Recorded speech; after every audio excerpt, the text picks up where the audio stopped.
The wind rolled low across Queens that winter, the kind that bit through coats and scraped its way under collars. Snow was coming, the kind that sat quiet over everything, like it knew better than to interrupt business in this part of the city. Beneath the flickering glow of a busted street lamp, a long black Cadillac idled. The engine purred steady, like it had nowhere better to be, but the man inside wasn't just waiting. He was measuring time, in breaths, in seconds, in risk. Jimmy Burke didn't look like trouble, not at first glance.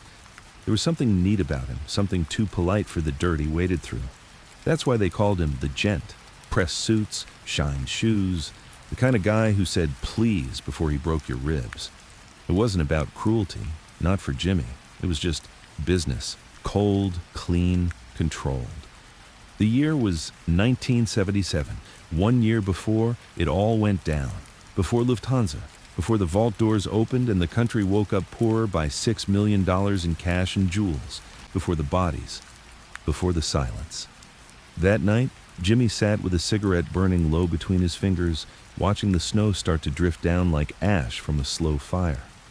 The city had changed, gotten more impatient, more desperate. The drugs were heavier, the kids were wilder, and everyone was chasing the same thing, a shortcut, a score, a way out. But Jimmy was always patient. He had earned his way into the Lucchese family's respect. Not by blood, he wasn't Italian so he could never be made, but by fear, by results.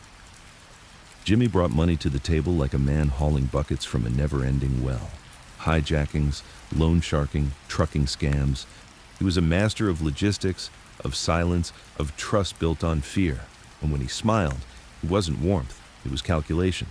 That night, he was waiting on Frankie Carbone, slow mover, fast talker, hair like a mop, heart like a leaf.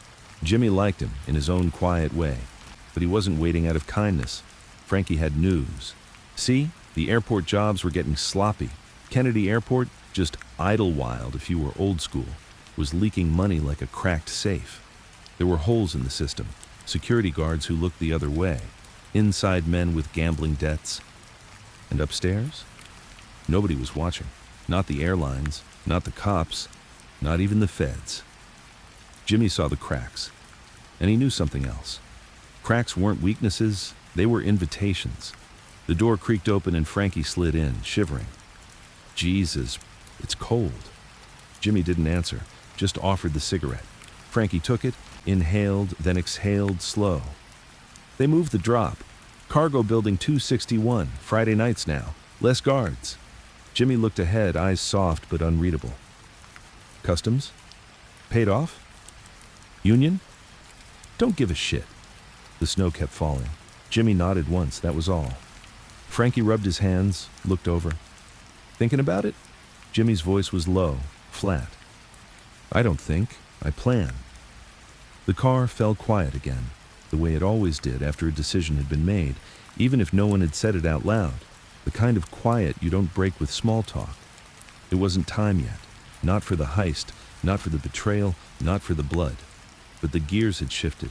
Outside, the snow painted everything white, pure, peaceful. Inside the car, two men sat in the shadows of a crime that hadn't happened yet. But it was coming, and it would change everything. Jimmy didn't go home that night. He rarely did when something started brewing. Instead, he drove up Queens Boulevard, past the diners where no one really ate, past the shuttered hardware shops and neon-lit laundromats with machines that never stopped spinning. He liked movement, not chaos, not noise, but steady motion.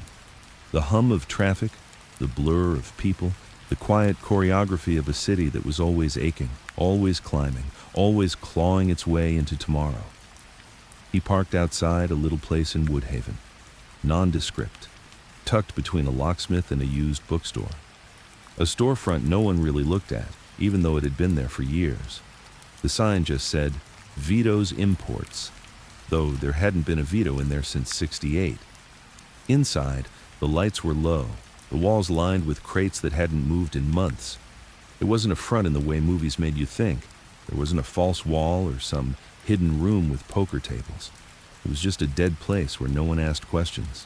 Jimmy liked it that way. Paulie Beans Roselli was already there. half asleep in a folding chair, chewing on a toothpick like it owed him money. "You look like hell," Jimmy muttered as he closed the door. Polly grunted. "You smell like overtime." Jimmy poured himself a drink from a bottle that probably came off a hijacked truck 6 months ago. He didn't sit, just stood, leaning slightly, his coat still on, watching the dust dance in the lamplight like it had nowhere else to be. "You ever hear of a guy named Louis Werner?" Jimmy asked. Polly blinked. "Sounds familiar." "Worked Lufthansa, bookkeeper, gambling problem." That got a nod. "Yeah, owed a lot. Bet on horses like they were girlfriends, always losing." Jimmy swirled the drink, then sipped. "Frankie says he's scared. Thinks the wrong people are looking for him." Polly smirked. "You're the wrong people." "Not yet." Polly shifted in his chair. "You think an airport?" Jimmy didn't answer right away. He just stared ahead as if the thought was still simmering, not quite ready to boil over. He had a way of doing that, holding silence until it meant something. "There's a door open," he said finally. "Might be a way in." Polly let out a low whistle. "That kind of job. You ain't talking about a couple crates of TVs." Jimmy nodded once. "Cash, jewelry, unmarked, no serials, from Europe, coming in cold, no questions, in, out, gone." Polly sat up straighter. "That's not a score. That's a retirement plan. Or a funeral." That hung heavy. Polly reached for the bottle, poured himself a shot, and downed it like medicine. Jimmy finally sat. The thing about Jimmy Burke, the part people didn't understand, was that he wasn't hungry. Not in the way other guys were. He didn't need fast money. He wasn't chasing fame or flash or even fear. What he liked was control, structure, order. He ran his crew like a carpenter builds a table. Every piece had to fit. No squeaks, no loose ends. Over the next few weeks, he started carving out the bones of something big, quietly, carefully. Henry Hill, young, sharp, too eager sometimes, was brought in first. Henry had grown up worshiping the wise guys, running errands as a kid, parking cars, carrying coats. Now he was a grown man with a sharp suit and a wider smile. He loved the life too much. But Jimmy liked him, trusted him mostly. Then there was Tommy DeSimone. Tommy was different. He was what the papers like to call volatile, but that was too polite. Tommy wasn't just violent. He enjoyed it. He laughed while hurting people. Hit first, never asked. He was trouble in a clean pair of shoes. But Jimmy knew, in certain moments, trouble was exactly what you needed. Others followed. Frankie again, Angelo Sepe, Louis Cafora. A growing circle of loyalty bound not by blood but by greed and silence. As winter deepened, Jimmy started visiting Kennedy Airport more often. Never too long, never the same entrance, always with a purpose. A nod here, a folded bill there. The security guys, mostly overworked, underpaid, barely looked at badges anymore. The routine of corruption had numbed everyone. It was an empire built on predictability.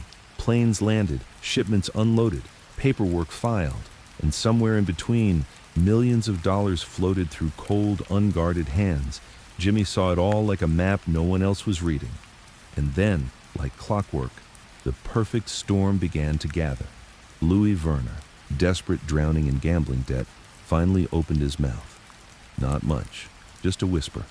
A mention to a guy who owed Jimmy a favor, just enough to confirm what Jimmy already suspected. There was money, real money, stored temporarily in the Lufthansa vault before being transported by Brinks trucks. And every Friday night, just before 4 a.m., a quiet window opened between shifts, fewer eyes, fewer questions. Jimmy didn't smile when he heard it. He didn't get excited. Instead, he leaned back, hands folded, and began counting backward in his mind, from the day of the job to the moment the first man would walk through the airport doors. Planning took weeks, not because the job was complicated. In truth, it was beautifully simple, but because of the people. Trust was a dangerous word in that world. Every man you added was another mouth, another risk, another variable in a game where mistakes were buried 6 feet deep. Jimmy chose with precision. He knew Henry would never pull the trigger, but he could coordinate, arrange cars, talk smooth, stay calm. Tommy was the hammer, the threat, the chaos to be unleashed only if things went wrong. Frankie was muscle, simple but solid. Paulie wouldn't be there, too old, too high up, but he would make the phone calls, smooth the creases. And Jimmy? He would watch it all from a distance, like a ghost hovering over his own crime. He wasn't going in. That was rule number 1. You never sit at the table you're stealing from, he told Henry once. You send someone else to flip the plate. By March, things were moving. Not fast, not loud, just steady. They started testing routes, parking cars on side streets near the airport, timing lights, watching security shifts, clocking how long it took for a truck to leave the cargo building, how quickly the cameras turned, who smoked, who wandered, who could be bought, and then came the rehearsals. In an empty lot in Ozone Park, Jimmy set up a mock hallway using plywood and chalk lines. It looked like nothing, but to them, it was everything. Tommy, Frankie, and Angelo ran through it like actors in a play, over and over. Clock starts when the door opens, Jimmy would say. 7 minutes, that's the window. He drilled them until their feet knew the floor better than their minds. You don't talk. You don't shoot unless you have to. You get in, you get out. The bags go in the back, cars running. Nobody stops, not even for dropped cash. You hear me? They heard. At least, Jimmy hoped they did, because once it started, there'd be no way to stop it. Still, even as things clicked into place, a sliver of dread began to bloom behind Jimmy's calm eyes. It wasn't the job. The job was airtight. It was the people. Men like Tommy, too eager, too loud, the kind of guy who wanted the world to know he'd been there. Jimmy began setting rules. No new cars after the job. No sudden spending. No talking. Not even to your shadow. He knew how the feds worked. They didn't catch you on the job. They caught you on the mistake you made 2 weeks later. But deep down, Jimmy knew what always happened in jobs this big. The money changed everything. It made men sloppy, made them greedy, made them forget who they were working for. And Jimmy? He was working for no one but himself. One night in April, he sat alone in a diner off Lefferts Boulevard. The waitress didn't know him, but she poured his coffee like she did. The kind of woman who didn't ask questions. The kind Jimmy liked. He lit a cigarette and watched the steam rise from the cup like smoke from a slow-burning fuse. The city outside was quiet, cold, waiting. Just like him. He didn't know it then, or maybe he did, but he was about to change the rules of the game, not just for his crew. Not just for the airport, but for the entire criminal world. A heist that big doesn't stay in the shadows. It echoes through headlines, through funerals, through backroom whispers and FBI wiretaps. But for now, there was just coffee, cigarette smoke, and the low hum of a plan that was almost ready. Jimmy the Gent Burke sat there, calm as ever, knowing full well what was coming, and knowing too that nothing, no matter how carefully planned, could ever go perfectly when human hands were involved. By May, the city had grown restless again. Summer was always like that, too hot, too loud, and too full of people who thought they were untouchable. The kind of season where bullets found names and disappearances happened in daylight. But Jimmy didn't mind the heat. It made everyone else careless. It sharpened his focus. Every day brought him closer to the job, and with it, a weight in his chest that never left. It wasn't fear. Jimmy didn't believe in that. It was pressure, like holding your breath underwater while watching others splash around, unaware that something much bigger was swimming beneath them. The crew was coming together, but the edges were already fraying. Tommy DeSimone was becoming a problem. He was too jumpy, too proud. Every time he rehearsed the heist, he wanted to change something, make it louder, faster, meaner. "It don't need to be fancy," Jimmy told him one night at the Bamboo Lounge, his voice low like a warning wrapped in velvet. "It needs to be clean." Tommy smirked, chewing a toothpick. "Yeah, well, clean don't scare nobody." Jimmy stared at him for a moment. No smile, no blink, just cold calculation. "That's the point," he said. "We're not here to scare. We're here to vanish." Tommy looked away. He didn't like being told what to do, but he respected Jimmy enough not to push it, at least, not yet. Henry Hill watched the exchange from the bar, nursing a beer he wasn't tasting. He had that gut feeling again. the one he always got before something went sideways. He liked Jimmy, feared him, sure, everyone did. But he admired the way the man ran things. No ego, no mess, just smooth operations and long silences that told you more than words ever could. But Tommy? Tommy was fire with no brakes, and the Henry knew what happened when you mixed fire with gasoline. The meetings became quieter, more spread out. No one met at the same place twice. Jimmy made sure of that. One week it was a mechanic's garage in Mazpeth. The next it was a Polish deli where the owner always turned up the radio when the crew came in. Every detail mattered. Every movement, every glance, every whispered instruction was part of a clockwork that couldn't afford a broken gear. And Jimmy, he was the clockmaker. He mapped the timing again and again, tracing routes with red pencil on paper that never left his sight. He even bought a replica of the Lufthansa building blueprints from a crooked contractor's cousin and spent nights on his kitchen floor, crawling over tape lines like a general before a war. 7 minutes. That was the number everything hinged on. 7 minutes from the moment the first man entered the cargo building to the moment the getaway van pulled away with millions inside. But Jimmy also knew numbers meant nothing when humans were involved. People were messy. They cracked, they bragged, they spent when they weren't supposed to. And worst of all, they talked. So he laid down more rules. Rule number 4, no phones. Rule number 5, no girlfriends in the loop. Rule number 6, nobody breathes unless Jimmy tells them to. One humid night in early June, Jimmy met with Louis Werner, the inside man, in the back of a dry cleaner's on Jamaica Avenue. The air smelled like starch and secrets. Louis was sweating before he even sat down. "You said no weapons," he whispered. Jimmy didn't look up from his cigarette. "And? Well, they're talking about guns, shotguns." Jimmy nodded slowly. "They're talking. I'm listening. I don't want nobody hurt, all right? I told you where the cash is. I told you about the shift change. I told you everything. But if someone dies..." "You die too," Jimmy finished, eyes suddenly sharp. Louis went pale. "I'm not threatening you, Lou," Jimmy said softly. "I'm just telling you how gravity works." There was a long pause, just the hum of a broken freezer in the corner. Then Jimmy stood, brushing imaginary lint from his jacket. "You get paid, more than you ever seen, but you don't get to make demands. You just keep your head down. And if the cops come sniffing, you forget your own name."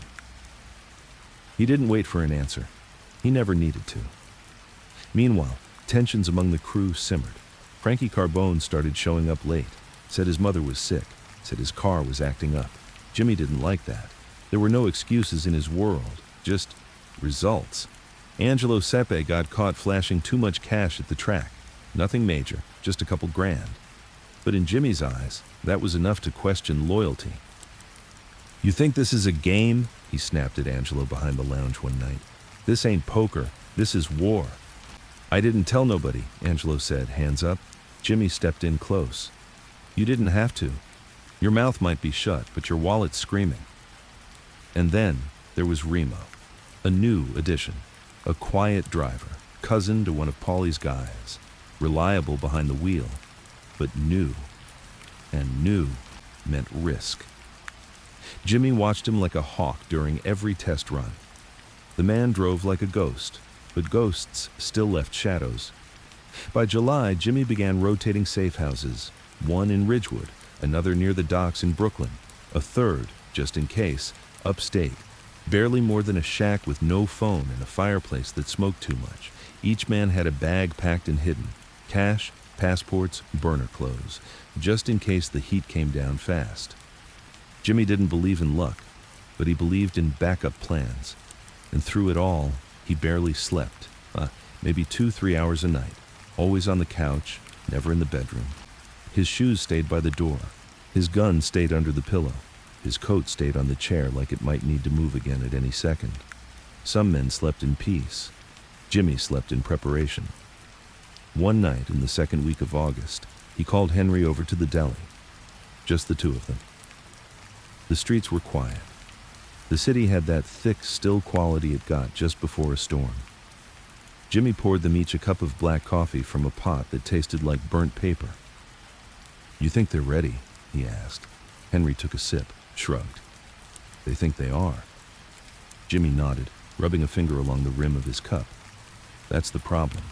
People always think they're ready. Until they ain't." Henry leaned in. "You worried?" "Always." There was a long silence.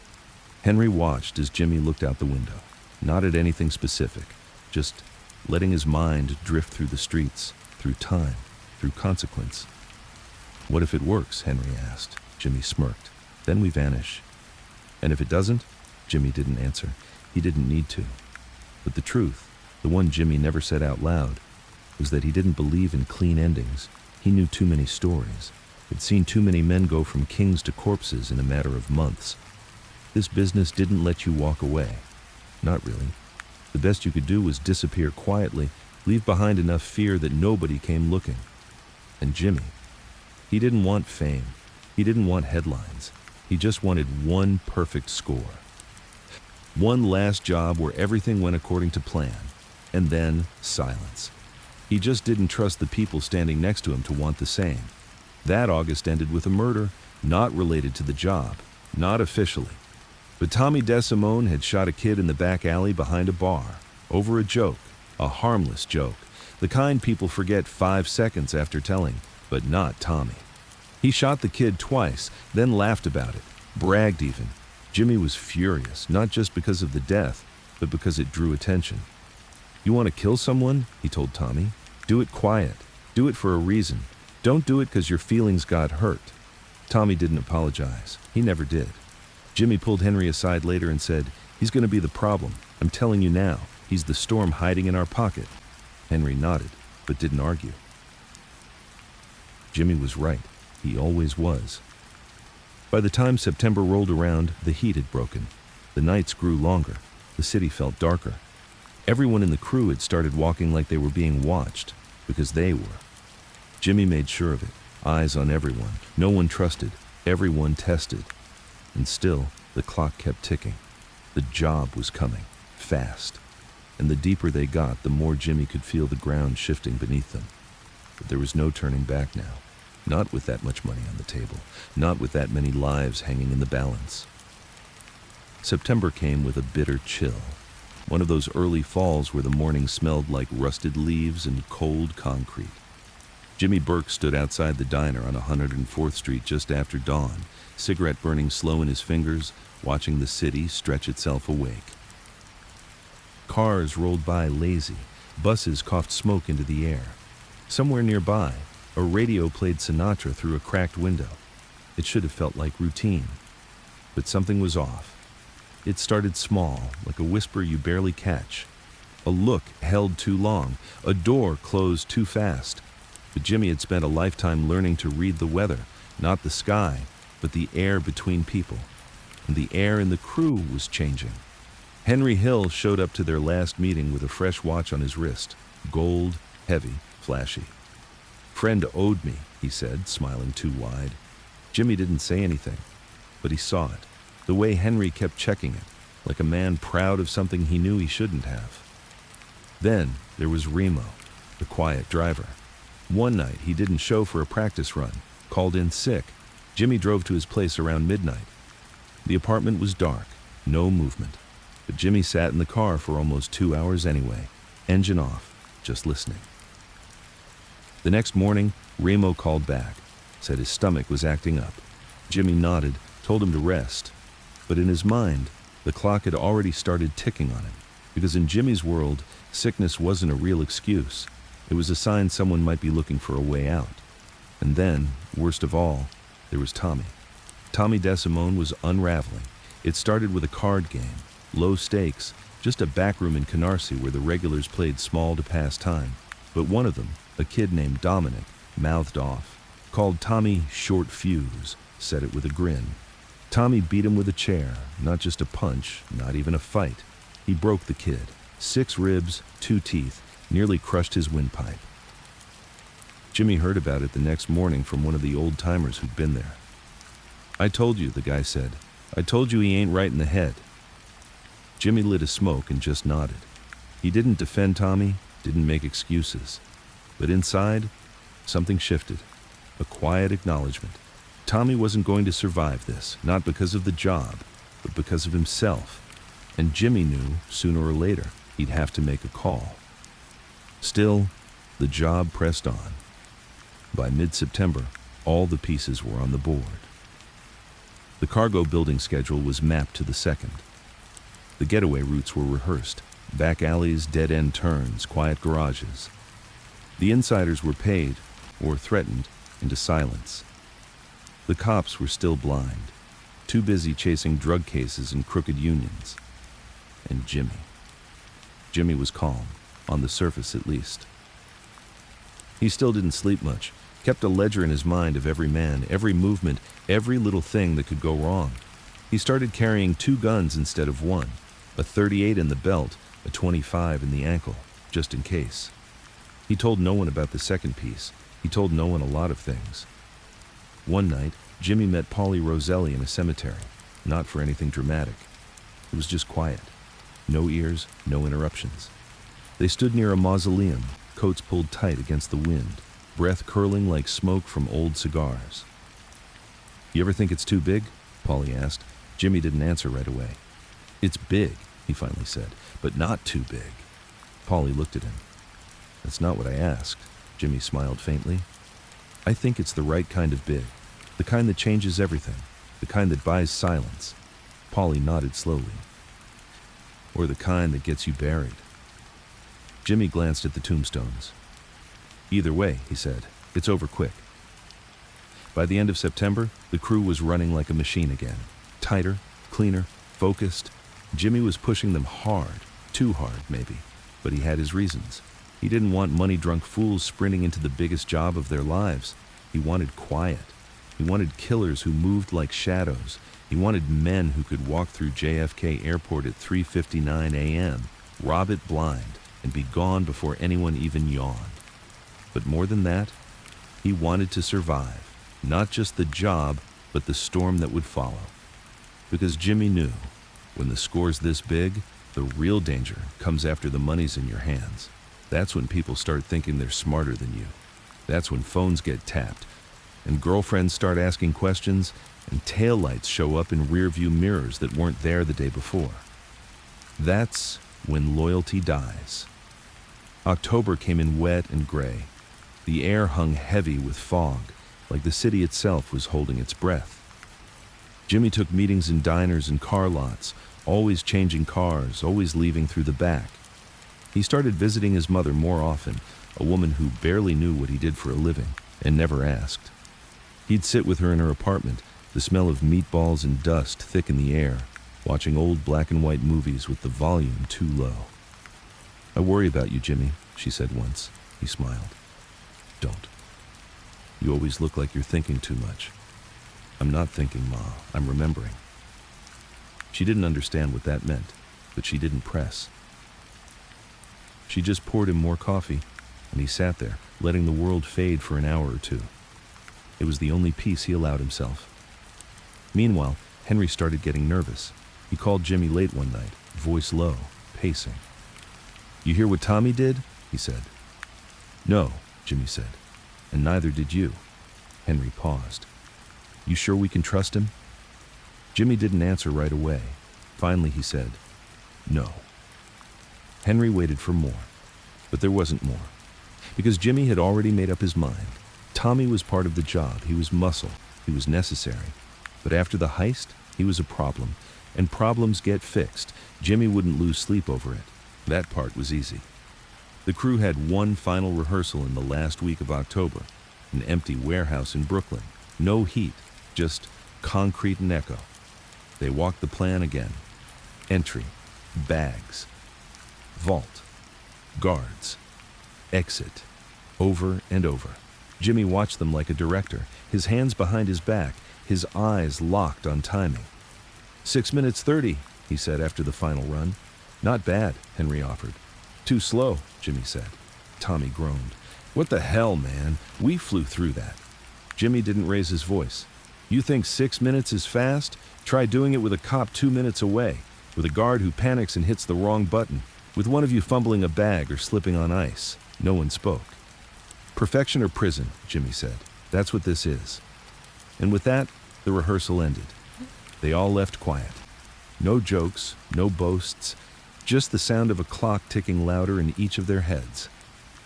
That night, Jimmy sat alone in a hotel room in Long Island, curtains drawn, lamp buzzing faintly. He poured a drink. Didn't touch it. Instead, he opened a small leather-bound notebook. Inside, names, numbers, timelines, safe house codes, drop zones, and one other thing, a list. It wasn't labeled, but it didn't need to be. It was who would live and who wouldn't. Jimmy looked at the names. Some had been circled, others had a quiet X next to them.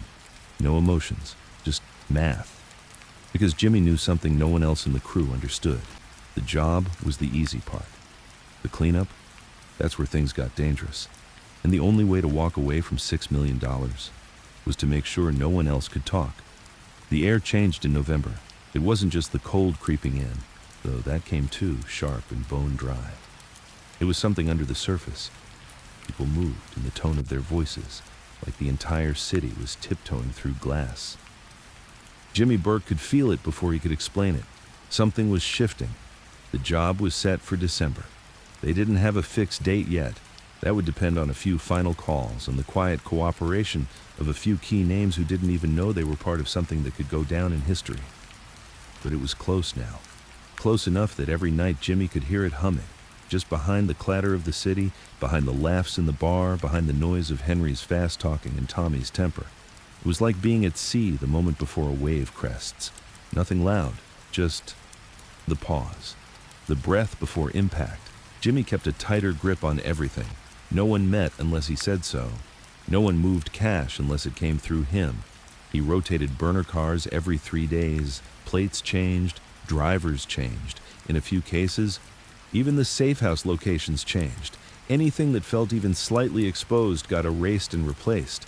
He had a rule for that too. If you can be found, you can be buried. And no one, absolutely no one, was going to get him buried because they wanted to show off a new leather jacket or drink loud in a bar they weren't supposed to be in.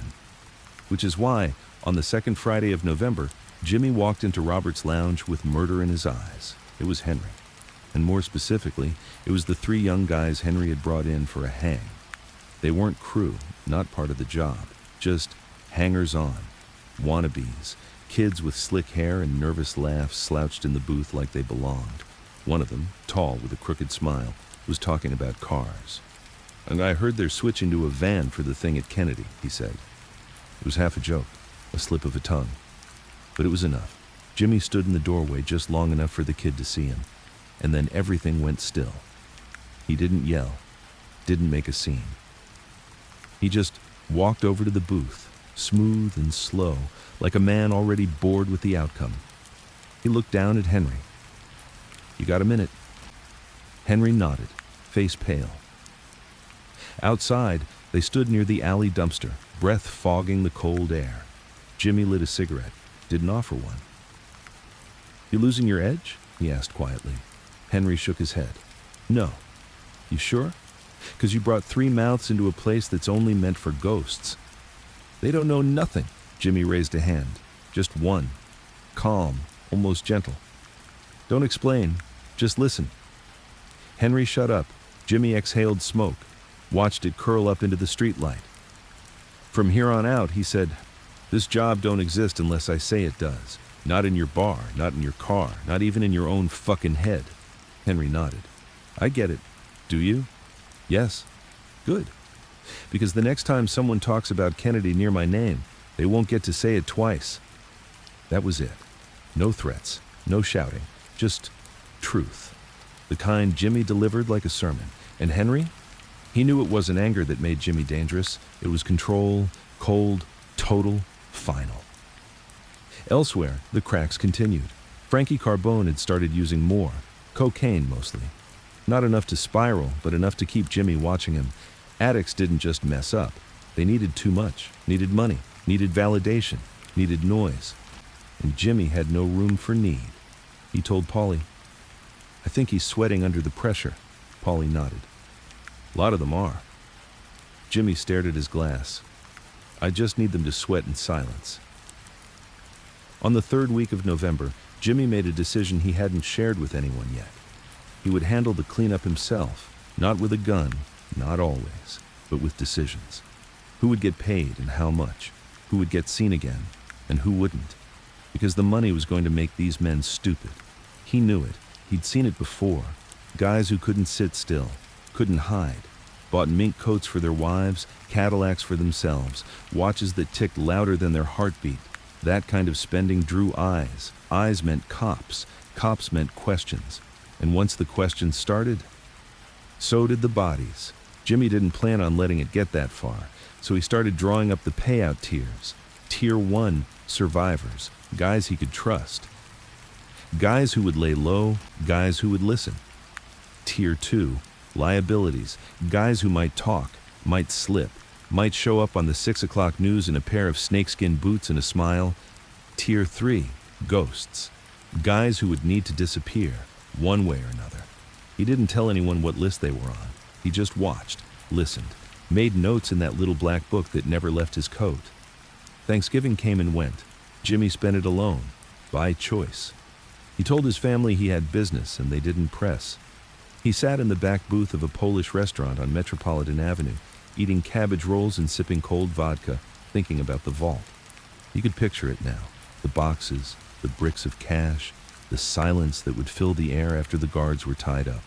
It was like standing on the edge of something sacred. Not greed. Not even violence. Precision. That's what this was. Art. Jimmy wasn't a criminal, not in his mind. He was a conductor. And the heist? The symphony. Later that night, he called Louis Werner, the inside man at Lufthansa. "Still clean?" Jimmy asked. Louis's voice crackled with nerves. "Yes, I swear. Nobody's talked. I'm still on the schedule." "No changes?" "No." "Good." A pause. "Jimmy, this is really going to happen, huh?" Jimmy took a breath. "It's already happening." He hung up. The final test came a few days later. A dry run using an empty delivery van and fake bags. They did it at 4:12 a.m. on a freezing Tuesday. 6 minutes flat. In, out, gone. No witnesses, no stutters, no fumbles. Jimmy watched from a distance, parked down the road with a cup of coffee going cold in his hand. They were ready. Or as ready as anyone could be. And now, there was nothing left to do. Just wait, hold their breath, and pray the silence held long enough to get them rich before it got them killed. That night, Jimmy went home for the first time in nearly a week. He sat on his old recliner, the one with a rip in the side, TV on low, the news talking about rising crime, about city budgets, about some crooked cop in Staten Island. He didn't listen. His eyes were closed. He could see it all now, play by play, not the heist. That part was done in his head 100 times. What came after? The fallout, the funerals, the lies, the silence. He didn't smile, but he didn't frown either, because this was the life he chose, and he had no intention of letting it choose for him. It was still dark when the van pulled up. The clock on the dash said 3:45 a.m. The streets around JFK Airport were asleep, lit only by the orange hue of old sodium street lamps and the dim white buzz of security lights from the cargo buildings. The airport was still, that strange silence that only comes in places that are usually loud, like the world forgot to breathe. Inside the Ford Econoline van, 6 men sat still. No one talked. Tommy DeSimone sat in the front passenger seat, shotgun resting across his lap, eyes sharp, jaw tight. Frankie Carbone sat behind him, nervously tapping his knee.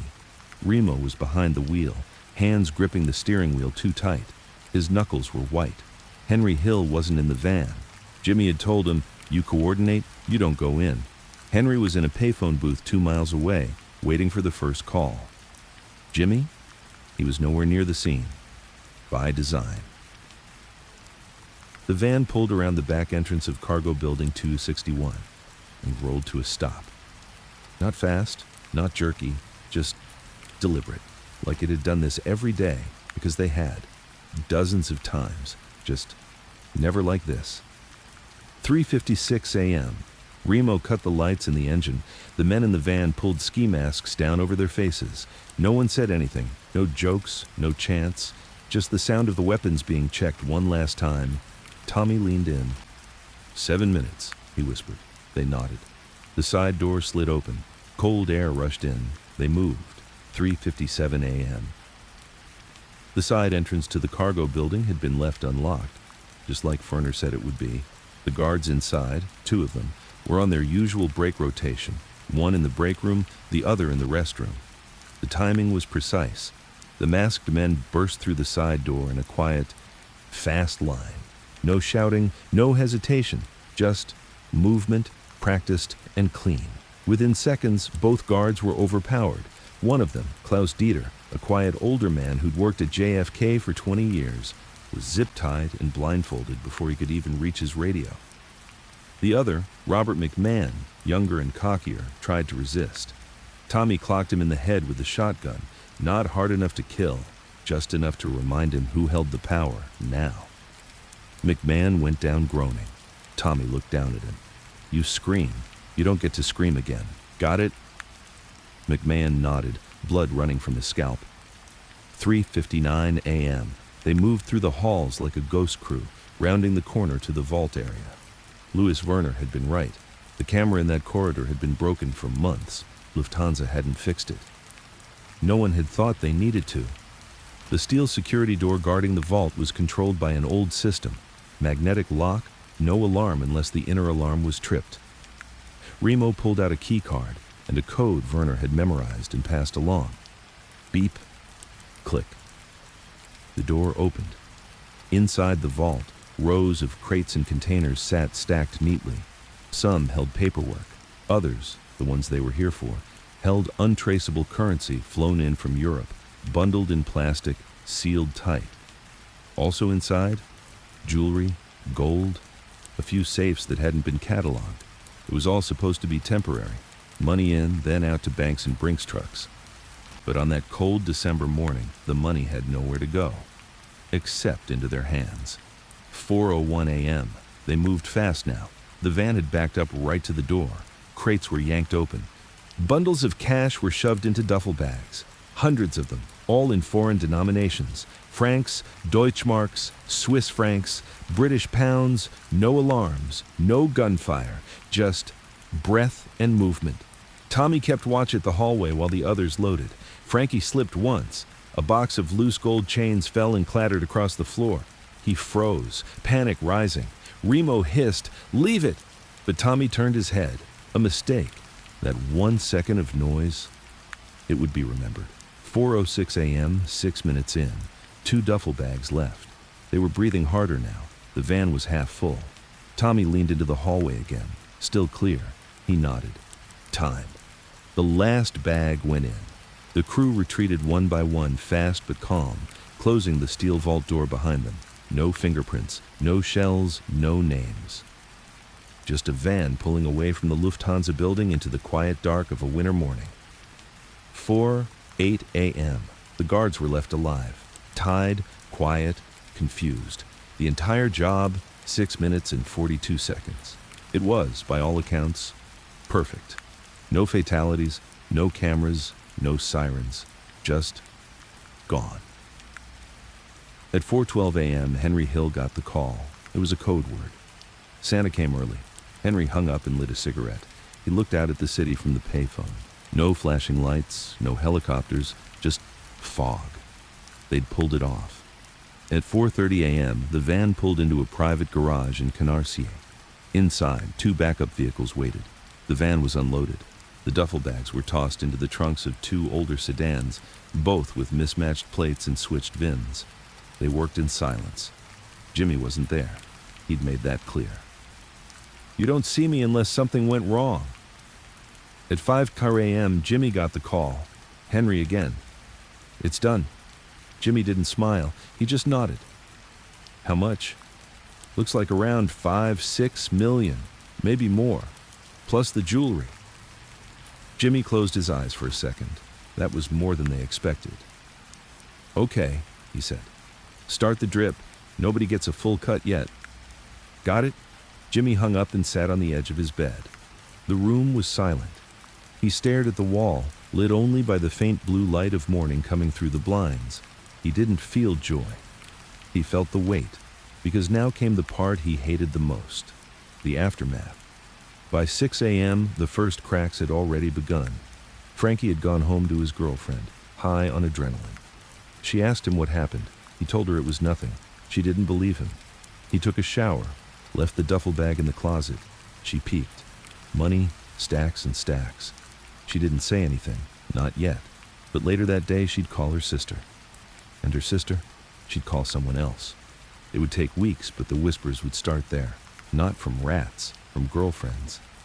At 10 a.m., the news hit. 6 million stolen in early morning airport robbery. By noon, it was the biggest story in America. FBI vans lined the Lufthansa building. Agents swarmed every inch of the terminal. The guards were interviewed. Descriptions were vague. Ski masks, maybe 6 or 7 of them. One had a shotgun, another had gloves with the fingers cut off. They moved fast. Didn't say much.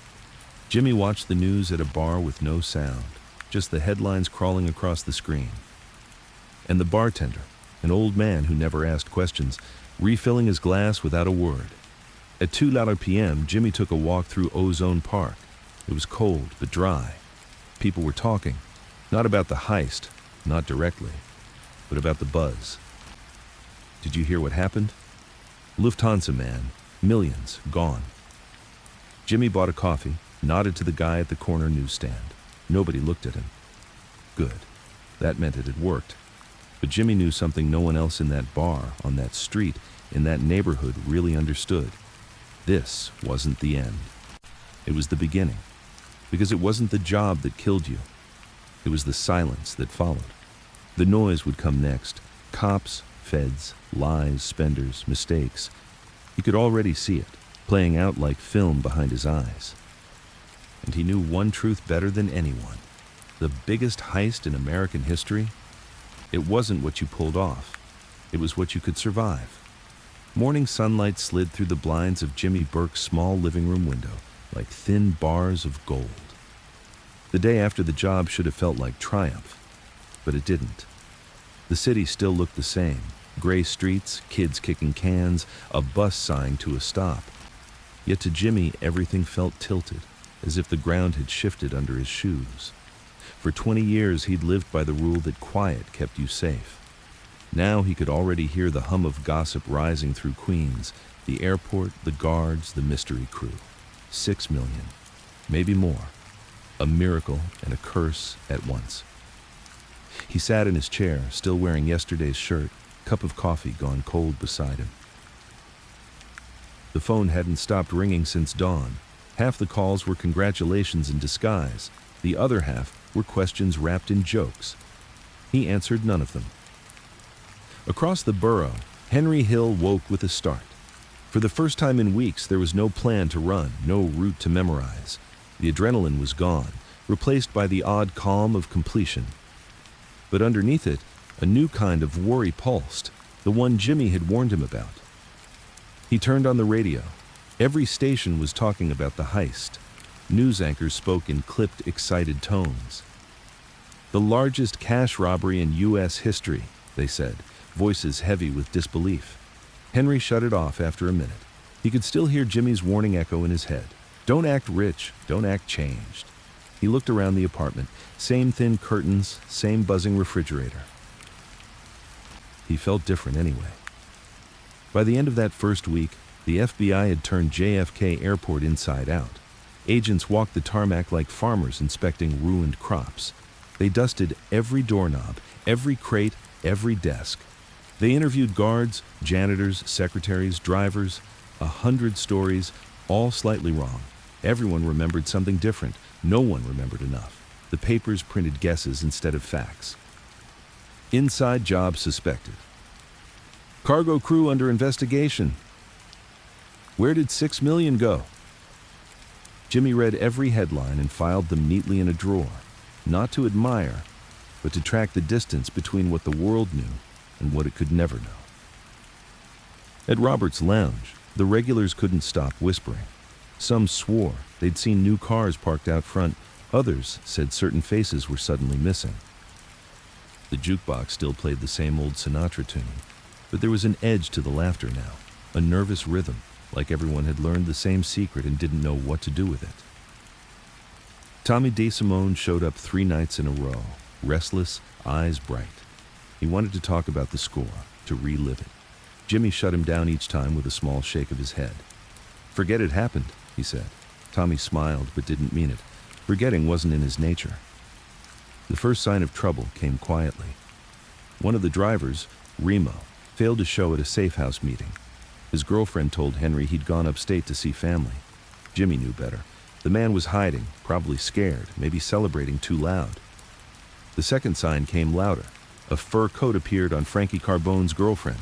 Then, a new car outside her building. Then, a ring.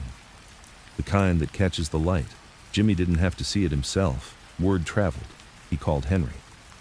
"Tell Frankie to take a walk," he said. "Clear his head, somewhere no one's watching." Henry understood what that meant. He didn't ask questions. As days bled into weeks, the money, millions in small bundles, began to move through the city like water through cracks. Pieces vanished into basement safes, under floorboards, behind false walls. Every man told himself he'd only touch a little, just enough to taste the victory. And yet, everywhere Jimmy looked, there were signs of spending. New leather jackets, nicer shoes, shiny watches that weren't there before. It wasn't greed that scared him, it was visibility. Visibility invited curiosity. Curiosity brought the bureau. At night, he sat by the window smoking, watching headlights drift past his house. Every pair that slowed made his pulse tighten. He'd memorized the sound of government engines years ago. He could almost hear them waiting in the distance. In early January, 2 agents knocked on his door. Polite, even friendly. They didn't accuse, they asked. About trucks, about the airport, about certain names. Jimmy smiled his practice smile, offered them coffee, answered what he could, and sidestepped what he couldn't. When they left, he waved like a neighbor. As soon as their car turned the corner, he locked the door and exhaled through his nose. The net was already being cast. It would only get smaller. He picked up the phone and called Polly Roselli. "They're sniffing around." Polly's voice came low and even. "You expected they wouldn't?"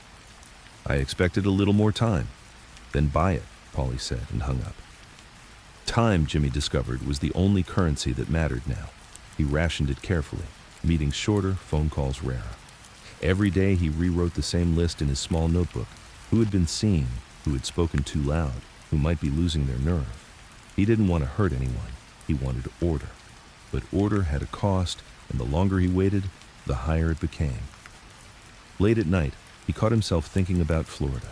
A clean start, a little bar by the water, no past. Then he'd laugh at the thought. Men like him didn't retire. They just faded between the lines until no one noticed they were gone. Henry began drinking more. Everywhere he went, he saw suits that looked like agents, cars that might have been following. He stopped answering certain payphones, changed bars twice in 1 week. He told Jimmy he was fine, but his voice betrayed him, too quick, too high. Jimmy told him to slow down, keep his routine. "Routine saves you," he said, "even when it feels like drowning." Henry tried. He really did. But sleep came in flashes, full of sirens and knocking doors. When he looked in the mirror, he saw his own eyes changing, a look he'd seen in others, the look of a man who's begun waiting for something inevitable. The pressure reached a quiet breaking point in February. The Bureau had found the getaway van in a junkyard, stripped, burned, but still whispering clues, paint traces, fingerprints too smudged to match. Not enough to charge anyone, but enough to confirm what they already suspected. The job had been local, professional, and personal. Newspaper columns ran diagrams of the airport, arrows pointing to possible entry routes. Reporters said things like, "A heist worthy of a Hollywood film." Jimmy hated that. He didn't want to be a story. He wanted to vanish into memory. Spring crept into the city. The snow melted, revealing old trash and new secrets. By then, the neighborhood had changed again. The talk was quieter. Some faces were missing from the usual corners. People said they'd gone south, Gone legit, gone to ground. Jimmy didn't confirm or deny any of it. When someone asked, he just smiled the way a priest smiles at confession. Inside, though, he felt the weight growing heavier. It pressed against his ribs, his throat, his sleep. One night he dreamed of the vault, open, empty, echoing. In the dream, he wasn't stealing. He was putting the money back, one bundle at a time, trying to fill the silence it had left behind. By early summer, the case had gone cold for the papers, but not for the bureau. Agents still visited, always polite, always new faces. They never accused. They just reminded him they were there. Jimmy met them with that same calm smile, offered them coffee again, and thought about how strange it was that life could feel both over and endless at once. He started walking more, late at night through quiet streets. The city was gentler then, lights reflected in puddles, dogs barking behind fences, the distant thrum of an elevated train.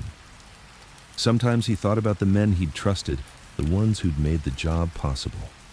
Each had played his part perfectly, and yet perfection had delivered them into chaos. That was the cruel truth of it. The cleaner the job, the darker the shadow it cast afterward. He wondered if any of them still slept well. He doubted it. One humid evening, he ran into Henry outside a corner store. They hadn't seen each other in weeks. Henry looked thin, eyes darting at every passing car. "You think they'll ever stop asking?" he said. Jimmy looked at him a long moment before answering. "No, but they'll get bored." "And us?" "We don't get bored," Jimmy said softly. "We get careful." They stood there, two ghosts in the glow of a flickering street lamp, saying nothing more. After a while, Henry nodded and walked off into the dark. Jimmy watched until he turned the corner, then kept walking the other way. That night, back in his house, Jimmy poured himself a small drink and sat by the window again. The news on TV was about a different robbery now. The city had already moved on. He listened to the quiet. Outside, someone's dog barked twice and stopped. Inside, the clock ticked, steady as ever. He thought about the money, most of it still hidden, scattered, sleeping beneath floors and behind walls. It wasn't really wealth anymore. It was ballast, something to keep the story from floating away. He wondered what history would make of men like him, not the monsters, not the heroes, just the ones who planned things too well and lived long enough to regret it. Somewhere in the distance, a plane took off, its engines rolling like thunder over the rooftops. Jimmy looked up through the window, watching its lights climb into the dark. For a second, he imagined the sound was applause. Then he smiled, just barely, and let the thought pass. He didn't believe in applause. He believed in silence. By July, the heat had settled into the bones of the city, the kind that makes brick buildings sweat and car hoods feel like ovens. Summer in New York didn't ask permission. It just showed up, heavy, loud, and impossible to ignore. Jimmy Burke sat in the back of an air-conditioned bar on Liberty Avenue, far from his usual haunts. A quiet place with an older crowd. Nobody asked who he was. Nobody looked twice. That was why he liked it. It had no memory, no past. The bartender poured him a soda water and left the bottle. Jimmy sipped it slowly, one eye on the mirror behind the shelf of whiskeys. It wasn't paranoia. Not exactly. It was habit, a muscle memory from too many years of knowing that peace doesn't mean safety. There was a man 2 stools down, middle-aged, reading the daily news. Jimmy saw the headline reflected in the mirror. Lufthansa case still open. FBI won't let it die. He didn't flinch. The story hadn't gone away. It had simply changed shape, from headlines to folders, from excitement to obsession. The investigators didn't care about the money anymore. They wanted something else, a confession, a name, a single weak thread that could unravel the whole myth. Jimmy stayed quiet. That was his gift. Not because he had nothing to say, but because he knew when not to say it. Henry Hill wasn't doing as well. He was still on the outside, still technically free. But every time he stepped out of his apartment, he felt watched. He changed cars twice in 1 month, changed bars, changed girlfriends. He called Jimmy once every couple of weeks, just to check in, just to hear the voice of someone who still moved with purpose. "You think they'll ever stop circling?" Henry asked once, voice thin. Jimmy lit a cigarette and didn't answer right away. The question didn't need a response. It needed endurance. "They don't need a reason," he said finally. "They just need a window." Henry didn't sleep much after that. The money sat still. In walls, under floorboards, inside safety deposit boxes that didn't belong to anyone real. It wasn't spent, not the way people expected. Jimmy had always understood that the real win wasn't the cash. It was the freedom to not use it, but others didn't see it that way. He knew that. Guys like Paulie Roselli called it quits early, moved upstate, bought a bar and called it the Pines, like something out of a postcard. He sent Jimmy a photo once, just a wood frame building with a crooked sign and empty parking lot. On the back, he'd written, "It's quiet, not a single siren in 2 months." Jimmy kept that photo in his sock drawer. He never called Paulie back. He didn't want to ruin it with words. Tommy DeSimone hadn't been seen in weeks. People whispered. Jimmy never commented. When others brought up his name, he just looked past them like the conversation never happened. Some stories don't need telling. Some people vanish without a sound, because the silence says enough. By August, Jimmy had developed a routine that made the days blur together. Wake up early, black coffee, read the paper at the kitchen table while the sun crawled across the linoleum floor, walk around the neighborhood, watch the world. It amazed him how fast people moved on.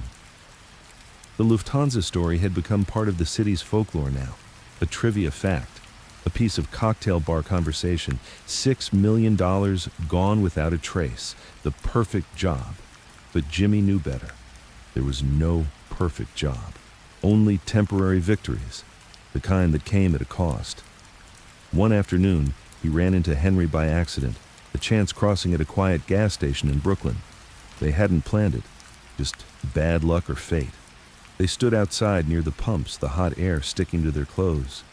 Henry looked worse than last time, thinner, eyes bloodshot, nervous hands. "You all right?" Jimmy asked. Henry shrugged. "They're still sniffing." "You talking to anyone?" "No." "Don't start." Henry nodded. They stood in silence for a moment, just the sound of cars rolling by on the street behind them. Jimmy looked over at the road. "You remember what I told you the night before the job?" Henry shook his head. "I said, this ain't about being rich. It's about not getting poor again." Henry cracked a small smile. "Yeah, I remember now." Jimmy clapped him lightly on the shoulder. No warmth, just a reminder that someone was still there. Then they parted ways. No goodbye, no next time. Just another ghost sighting in a city built on them. By September, Jimmy was going to Mass again. Not for God, not really. But for the rhythm, the stillness, the stained glass light. It helped keep his hands from shaking when the silence got too loud. He'd sit in the back, far corner, letting the hymns roll over him like waves. Old women prayed loudly. The priest spoke softly. Everyone believed in something, even Jimmy. He believed in timing, in consequences. In the idea that no one ever really gets away, not clean. You either lose your voice, or you lose yourself. At night, the dreams started coming back. Not nightmares, not screams or sirens, just memories, twisted into loops, a van, a hallway, a vault door swinging open, money in stacks, smooth and cold, then nothing, no ending. Just the feeling of being watched, even inside his own head. Jimmy would wake up in the dark, heart pounding like it used to before a job. But there were no jobs now. Just a man and the echo of choices he'd made perfectly and still paid for daily. The city cooled again. Leaves fell. Wind returned. Streets grew quiet after sunset. One morning in October, Jimmy took a walk to the old diner near Atlantic Avenue. The same booth was open. The same waitress, older now, poured him coffee without asking what he wanted. "You look tired, Jimmy," she said. "City's been snoring all night," she chuckled. "World moves too fast these days." Jimmy stirred his coffee. "Only if you're chasing it." They didn't talk much after that. She brought him toast. He left cash under the plate, a little extra. No words. That was his way now. He saw Henry one last time, in a grocery store of all places, pushing a cart like a regular guy but sweating through his shirt. They didn't speak, just nodded at each other like old classmates who'd once shared a terrible secret. Jimmy watched him from a distance, then turned and walked out without buying anything. Some things were better kept unsaid, especially now, especially this far down the road. Back home, he sat at the table with his notebook. Same one, same lists. Some names were crossed out now, not from guilt, just closure. Others were still underlined, not threats, just reminders. He flipped to a blank page and wrote, "They didn't catch me, but they still have me." Then he closed the book and sat there a long time. Outside, the sky had turned orange with the setting sun. Another day, another ghost of the past rising with the steam off the pavement. Jimmy Burke leaned back in his chair, lit a cigarette, and let the world pass by his window 1 hour at a time. Not in hiding, not exactly free, just still here. And sometimes, that was the biggest crime of all. By the end of fall, Jimmy Burke had learned to recognize the rhythm of surveillance. It wasn't just the shadows behind him or the occasional hum of a van parked a little too long outside the bar. It was the subtle shift in the atmosphere, the timing of mail delivery, the clicks in a phone line, the new faces in old places. It was how the world felt when someone was taking notes on it. He didn't panic. Jimmy never panicked, but he adjusted. Less time in public, no patterns. Every route had 2 exits. Every conversation assumed to be heard by someone it wasn't meant for. The city hadn't changed. He had. Because for the first time in his life, it wasn't just the cops Jimmy was worried about. It was the people he once called crew. The thing about success, real, untouchable, violent success, is that it doesn't bring people closer. It scatters them, like broken glass in the sun, catching light in different directions, but never fitting back together again. After the heist, Jimmy had worked hard to keep everyone calm, quiet, low to the ground. But money changed people. Fear changed them more. Some vanished, some started drinking. Others, like Henry, started slipping, little by little, from the rules that kept them all alive. In early November, Jimmy was tailed for 3 straight days. Different car, same posture. A guy with a plain face and a suit that didn't quite fit. Always about 3 car lengths behind. Never too fast, never too obvious. Just persistent enough that Jimmy felt it like a weight in his rearview mirror. He didn't confront it, didn't speed, didn't test it. He just parked one day, stepped out of the car, and walked right into a bakery. Ordered coffee, sat down, didn't look at the car across the street, didn't look at the man inside. But he knew they were looking at him, so he smiled and waited. That same week, 2 FBI agents showed up at the auto shop Jimmy still technically owned. They didn't come in hot, no badges flashed, no hands on holsters, just small talk. How's business? Seen any of the old crew? Know a guy named Henry Hill? Jimmy kept the smile, answered every question with less than they asked for. When they left, he watched them cross the street, get in a car, and drive off slow, not like they were finished, like they were recording how long it took him to move afterward. That night, Jimmy drove out past the city line. Not far, just enough to breathe air that didn't taste like cement and suspicion. He parked by a lake he used to visit as a teenager, back when the only thing he feared was being poor forever. He sat on the hood of the car, jacket pulled tight, cigarette burning slow, and he thought about the end. Not death, not jail, just the end of the noise. The freedom he used to think would come after a job like Lufthansa. It hadn't come. Not really. It was a myth, a mirage. You pull off the biggest score in American history, and instead of buying your piece, you buy a bigger target. He flicked the cigarette away and let the silence settle. Henry called again 2 days later. His voice was off, tired, scattered. "I think they've got someone watching my sister's place," he said. "You think they'd do that?" Jimmy didn't answer right away. Then, "Yeah, I do." Henry sighed.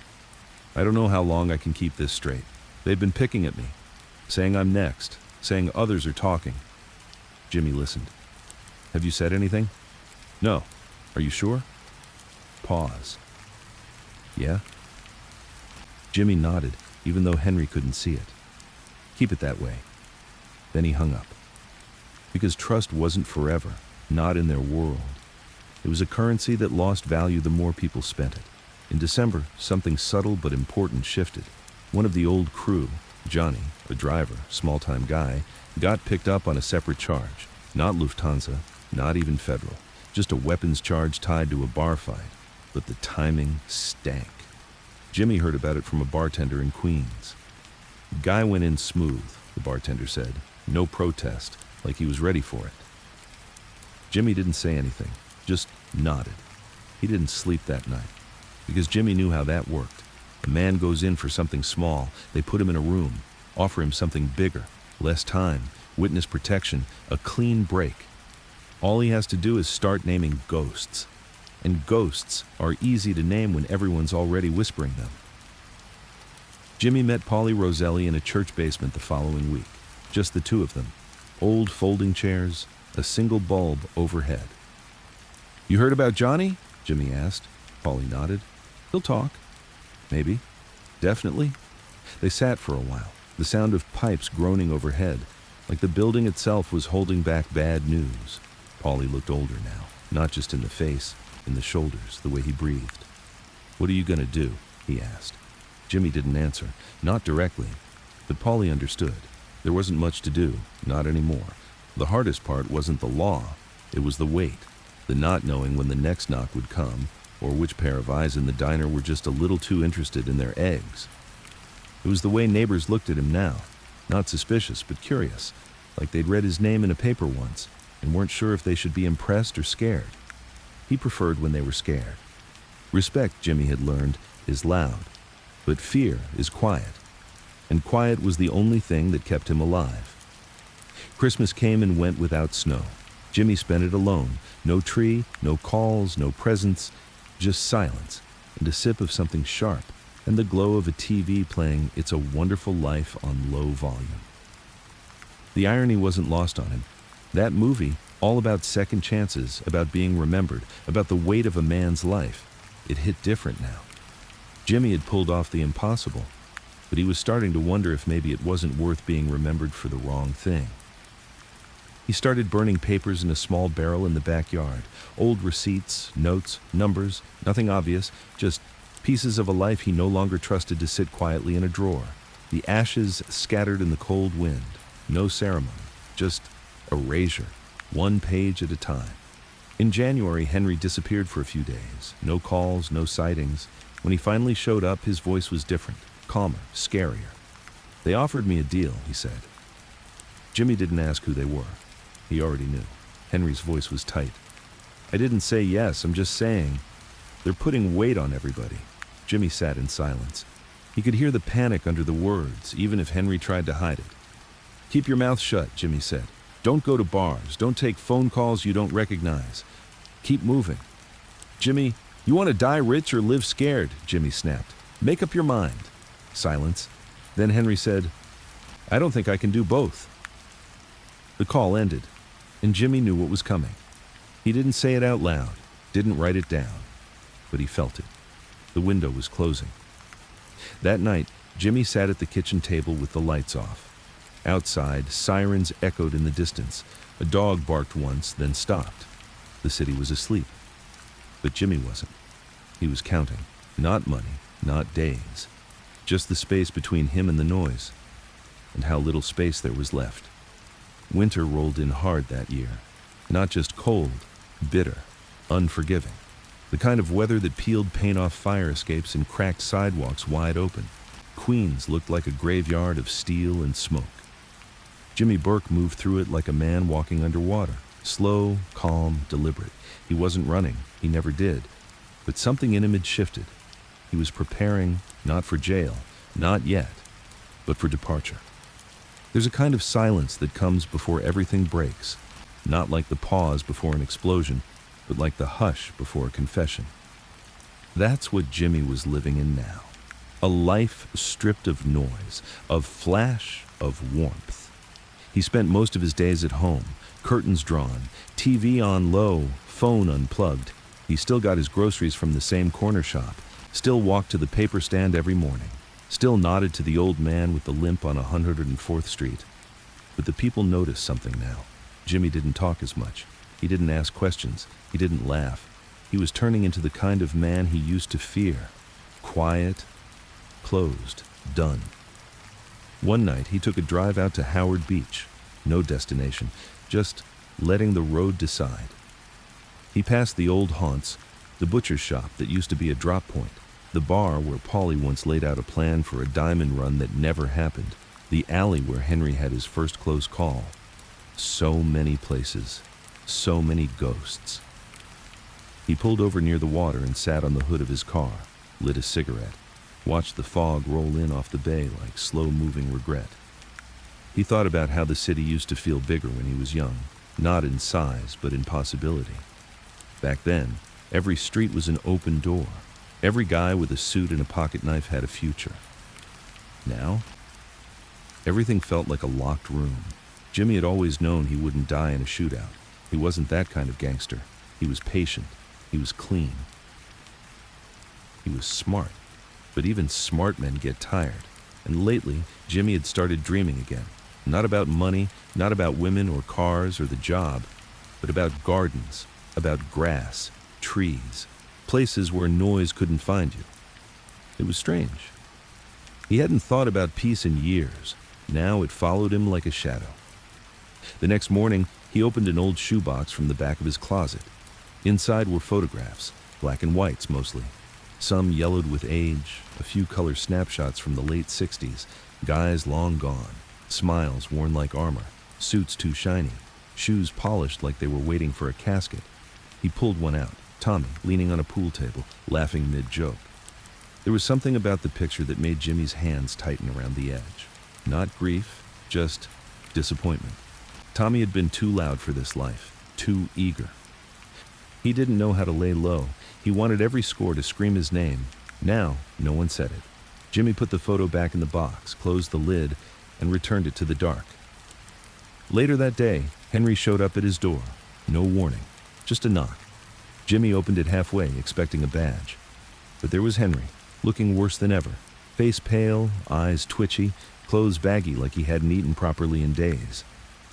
"You look like a man losing sleep," Jimmy said. "I haven't slept right in months." Jimmy stepped aside. "Then come in. Sit with someone who understands." They didn't say much at first. Jimmy poured 2 glasses of bourbon. Henry drank his fast. "They offered me a deal again," Henry said. Jimmy raised an eyebrow. "What kind?"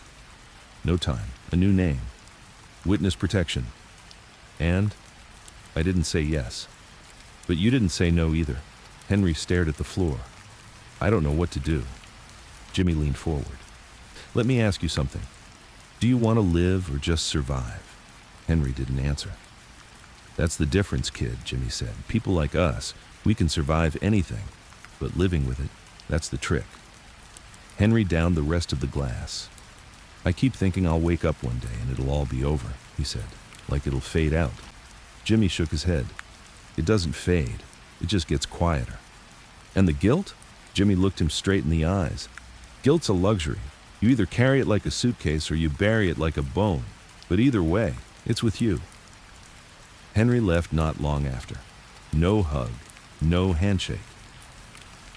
Just that same tired nod. 2 men who'd once walked through fire together, now standing on different ends of a cliff. After Henry was gone, Jimmy sat with his notebook again, the little black one, worn at the edges, pages soft from too many turns. He flipped through it slowly, past old numbers, addresses, initials of dead men and ghosts. On a fresh page, he wrote a single word: exit. Then he sat back and stared at it for a long time. In the weeks that followed, Jimmy began doing something strange. He started simplifying, little things. He cleaned out drawers, donated clothes, got rid of old keys to places that no longer existed, took down the dusty pictures from the wall and packed them away. Not running, not yet, just getting lighter. He even sold one of his cars, the old Buick. Told the kid buying it that it didn't mean anything to him anymore. It was the truth. Things didn't mean anything once the stories behind them started rotting. One afternoon, Jimmy visited a man named Leo in Long Island, a fence he hadn't spoken to in over a year. They met in a greenhouse, of all places. Leo had taken up gardening, said the dirt helped clear his head, said it was the first honest thing he'd ever done. Jimmy respected that. He walked between the rows of tomato plants and basil bushes, letting the warmth of the place soak into his bones. "I might be stepping away," Jimmy said. Leo didn't ask what from. "You got a plan?" Leo asked. "No, just a need." Leo nodded. "That's how most of us end up doing the right thing," he said. "Not 'cause we want to, just 'cause we're tired." Jimmy smiled. "I'm tired.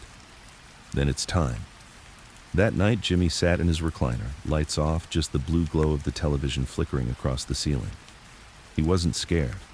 He wasn't even sad. He just felt done. Not in a way that meant death, but in a way that meant he didn't need to prove anything anymore. He had pulled off the biggest score the country had ever seen, and instead of buying paradise, it had bought clarity. He didn't need more. He didn't need less. He just needed out. The phone rang once, twice. Jimmy let it ring. Eventually, it stopped. The world outside kept spinning. But for Jimmy, the Gent Burke, it was the first time in his life he didn't feel like chasing it. By the time the second winter after the heist rolled around, the air had lost its sharpness. Snow came and went without sticking. The city felt tired. Even the streets in Queens seemed slower, like they too were waiting for something to finally happen. Jimmy Burke sat in his usual spot, that second-to-last booth at the back of DeTulio's Deli. A quiet place, always smelled like pepper and vinegar. He didn't look like a man on the edge. That was the trick.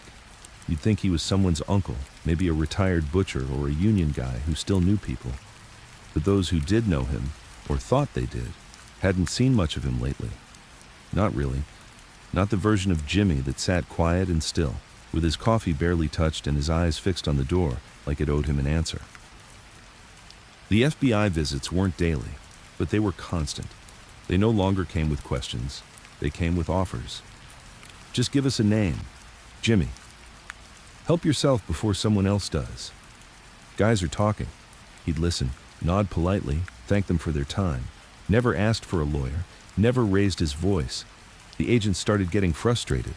He knew the dance. Pressure doesn't come as a shove. It comes as a slow lean, one hand on your shoulder, the other reaching into your life. They'd called his daughter's school once, asking background questions. They'd sat outside his house in plain cars, long enough for the neighbors to ask why. They'd shown up at his wife's job just long enough for rumors to take root. Jimmy didn't react. That's what they wanted. Reaction gave them momentum, so he gave them nothing. But Henry? Henry was unraveling, not all at once, but by inches, like a rope fraying at the edge. He called Jimmy late one night, voice raw. "They're threatening to take me in," he said. "They said I'll do 15. Easy." Jimmy stayed silent on the line. "They said I'm already being ratted out, that I'm the loose end." Still, Jimmy said nothing. Henry's breathing got faster. "I haven't said anything, Jimmy, I swear." Jimmy finally spoke. "You sound like a man practicing."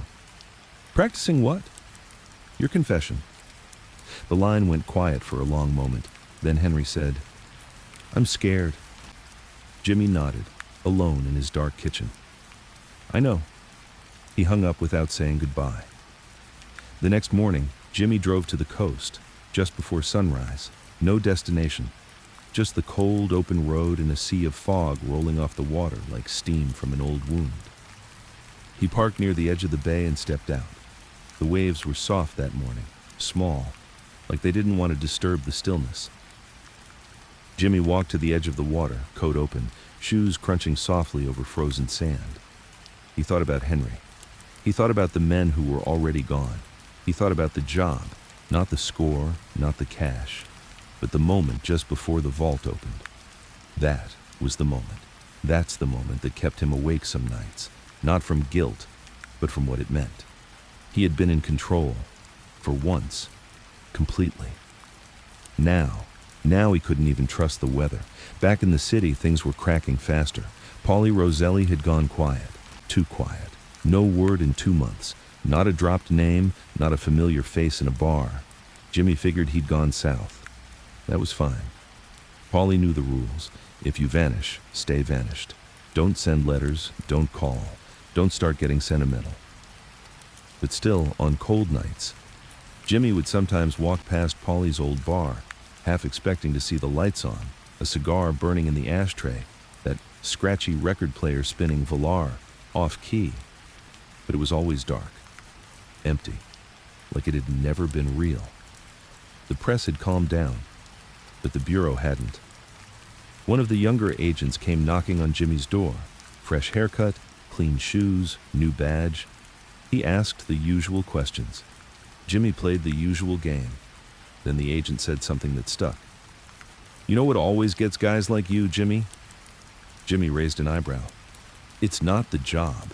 It's the silence afterward. That's what wears you down." Jimmy smiled. A real one, this time. "You think I haven't practiced being quiet?" The agent smirked but didn't press. "Guys like you always think you're the smartest man in the room," he said. "But rooms shrink." And then he walked away. Jimmy stood in the doorway for a long while, the wind tugging gently at his coat, like a warning. In February, Henry disappeared again. This time, 3 weeks. No calls, no whispers, not even the feds mentioned him. That was louder than anything. Jimmy took no action, not because he didn't care, but because by now, he already knew. There's a moment where betrayal doesn't come as a surprise anymore. It just shows up late. Jimmy started staying up later than usual, watching old movies in black and white, gangsters, soldiers, cowboys, men who always ended up on the losing side of their own legend. He wasn't feeling sorry for himself. He just wanted to understand something. What happens when the man who always had a plan finally runs out of moves? He looked around his house one night, photos of a life he didn't recognize anymore, mementos from people he barely spoke to, drawers full of receipts from restaurants that had long closed down. All those pieces, all those signs of a man who once thought he could disappear without being missed. Now, Jimmy wasn't sure that was true. On the first warm day of spring, he visited the cemetery. No funeral, no flowers, just a quiet walk between old stones. Names that meant nothing, dates that didn't matter. He liked it there. No one watching, no one listening. He sat on a bench near the east wall and stared out over the rows of graves. He imagined his name on one, James Burke, loyal to the end, forgotten by design. He didn't want statues, didn't want stories. He just wanted the noise to stop. That week, an envelope arrived. No return address. Just a sheet of paper, typed. "Your boy's been talking. I'm not the only one who knows. They're ready to move. Clock's ticking." Jimmy folded it slowly. No panic, just confirmation. Everything he'd spent the last 2 years trying to outlast was finally showing its face. Not like a threat, like a deadline. He burned the note, watched the corners curl in the sink. Ashes floated up and stuck to the stove. Jimmy wiped them away with the back of his sleeve. Then he sat down at the table, pulled out his notebook, and started writing again. Not names, not numbers, just thoughts. What to do with the money, what to leave for the kids, what to erase, what to admit, not to anyone else, to himself. For the first time, Jimmy allowed the end in the room, not as a mistake, not as a failure, just as truth. That night, he opened the window and let the air in, listened to the city outside, soft hums, distant horns, wind against the glass. He looked out across the rooftops and thought, they can take my name, they can take my face, but they can't take the fact I never begged. Then he shut the window, turned out the light, and went to bed, knowing full well the knock was coming. And when it did, he'd answer it himself. When they come for you. Jimmy Burke woke to silence. Not the kind he liked, not the soft kind that came with early morning light and the smell of fresh coffee, but the kind that felt too quiet, like the world had stopped just outside his front door. It was still dark when he sat up. Something in him already knew, not from a dream, not from a sound. from that internal clock, the one all men like him develop after years of looking over their shoulder. Today was different. He got dressed slowly. Same clothes as always, dark slacks, white shirt, gray sweater, not trying to hide, not trying to impress. He didn't eat breakfast, didn't call anyone, didn't turn on the TV. He just stood in the hallway for a moment, staring at the old picture of his kids when they were little. Smiling faces, missing teeth, haircuts from another time. He touched the frame once with his fingers, just to feel something that hadn't changed. Then he sat at the kitchen table, waiting. The knock came at 6:13 a.m., not loud, not rushed, just certain. Jimmy opened the door like he was expecting a neighbor. 2 agents, plain clothes, clean coats, calm expressions. One of them, the older one, held up a folded sheet of paper. "Mr. Burke," he said, "we're here on a federal warrant. You're not under arrest, but we'd like you to come with us." Jimmy looked at the paper, didn't read it. He nodded once, grabbed his coat and stepped outside. No cuffs, no headlines, just the soft crunch of morning frost beneath his shoes. They didn't say much on the ride over. Jimmy sat in the back of the unmarked car, looking out the window at the city he knew better than any map. His breath fogged up the glass slightly.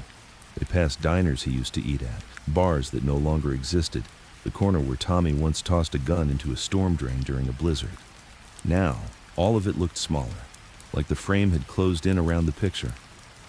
At the FBI field office, they led him into a quiet room, wood table. 2 chairs, 1 bulb too bright overhead. No cuffs, no shouting, just control. The kind Jimmy had always respected, the kind he had once used. An agent came in, not the one from his house. This one was younger, fresh suit, tired eyes. He dropped a file on the table and sat across from Jimmy. No introductions. He just opened the folder and began laying out photographs. Faces Jimmy recognized, some alive, some not. Some had smiled once on good nights. Now they were just pictures. "Tell me," the agent said, tapping a photo, "do you still talk to this man?" Jimmy didn't look down. "Don't recognize him." The agent nodded, flipped to another. "And him?" "Never seen him before." The agent smiled. "Mr. Burke, we've been building a case for over a year. Dozens of witnesses, hundreds of phone records, surveillance, financials. You don't have to say a word. That's your right. But I want you to understand something." He leaned in. "We already know." Jimmy said nothing. The agent sat back. "We know about Lufthansa. We know about Henry. We know about what happened after. We don't need you to confess. We just need you to stop pretending this is a game you can still win." Jimmy let the words hang in the air. He didn't blink, didn't flinch. He just stared at the file on the table, not reading it, but feeling the weight of it. And then he said, very quietly, "Then charge me." The interview ended there.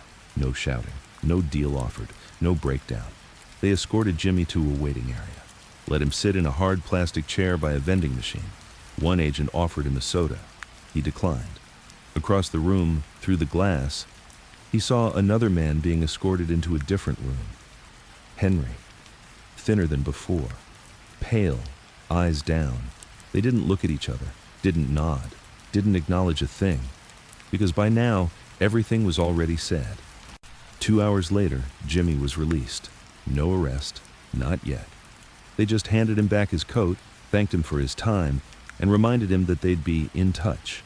He stepped back outside into the cold light of morning, blinking at the sun like he hadn't seen it in days. A few reporters waited across the street. They didn't approach.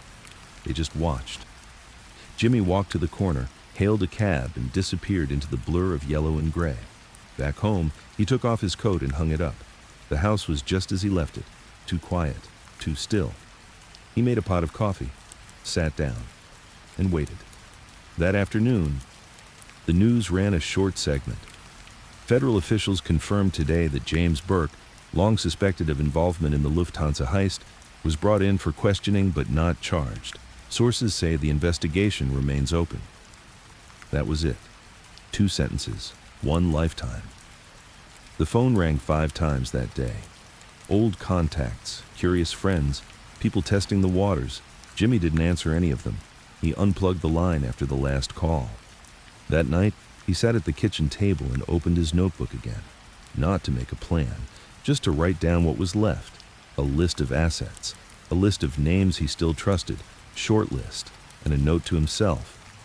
They already know, but they don't have the ending. For the next few days, Jimmy stayed inside, didn't shop, didn't walk, didn't go to the bar. He just waited, let the heat rise, let the pressure cook. And when it didn't explode, he knew exactly why, because it wasn't meant to explode. It was meant to boil slowly, the same way he used to do with men who owed him money. Quiet pressure, gentle reminders, one late night knock at a time.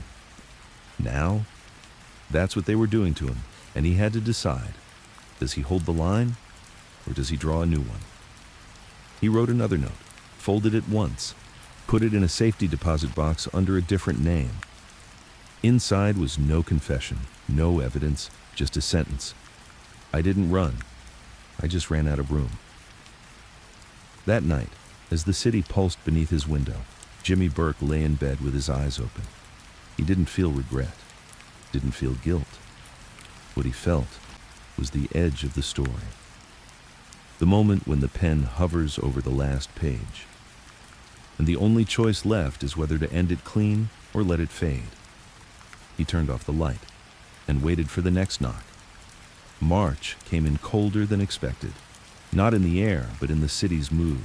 People still walked fast, still cursed at taxis, still huddled in front of bodegas for smokes and coffee. But something felt different to Jimmy Burke. It was like New York had finally caught up with him, not loud, not angry, just watching, like it had waited long enough. He didn't shave that week, didn't wear a coat when he left the house, didn't bother changing his routine, not because he was lazy, but because routine had always been his weapon. Predictability kept suspicion away. But now suspicion lived next door. It didn't knock, it didn't ask questions, it just sat beside him on park benches, followed him into diners, hovered behind every smile. They didn't arrest him, but they didn't leave him alone either. A federal subpoena arrived by courier. 2 agents stood on the curb while the delivery guy walked it up to Jimmy's front door. No cuffs, no words, just a folded letter inside a clean manila envelope. Jimmy read it once, then again. Then he burned it in a cereal bowl in the sink. The ashes turned to sludge under the tap.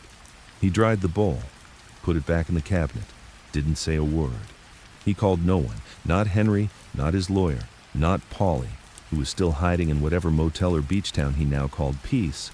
Instead, Jimmy started doing something no one expected. He cleaned. Not in panic, not out of paranoia, but out of respect. The basement was first. Stacks of old boxes, records, tools, files that went back to the 60s.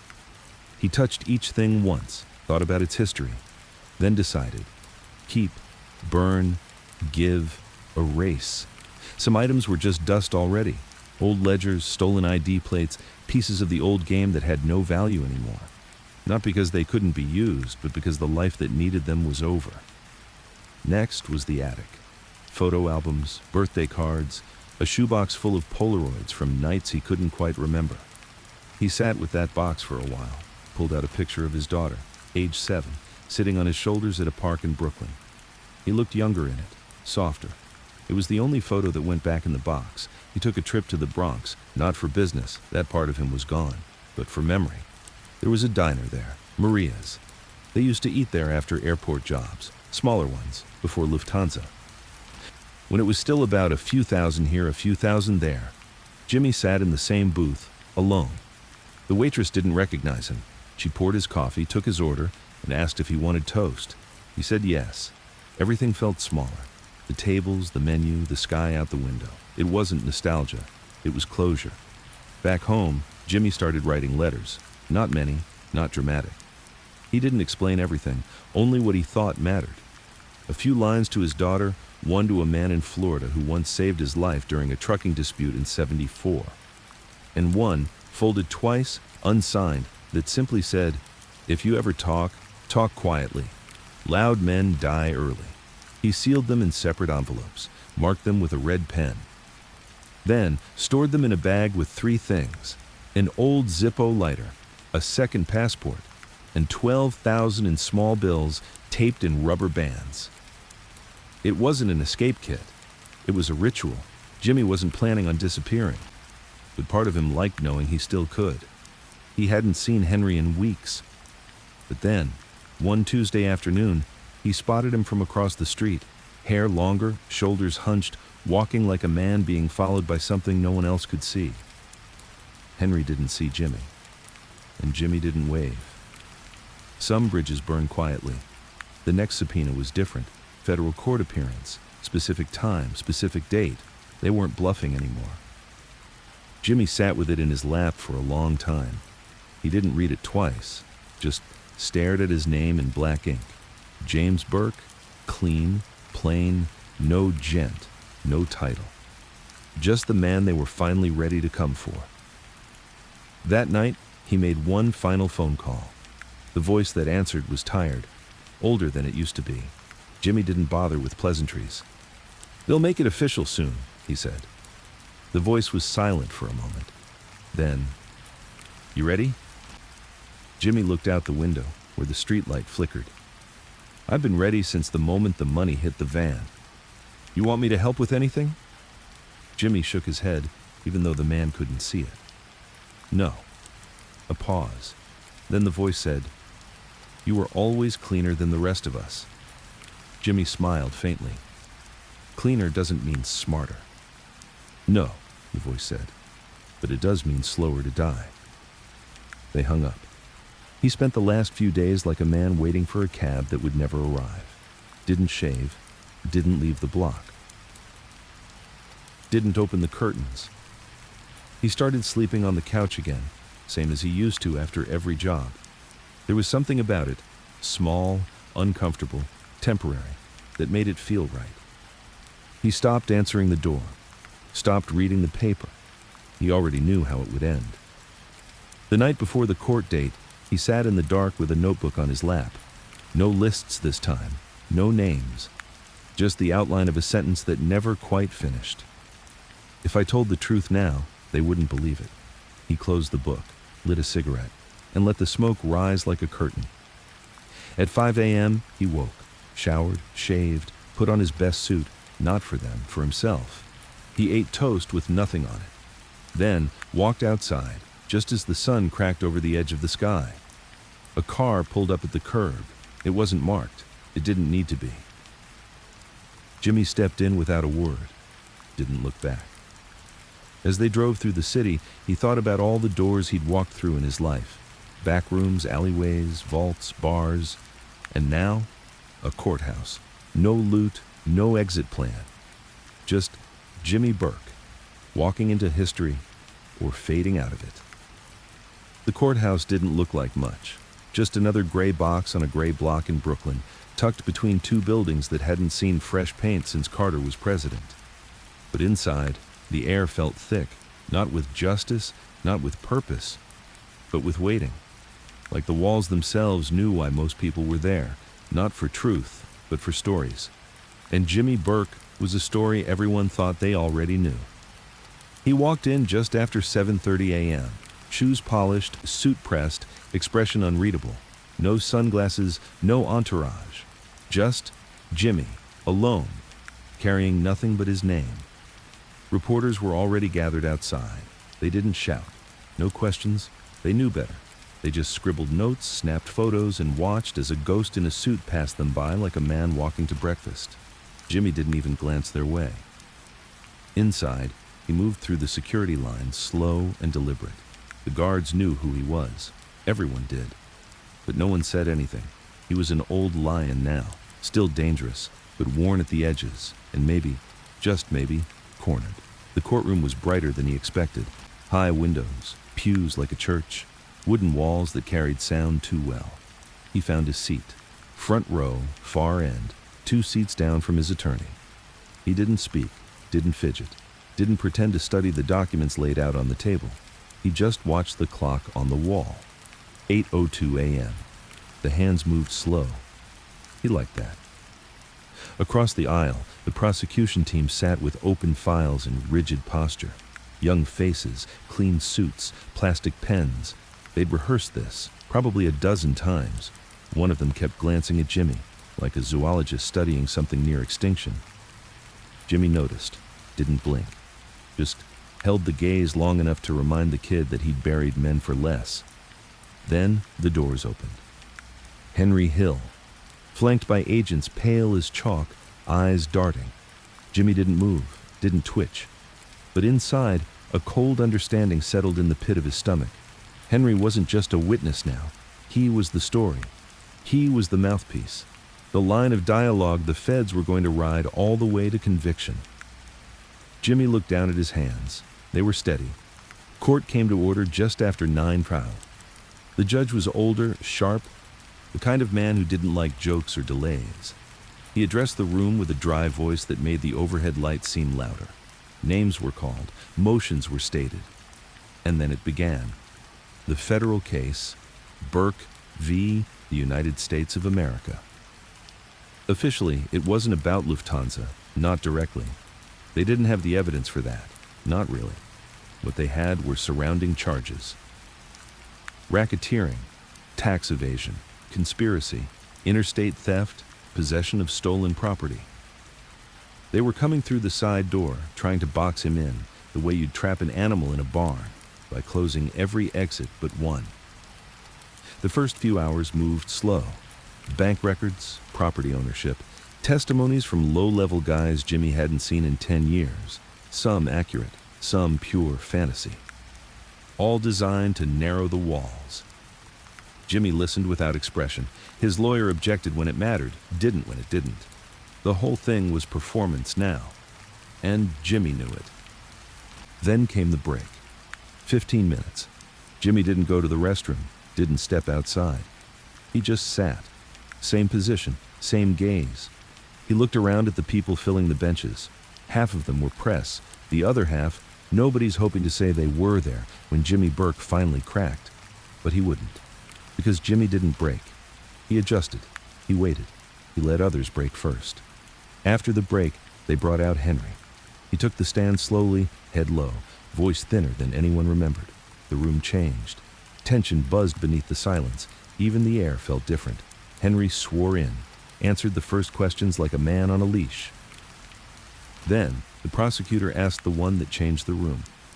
Did Mr. Burke organize and order the 1978 Lufthansa robbery? A pause, long enough to be remembered. Henry swallowed. Then he nodded. Yes. Jimmy didn't blink. He looked at Henry, dead in the eye, and gave him nothing. No rage, no scorn, no sorrow, just a flat, clean gaze. As if to say, that's how you want to play it? Fine. But don't flinch when it's your turn to pay. Henry wouldn't meet his eyes after that. He just kept talking. About numbers, about names, about cars and buildings and safe houses. He wasn't lying, not entirely. But he wasn't telling the truth either. He was telling the story the feds needed him to tell. And Jimmy knew, in that moment, that the case had shifted. Not in truth, in tone. This wasn't about proof anymore. This was about belief. By 3 p.m., Jimmy was tired. Not physically, not even mentally. Just soul tired. The kind of tired that settles in a man when the future doesn't hold any more surprises. When you've read the last page, but people keep flipping back as if they missed something. He wanted it to be over, not out of fear, but out of boredom. The noise, the eyes, the questions with answers already written. It didn't matter. They'd already decided who he was. Now, they just needed the paperwork. When court adjourned, Jimmy stood slowly, straightened his jacket, nodded once to his lawyer, walked past the gallery, past the press, past the cameras. No handcuffs, not yet. Just gravity. Thick, steady, unforgiving. Outside, the light had changed. The sun was gone, tucked behind gray skies. Reporters leaned in. He didn't speak, didn't raise a hand, didn't smirk for the cameras. He just kept walking, one slow step at a time, like a man walking into the fog. Back home, he made a sandwich, roast beef, no mustard, the same way he'd had it for years. He sat at the kitchen table, took one bite and put it down. The taste was gone. All of it. That night, he listened to the tape player his daughter had bought him for Christmas the year before. Sinatra. That's life. He closed his eyes and let the horns roll through him like thunder. The voice, too. Frank always sounded like he knew something the rest of the world couldn't touch.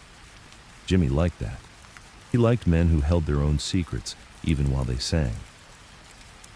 At midnight, he wrote one more note in the notebook. They heard what they wanted.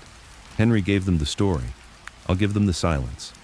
He closed it, put it back in the drawer, lit one last cigarette, watched the red tip glow in the dark, and waited. Because the next knock wouldn't be an invitation. It would be a decision. And Jimmy, the Gent Burke, had already made his. A week after his first court appearance, Jimmy Burke walked back through the courthouse doors with that same slow step, that same unreadable face. Only now, the cameras were waiting in rows. Reporters outside shouted questions like fans at a parade. Jimmy, are you worried about Henry Hill's testimony? Is Lufthansa finally catching up to you? You still the Gent, Jimmy, or just a ghost now? He didn't answer. He never did. Answering meant you thought you owed someone an explanation. Jimmy Burke never owed anybody anything. Inside, the temperature was cold, the lighting flat. The courtroom buzzed with anticipation. More suits, more press. More people pretending they weren't there to watch a man be dismantled piece by piece. Jimmy sat at the defense table in the same gray suit, same pressed collar. His attorney, Charles DeSantis, leaned in. They want to bury you on the conspiracy charges, he said. They're not worried about Lufthansa. They're going to box you in with the paperwork, taxes, stolen goods, witnesses with long memories and short loyalty. Jimmy didn't blink. They're not coming for what I did, he said. They're coming for what I represent. DeSantis paused. And what's that? Jimmy looked up at the judge's bench. The guy who got away. The prosecution started with the small things. They didn't go straight for the heist. They started with 1976. A trucking job, a missing load, a security guard who remembered a man fitting Jimmy's description. Then came the financials. A year Jimmy filed nothing, spent everything, and left behind just enough smoke for the feds to call it fire. DeSantis objected. Sometimes it stuck, sometimes it didn't. But none of it mattered. Because it wasn't about facts anymore. It was about building a picture, not of a criminal, but of a man so used to getting away with it, he'd forgotten what it meant to be afraid. The jury didn't look at him much. At first, they tried. But Jimmy had that look, the one that holds your gaze just long enough to make you second-guess the truth. So they stopped. They looked at the papers, at the lawyers, at Henry, especially Henry. He came back to the stand like a man who had already been unmade and reassembled by fear. His answers were cleaner now, more rehearsed, less shaky. The agents had prepped him well. Did Mr. Peter Burke ever mention Lufthansa by name? No. Did he suggest a robbery was coming? Yes. Did he plan it? Yes. How do you know? I was there. The words echoed. Even Jimmy had to admit Henry sounded convincing, because he was no longer testifying. He was performing, and everyone was watching. DeSantis tried to poke holes. You've lied before, Mr. Hill? Yes. You've committed crimes yourself? Yes. You've cooperated with the FBI to save your own skin? Yes. And today, under oath, we're supposed to believe you're finally telling the truth? Henry paused. Then, yes. Jimmy kept his face still, but inside something gave way. Not a collapse, more like a sigh that lasted hours. He wasn't mad at Henry. He was just tired of how predictable betrayal had become. The courtroom became a second home for the next few weeks. Every morning, Jimmy arrived early, sat in the same spot, read the notes DeSantis handed him, didn't flinch, didn't speak unless spoken to. He wore the same gray suit, switched ties only once, a solid navy blue.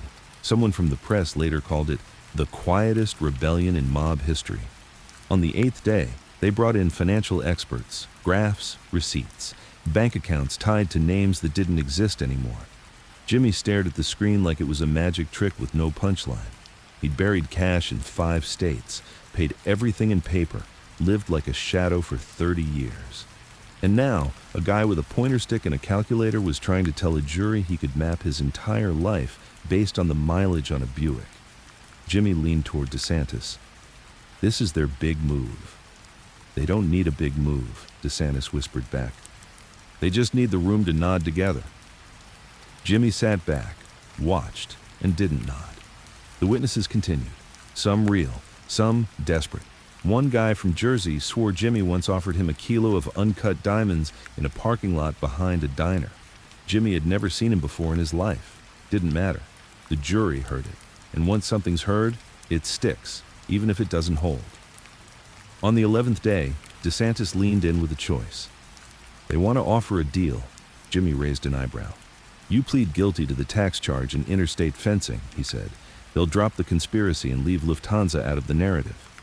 What's the number? 10 to 12. Jimmy exhaled through his nose, not a sigh, just air. 10 years for staying silent. Or maybe 20 for keeping it up. Jimmy looked at the table, at the scratched surface, the little cracks in the wood. Then he looked at the jury. None of them looked back. That night, he didn't go home. He drove, nowhere far, just to the old streets where it all began, the garage where he learned to hotwire a Cadillac, the lot where they used to run dice games out of the trunk of a Plymouth, the alley where Frankie once got beat for skimming 5%, the places that had made him. Now they were all gone, painted over, gentrified, or forgotten. He parked at a corner that used to mean something, got out, looked around. No one recognized him, which felt like a kind of freedom. Back in court the next day, he made his decision. No deal. DeSantis didn't argue. He just nodded and said, "Then we finish this your way." Jimmy took the stand, not to confess, just to exist. To look the jury in the eyes and remind them that he wasn't a myth. He was a man. He answered what he had to, denied what they wanted, clarified what was twisted, never once raised his voice. One juror cried. He noticed. He didn't use it. That wasn't the point. The point was, they were used to gangsters shouting, used to fear, to anger, to spectacle. Jimmy gave them none of it, just control. The last piece of himself he still owned. Final arguments came and went. The prosecution leaned heavy on Henry, on the myth, on the idea of Jimmy Burke. DeSantis leaned on the absence of evidence, on doubt, on how truth doesn't come from a man trying to stay out of prison. Then the jury left, and Jimmy waited. He spent the waiting hours in a back room. No cuffs, just walls, coffee, and silence. He closed his eyes once, didn't sleep, just rested, and let the noise outside fade. By sunset, they had a verdict.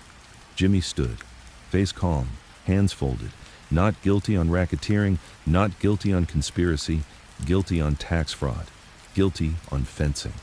The judge read the counts like someone delivering a death sentence with a spoon. Jimmy didn't react, even when he heard it. 20 years, not life, but more than enough to change the shape of what remained. No outbursts, no cuffs in front of the cameras.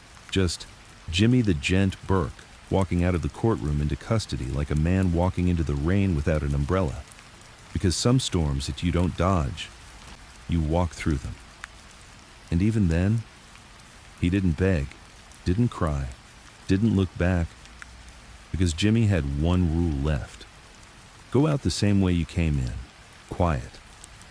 The number, not the name. The prison wasn't a hellhole. It wasn't violent or loud or falling apart like the movies made it seem.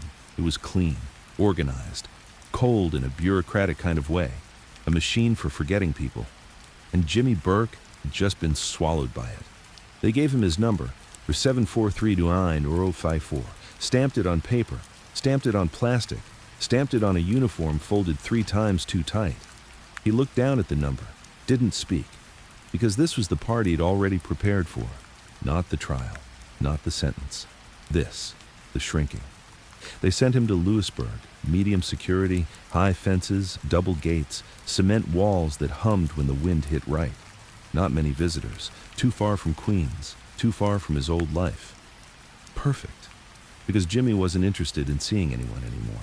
He'd already buried the man they knew. The first thing he noticed was the quiet. Not true silence. There was always the buzz of lights, the metallic slam of doors, the soft rustle of men breathing in their sleep. But it was emotional silence. Nobody cared who you were before. Not really.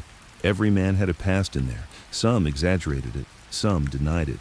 Jimmy just let us sit beside him like an old friend who didn't need to speak. His cell was small, twin bed, metal sink, toilet in the corner that never stopped humming. He got used to it fast. Jimmy had always known how to adapt. He made his bed every morning, clean lines, tucked corners, just like he used to do in the motel rooms between jobs. Some habits stay, even when the scenery changes. He kept his head down, didn't ask questions, didn't give advice, didn't join cliques or gamble with cigarettes or talk about the old days. That confused the younger inmates. They'd whisper, "That's Jimmy Burke, Lufthansa guy. Used to run with Tommy and Henry, put half the city on its knees."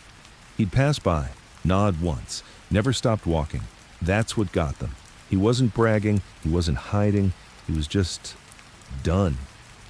And somehow that made him the most dangerous man in there.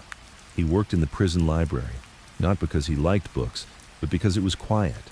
No politics, no eyes watching every move. Just the smell of paper and dust and the occasional scuffed-up paperback that had passed through 10 sets of hands. He shelved books, repaired covers, memorized titles he'd never read. Sometimes he'd sit at the desk and just listen, not to voices, but to the absence of noise. And that, for a man like Jimmy, was peace. His body started to slow down, not all at once, just little things. The knee from an old football injury started clicking again. He couldn't sit for too long without stiffening up. Sleep came later, ended earlier. But he didn't complain. He never had. Complaining is just another way of reminding people you're weak. And Jimmy had made a life out of being the kind of man people didn't pity. Every Tuesday, he'd get one letter, always the same envelope, no return address. Inside, a small sheet of paper, folded twice with just one sentence. "Still standing?" He never replied, but he always read it twice, then folded it again, tucked it in the back of a book with no spine. He didn't need the words, just the rhythm. Holidays passed like hours, Easter, Thanksgiving, Christmas. The decorations went up in the halls, plastic wreaths, paper snowflakes. Some guys leaned into it, sang carols, passed cards. Jimmy didn't. Not because he was bitter, but because he'd already celebrated everything he needed to. He'd made it this far. That was enough. Occasionally someone would ask about Lufthansa, usually a new guy, young, curious. "You really do it, Jimmy?" He'd look at them, not annoyed, not offended, just blank, and then say, "I never took what I couldn't carry." That answer meant nothing, or maybe everything. Either way, they stopped asking after that. In his third year, he had a visitor, unexpected, his daughter. She sat across the glass, nervous, hair tied back, cheeks thin. He picked up the phone, didn't smile, didn't scold, just said, "You didn't have to come." She swallowed. "I know. Why now?" "I had a dream." Jimmy raised an eyebrow.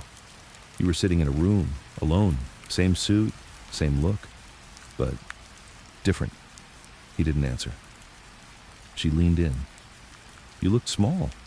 He nodded slowly. "Because in here, I finally fit the room." They didn't speak much after that. She left early, didn't hug him, didn't cry. Just pressed her hand to the glass for a moment.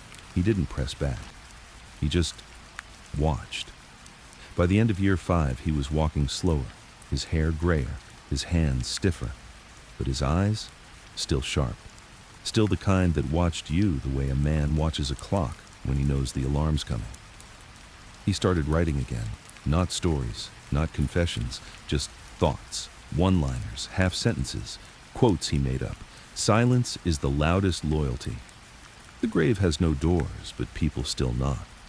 They fear the quiet ones until the quiet is all they hear.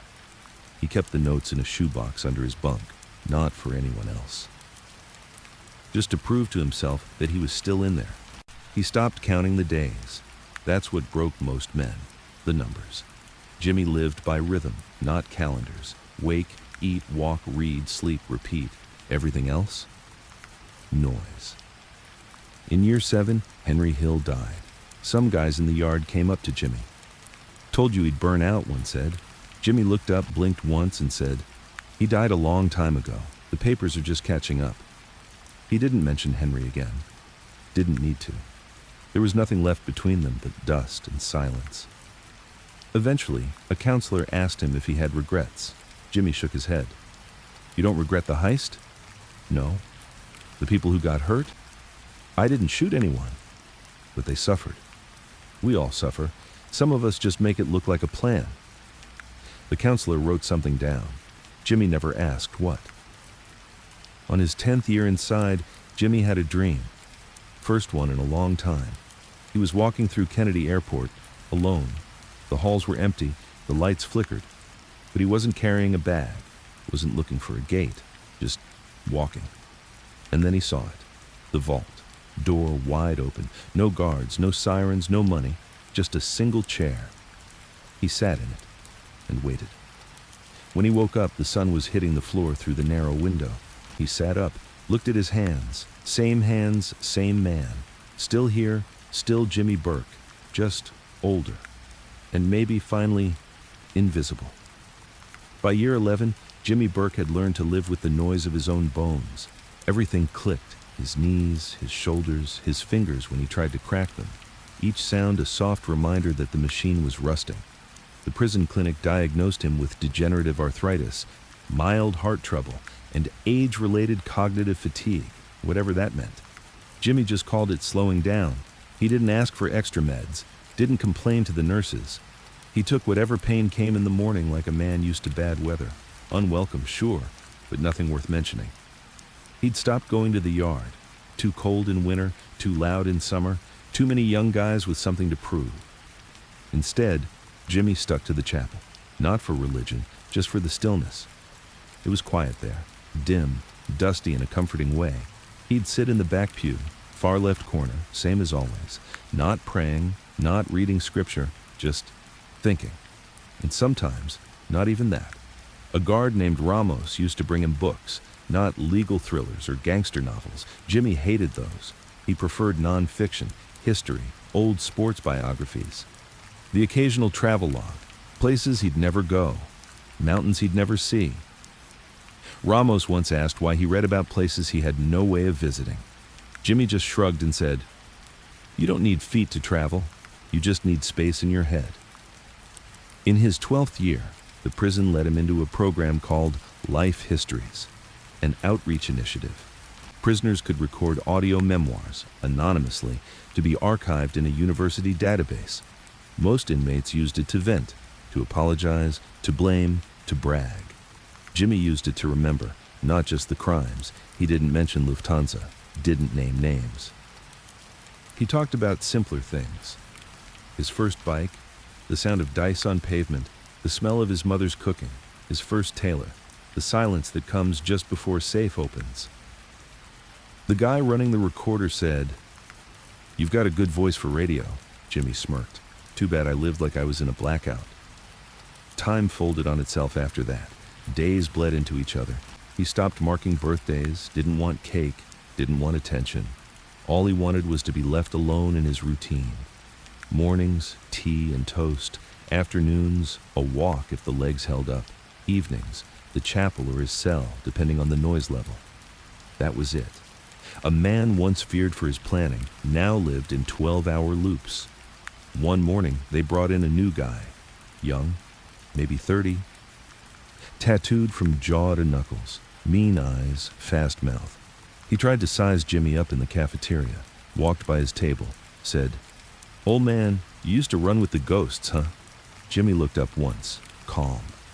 "You're not fast enough to outrun your own mouth." The kid laughed, thought it was a joke, until the next week when his commissary got cleaned out and no one took credit. He didn't bother Jimmy again.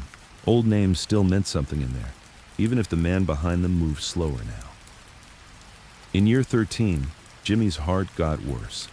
Not enough to collapse, just enough to feel the tremors in his hands when he sat still too long.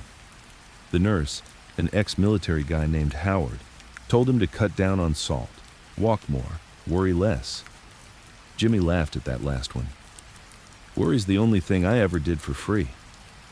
Howard smiled and shook his head. But he started visiting Jimmy's cell every evening, just 5 minutes. Check his pulse, small talk, the usual. Jimmy appreciated it in silence. He didn't need friends, but in places like that, even routine kindness felt like gold.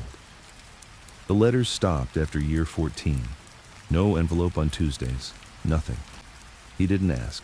He figured whoever it was, daughter, friend, ghost, had either died, moved on, or finally let go of the past.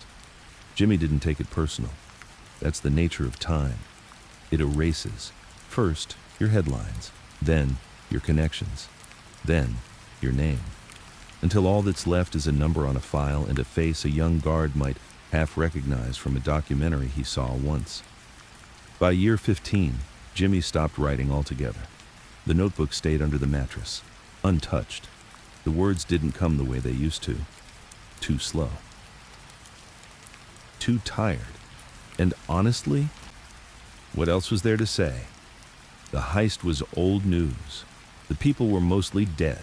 The rules had changed. The streets weren't run by men in suits anymore. Now it was kids with phones, money that vanished into crypto, crimes that happened with a tap instead of a gun. Jimmy had lived past his era, and he was okay with that. One cold February morning, Jimmy stood at his sink, brushing his teeth, when the room tilted. Not a fall, not a collapse, just a slow lean, like the world was sliding sideways. He gripped the metal edge of the sink and waited, heart fluttering like a moth under glass. It passed, barely. He sat on the edge of the bed and stared at the wall for 10 minutes, not thinking, just breathing. Because now, even that felt like something borrowed. The warden came to see him that week. Small man, glasses. Too formal. He offered Jimmy a transfer, lower security, better food, closer to a hospital. Jimmy declined. Why? The warden asked. Jimmy looked him in the eye. I came in here a ghost. I'll leave like one. The warden nodded. Didn't push. Left the room quieter than he'd entered. On his birthday, what would have been his 65th, Jimmy sat alone in the chapel. No sermon, no music, just him, the dust, and that one stained glass window no one ever cleaned properly. It showed a lamb kneeling under a tree. Jimmy stared at it, then whispered something no one heard. I was never the lamb. That night he lay down early, didn't bother setting his shoes by the bed, didn't count the lights flickering in the hallway, just closed his eyes, hands folded across his chest, like a man waiting for something he wasn't afraid of anymore. The next morning, Ramos came to check on him, knocked once, twice, no answer. They opened the door and found him still, peaceful, as if he'd fallen asleep halfway through a thought. There was no note, no last confession, no big reveal, just Jimmy Burke, gone the way he lived, quiet. The papers ran a few blurbs. Notorious mobster James Jimmy the Gent, Burke dies in prison, old headlines recycled. A few pundits debated whether he got what he deserved. Most didn't remember who he was. No funeral. His daughter declined to claim the body. They cremated him in a state facility. No plaque, no ceremony. Just a tin box and a record that said, deceased, natural causes, inmate, Chatham 4329-054. But back in Lewisburg, in the chapel where the light hit that dusty window just right, a single paperback sat on the back pew. Tucked inside, barely noticeable, was a page torn from Jimmy's notebook. It said, I didn't outlive my enemies. I outlasted myself. It was a quiet Monday when the news finally landed in Queens. A footnote in the back of the paper. A single paragraph between a subway closure and a Knicks loss.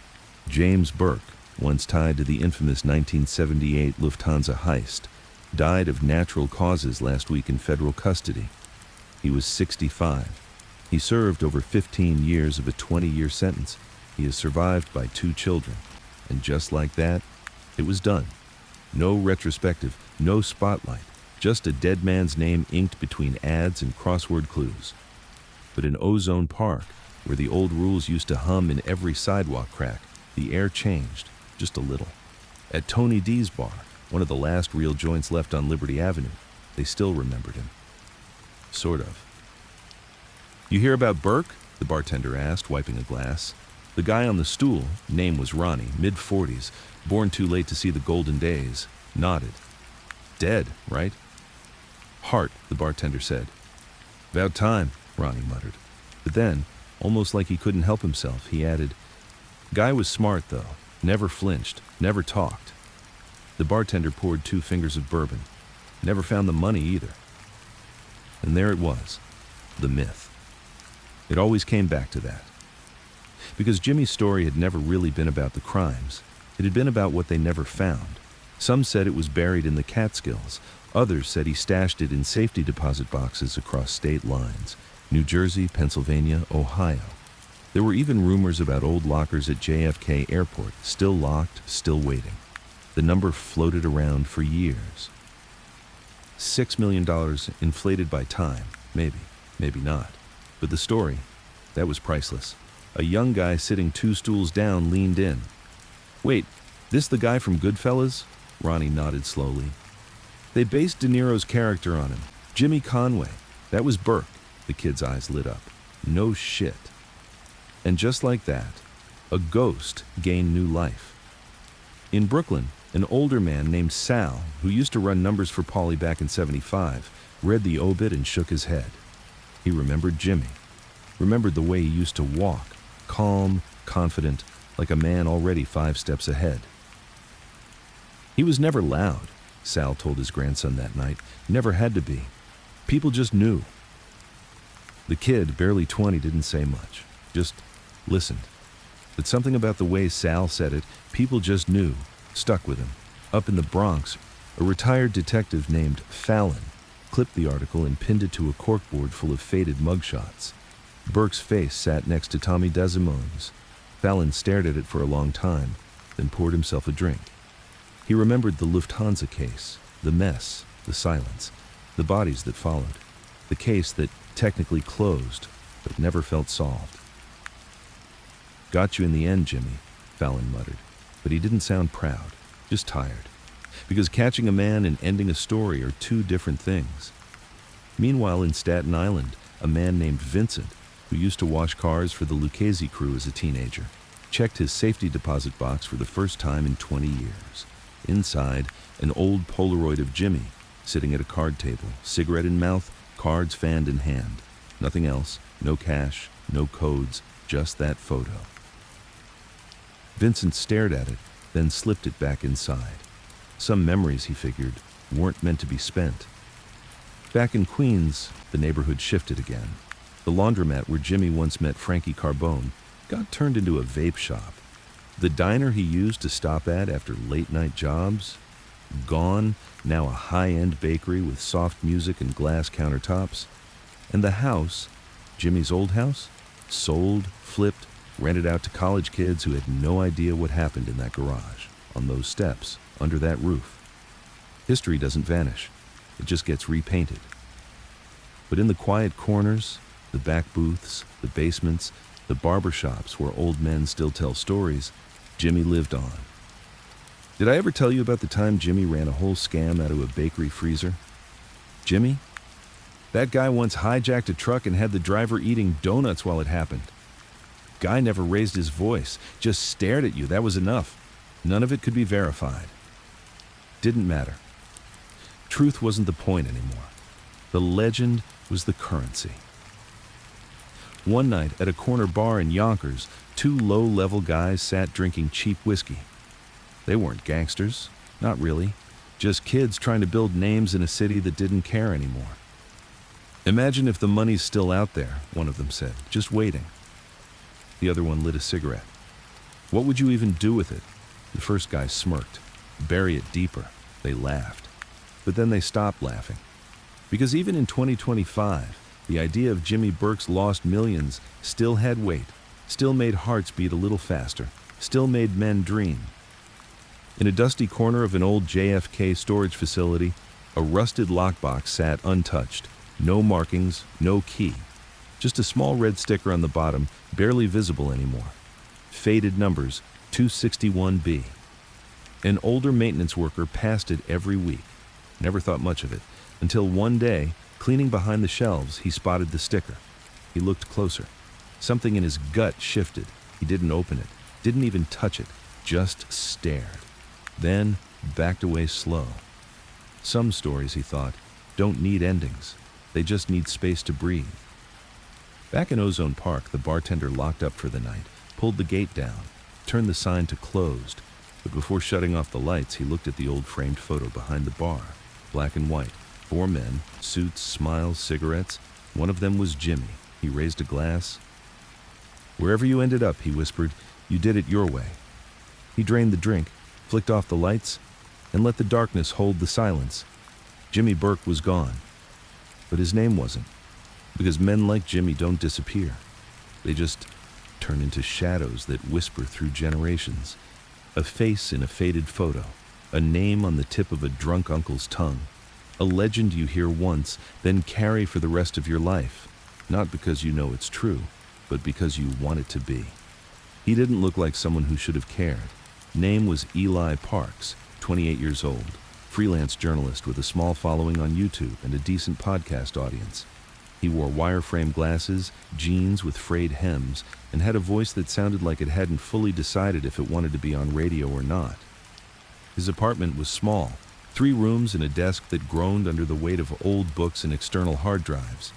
He lived in Brooklyn, barely made rent, and drank gas station coffee like it was holy water. But he had something most people didn't. Curiosity. And Jimmy Burke? Jimmy was the itch he couldn't scratch. It started as a segment idea, 10-minute audio feature, the heist that outlived its ghosts. Supposed to be simple, punchy. Cover Lufthansa Jimmy, a few dead guys, some old audio clips, a closing line that hinted at buried money and unanswered questions.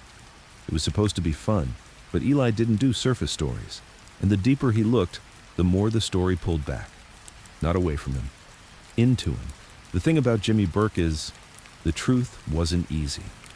You start reading about him and the facts get slippery. Some sources call him a mastermind. Others say he was just muscle. Some claim he planned Lufthansa from the start. Others say he just moved the money and killed anyone who spoke out of turn. There were gaps in every timeline, contradictions in every testimony. But what Eli noticed most? There were things missing. Pages blacked out, interviews sealed, FBI memos redacted so heavily they looked like charcoal sketches. And that made Eli hungry. He started interviewing people, guys from Queens who wouldn't talk on the record, retired detectives who spoke in hypotheticals, historians who got nervous when you mentioned Lufthansa and unclaimed assets. Eli would sit there, pen still, recorder blinking, and just let the silences stretch. That's when things spilled out. The cash was never found, kid. They say he buried it in drywall behind a church in Staten Island. Jimmy? Nah. Too smart to leave it where you could dig it up. Maybe bank accounts under fake names. Swiss, probably. Word is he gave it to his daughter. Never spent a dime. Just passed it down quiet-like. Each version sounded like a lie. But each one had just enough dust of something real to keep Eli chasing. He visited the courthouse in Brooklyn, requested access to the original case files. Some were available, most weren't. Why? He asked the clerk. The man behind the glass just shrugged. National security reasons. National security? This was a mob robbery in the 70s. The man shrugged again. Eli took the files he could, spent the next 3 weeks in his apartment surrounded by yellowed paper and frustration. Then he found it. A letter, buried in an appendix. Written by Jimmy during his final year, never released, addressed to no one, but filed anyway. It was short, handwritten, and it said, "If the truth mattered, I'd have told it." But the truth was never what they wanted. They wanted the silence to make their stories louder. So I gave them exactly what they came for. Nothing. Signed with a line, not a name. just a slash, a cut. Eli stared at it for a long time, not because of what it said, but because it said enough. He shifted gears, started asking different questions, not about the heist, about the aftermath, where the money could have gone, who was still alive, what names kept popping up in whispered conversations and off-the-record emails. And one name, Carla Burke, Jimmy's daughter. She hadn't spoken publicly in over 30 years. No social media, no interviews, no business records. Just quiet, which for Eli meant she might know something. It took 2 months to find a working number. 1 call to a disconnected line, 2 dead ends, and then 1 voicemail. "Hi, this is Carla. I'm not available. Please don't." No beep, no option to leave a message. Just, please don't. Eli smiled. That was Burke blood, all right. But he didn't give up. He sent a letter, handwritten, polite, no questions. Just a note that said, "I'm not chasing ghosts. I'm chasing the silence your father gave the world." I think he wanted someone to find it, just once. He included his number. Nothing happened for 3 weeks. Then one night, just past 2 a.m., his phone rang. She didn't say hello, just, "What do you want?" Eli sat up in bed, blinking through the dark. "Answers. You think I have them? I think you're the only one left who isn't lying." Silence. Then, "Meet me in Rockaway, Boardwalk, tomorrow, 5 p.m. She hung up. Eli didn't sleep the rest of the night. She was waiting when he got there. Black coat, sunglasses, cigarette burning low. Older than he expected. Mid-50s, but sharp. Present, like a woman who never let the world off the hook. "You brought a recorder?" she asked. Eli shook his head. "Just my ears." She nodded. "Smart." They walked the boardwalk once in silence. Then she said, "You know what my father feared most?" "What?" "Being turned into a bedtime story. Something people tell so they don't have to remember the real world." She looked at him. "And here you are."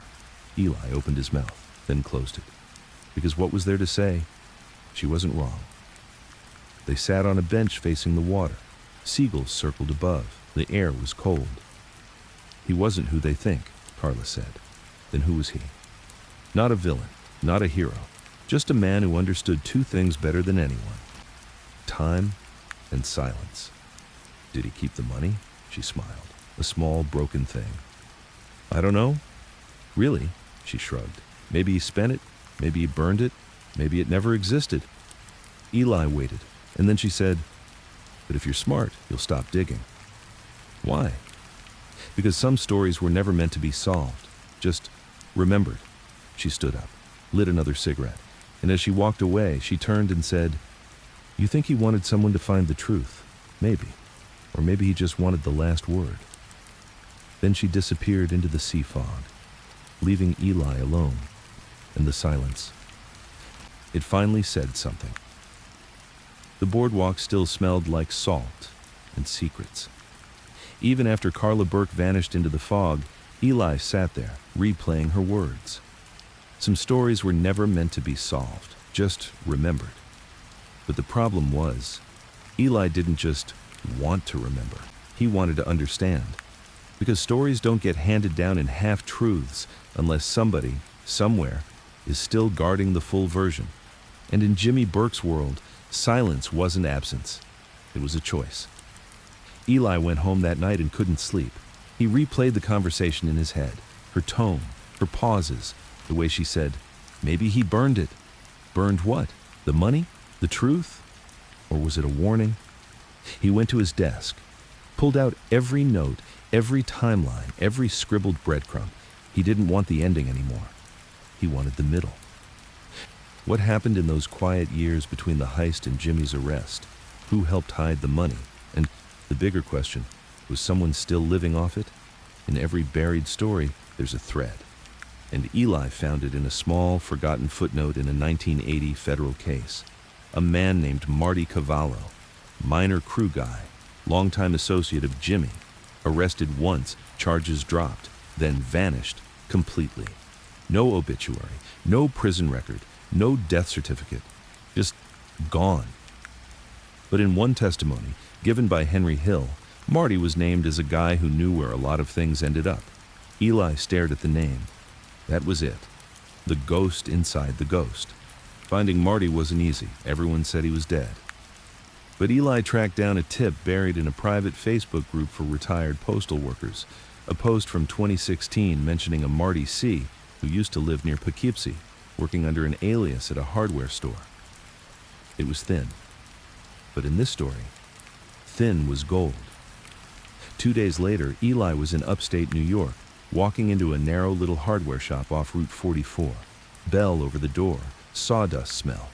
One old man behind the counter, white beard, blue flannel, hands like bark. Eli didn't ask if he was Marty, he just said, "Did Jimmy Burke leave anything behind?" The man didn't flinch, didn't smile, didn't ask who Eli was. He just said, "You got a car outside?" Eli nodded. The man walked past him and locked the front door. They didn't speak for 10 minutes, drove in silence, through trees, past lakes, until they reached a small cabin, half buried in pines. Inside it was warm, fireplace burning, no pictures, no clocks, just one long table and 2 chairs. The man, Eli still didn't have a name, sat, poured them both a drink, then finally said, "You're not the first to come asking, but you're the first to come alone." Eli took the glass, waited. "You knew him?" Eli asked. The man nodded. "For a while, before the wolves showed up." "Wolves? Feds, friends, doesn't matter. When money's involved, everyone turns." He didn't say he was Marty, but he didn't have to. Eli just let the space breathe. After a while, the man leaned back and said, "You want to know if the money's real?" "Yes, it is." "Still out there?" The man looked at the fire, then said, "Parts of it. Not much. Not in the way you think." Eli frowned. "What do you mean?" The man sighed. "Jimmy didn't bury it all. He distributed it. Quiet, careful, long before the cops ever knocked. He wasn't greedy, he was strategic." Eli leaned forward. "Who did he give it to?" The man looked at him for a long time, then said, "People you'll never meet. Some are gone. Some went legit.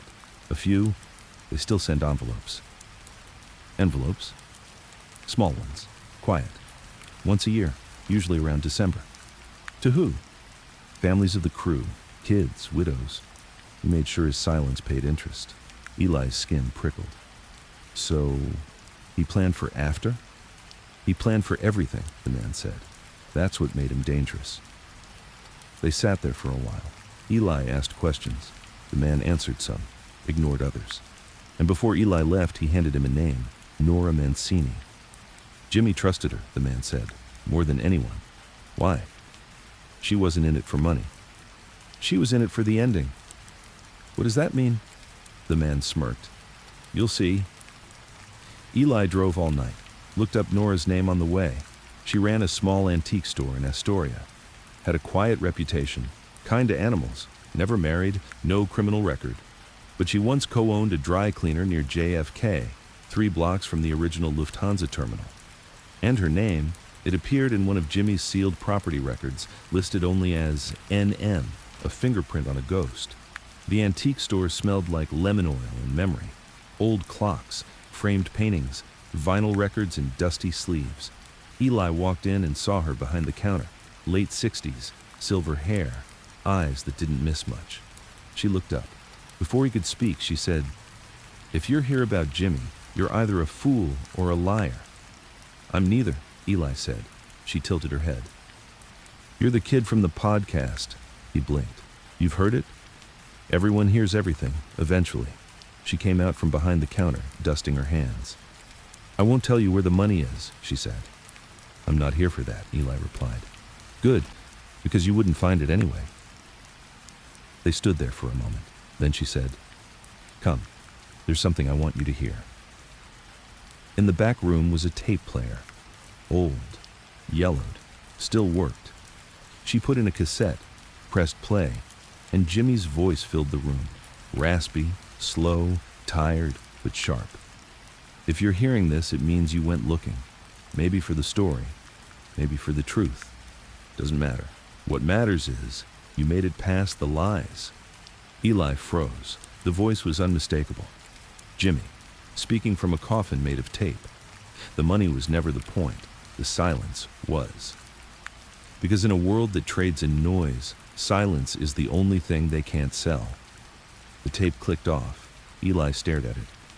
"Why do you have this?" he asked. Nora lit a cigarette. "He gave it to me. Said it wasn't for the world, just for one person." "Who?" She looked at him. "You, apparently." Eli didn't speak for a long time. Then he said, "What do I do with it?" "Whatever you want," she said, "but be careful." "Why?" "Because people are still watching.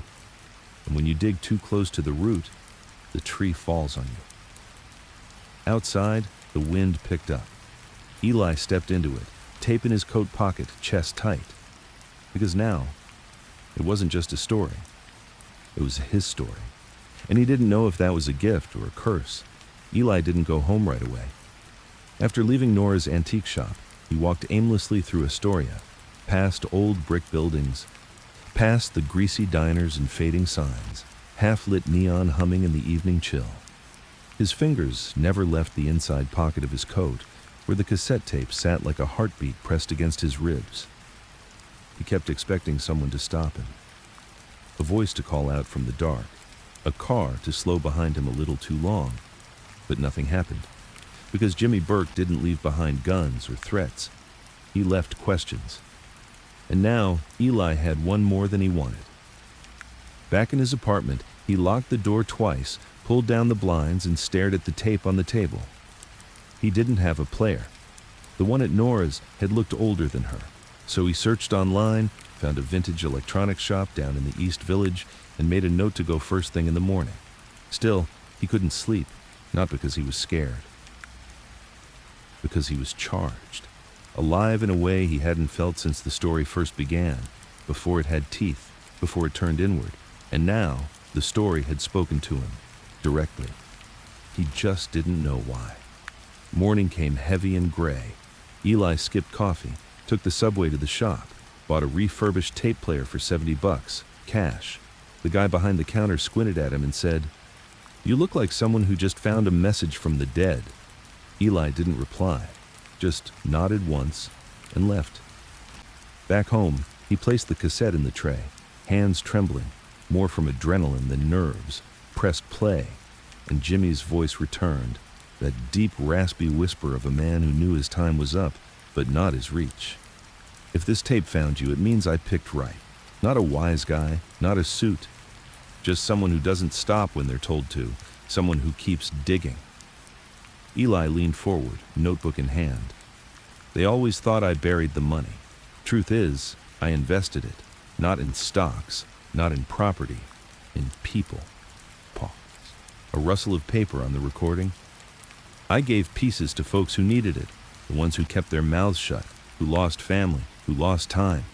Told them one thing, never speak of it, not even to each other, and they didn't. But here's what they don't know. I left a piece behind, just one."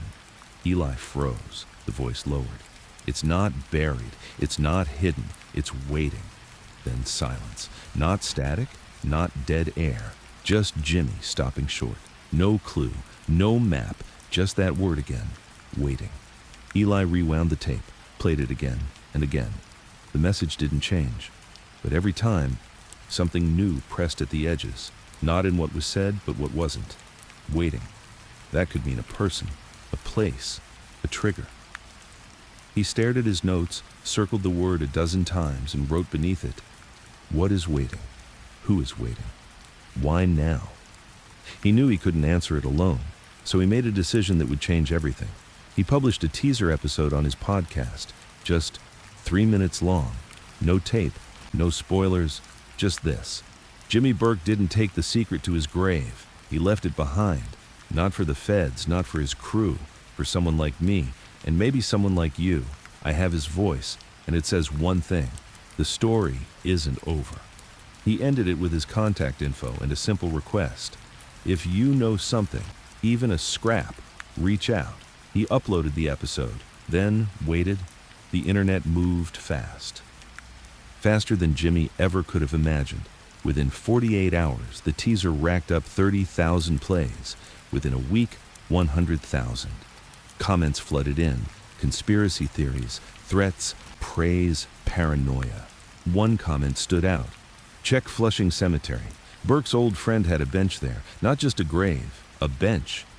Eli had read enough to know this was real.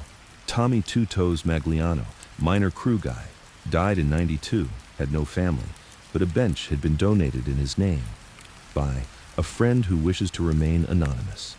Eli rented a car, drove to Flushing on a wet Tuesday, found the bench near a cluster of old tombstones. It was weathered. The plaque read, "In memory of Tommy Two Toes Magliano friend, brother, loyal to the end." Eli sat on it, felt the cold sink into him, then noticed it, a tiny brass dot on the back corner of the bench, not a screw, smaller. Circular, dull. He pressed it, nothing. But when he ran his hand underneath the bench, he felt a groove, a notch, a slit. He reached in, fingers brushing against something metallic, pulled it free.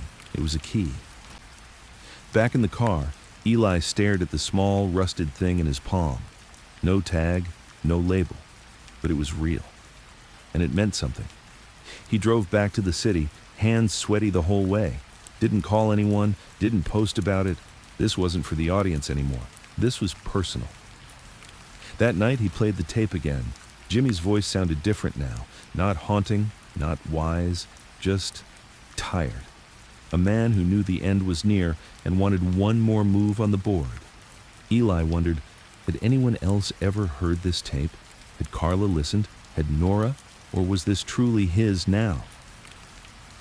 At 3:42 a.m., his phone buzzed. Unknown number, one text. "You're getting close, that's dangerous." He stared at it. No name, no follow-up. He didn't reply, but he also didn't sleep the rest of the night. The next day, his door was ajar. Nothing stolen, nothing touched, just open.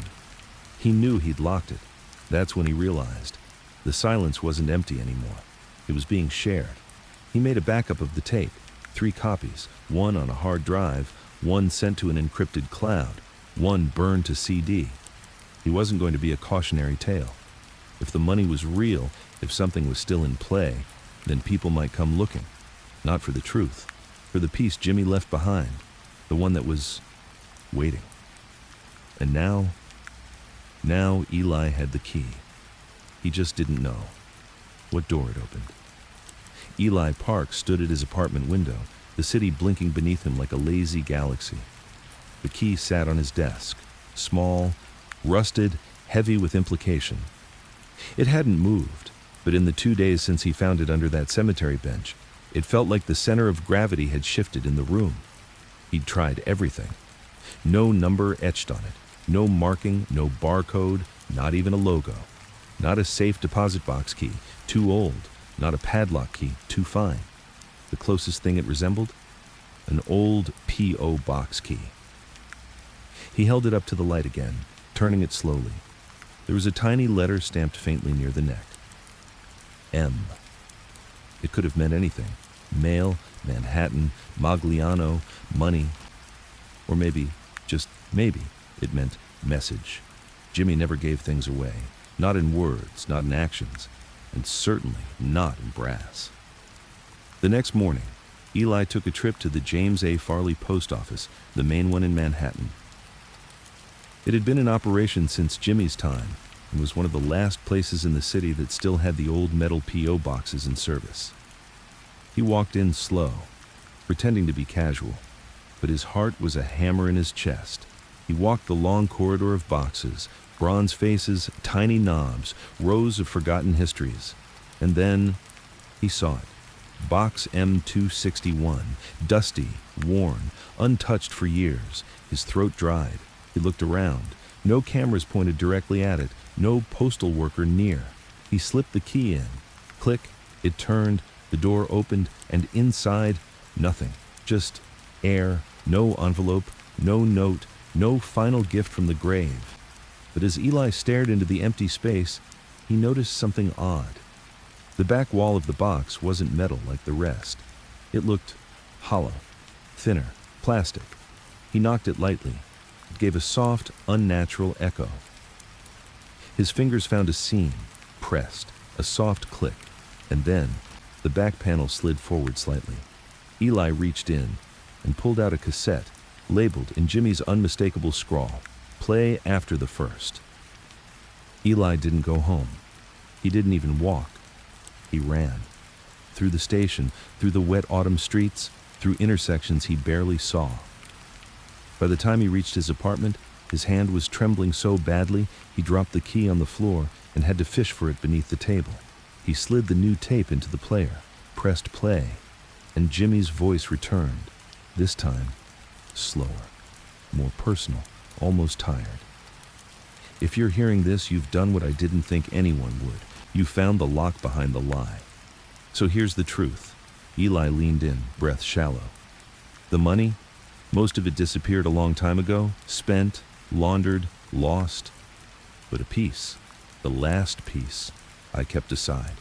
Not for me, not for my family. For the one person who'd get this far." Pause. Eli's pulse thudded. "Why?" "Because if you're still chasing me, after all this time, you're not in it for the money. You're in it for the story. And that makes you just like me." There was a small chuckle in Jimmy's voice, a warm sound. But it chilled Eli. The money's real, and it's still somewhere safe. Not a locker, not a vault. A name, one that hasn't been spoken since '79. The final account. You find the name, you find the rest. Eli blinked. "A name? What name? But I'll warn you now, you're not the only one who's been looking. There are others, ones I didn't choose, and they won't care about your microphone or your morals. They just want what I left behind, and they'll burn the world to get it." A click. Tape ends. Eli sat still for a long time. No breath, no movement. The room felt colder. He wasn't alone in the story anymore. He wasn't even ahead of it. He was in the middle of it, being pulled by threads laid down decades ago by a man who thought 4 steps ahead of everyone. And now, Jimmy had gifted him the final game, a name. But which one? Eli started sifting through the old files again. Dozens of names, crew members, affiliates, bankers, ex-wives, bartenders, the dead, the disappeared, the exiled. He pinned them all to his wall. Red string, notes, dates. He stared at them until his eyes burned. And then he saw it. A name that had only appeared once in all the files. Buried in a court document, not as a defendant, not as a suspect, as a witness. A name Jimmy had never mentioned. A name Henry Hill never recalled. A ghost in the paperwork. Vera Lucetti, a court stenographer, assigned to the 1980 hearing on the Lufthansa investigation.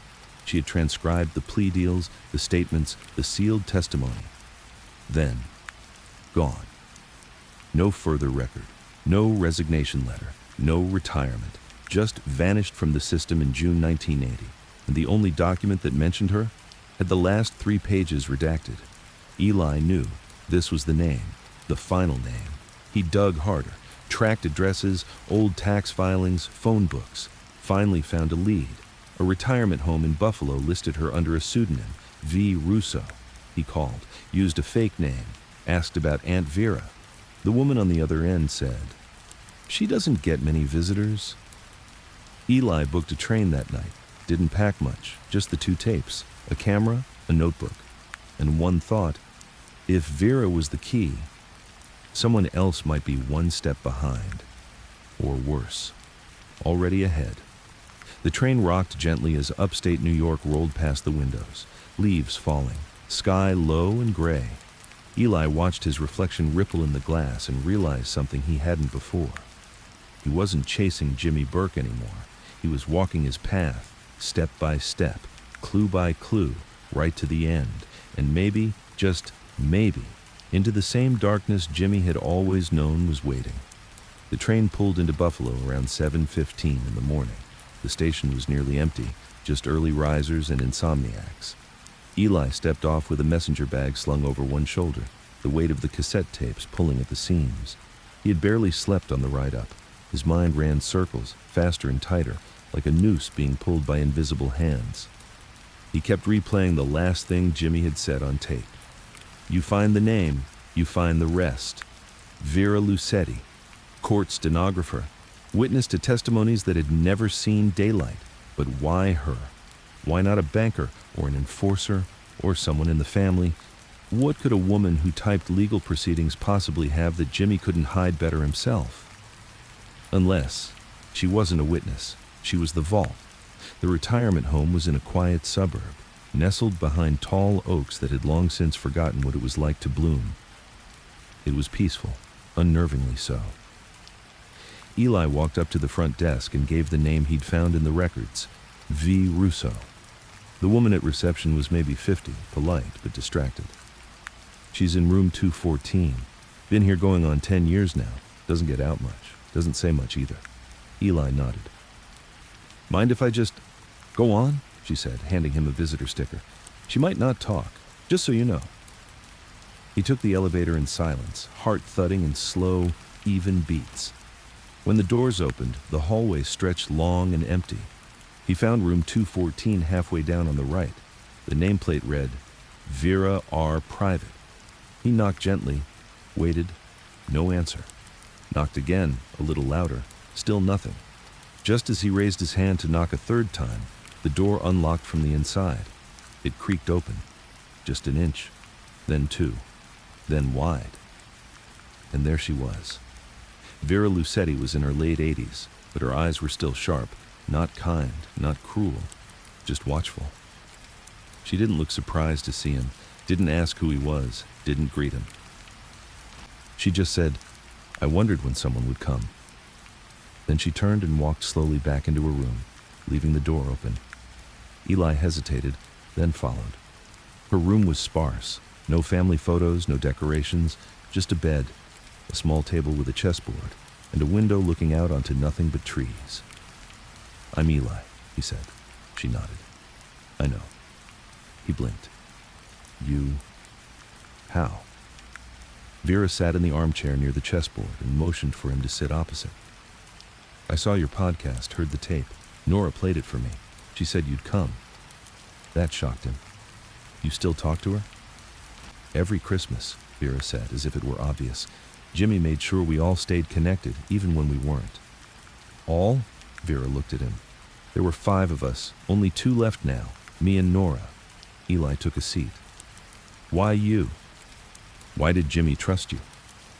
She studied him, then leaned forward, elbows on her knees. When Jimmy was arrested, the government sealed everything they could. They thought if they boxed the records, the secrets would die with them. But he left them with you. He left me with one thing, one final name, one account, a safeguard. Eli's hands trembled. So where is it? Vera sat back. For the first time, she looked tired. It's not that easy. Jimmy didn't believe in doors with single locks. He gave me part of it. The rest went to someone else. Who? She didn't answer, just stood slowly, walked to her nightstand and opened a drawer, pulled out an envelope. Inside was a single slip of paper. She handed it to him. On it was a string of numbers and letters. XJ91, Lavender 1978, 24B. What is this? Eli asked. She looked toward the window. It's the vault access code for a storage account, but you'll need the second half. Without it, it's just noise. Eli stared at the paper like it might burst into flame. Who has the second half? Vera didn't meet his eyes. I don't know, but I can tell you where the first half leads. Where? She turned her gaze to him, steady and quiet. Switzerland. The room fell into a silence thick enough to cut. Eli could barely process it. Wait, you're saying Jimmy stored something offshore? Vera nodded once. Zurich, 1980, under a company name. He created it 2 weeks before he was arrested. He used the account to hide whatever was left, but he never meant to access it again. Why? Because he knew he wouldn't make it out. Not really. He was already on borrowed time, but he didn't want the money to vanish. Eli whispered, Then who's supposed to find it? Vera stared at him with those sharp, unflinching eyes. You. Eli sat there for what felt like an hour, the code in his lap, the tape still in his bag, and the full weight of the hunt pressing down on him now.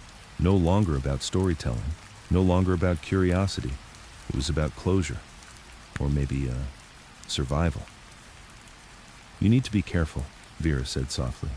"They're watching." Eli looked up. "Who?" She didn't hesitate. "The ones who kept it hidden, not just criminals. Government, too. Not everyone wanted Jimmy's money found. Some of it was laundered through their own channels, cleaned through systems that never made it into court. You're saying?" "I'm saying if you find the second half of that code and access the account, you're opening a door that some very powerful people thought was buried forever." A knock echoed at the door. Both of them froze. Vera motioned with her hand, it's small and firm, for him to be silent. Another knock, then a voice. "Ms. Russo? It's admin. Just doing our rounds." She rose slowly, walked to the door, and opened it. A young man in scrubs stood there, innocent, smiling. Vera nodded. "All fine here, thank you." She shut the door, locked it, then turned to Eli. "They've come before. Not in uniform, not with guns, but I've seen the way they watch me." Eli stood, his skin cold now. "I need to leave." "Yes," she said, "and you need to decide what this story really is." He hesitated. "Do I have your permission to use your name?" She smiled faintly. "You already have it." As he walked out of the building, the air felt colder. Not like weather, like warning. He looked around. No cars idling, no footsteps behind him, but still, the silence had weight again. Back in his motel room, Eli pulled the curtain shut, sat at the edge of the bed, and stared at the slip of paper in his hand. XJ91, Lavender, 1978, 24B. The code was real. The location was clear. And he knew what Jimmy had meant now when he said, "You're not the only one looking." Because whoever had the second half of this key, they either didn't want it found, or they were just waiting for someone else to open the door. Eli didn't leave Buffalo right away. He checked into a small roadside motel just off I-90, the kind with faded curtains, cigarette burns on the bedsheets, and a front desk clerk who didn't care if you paid in cash.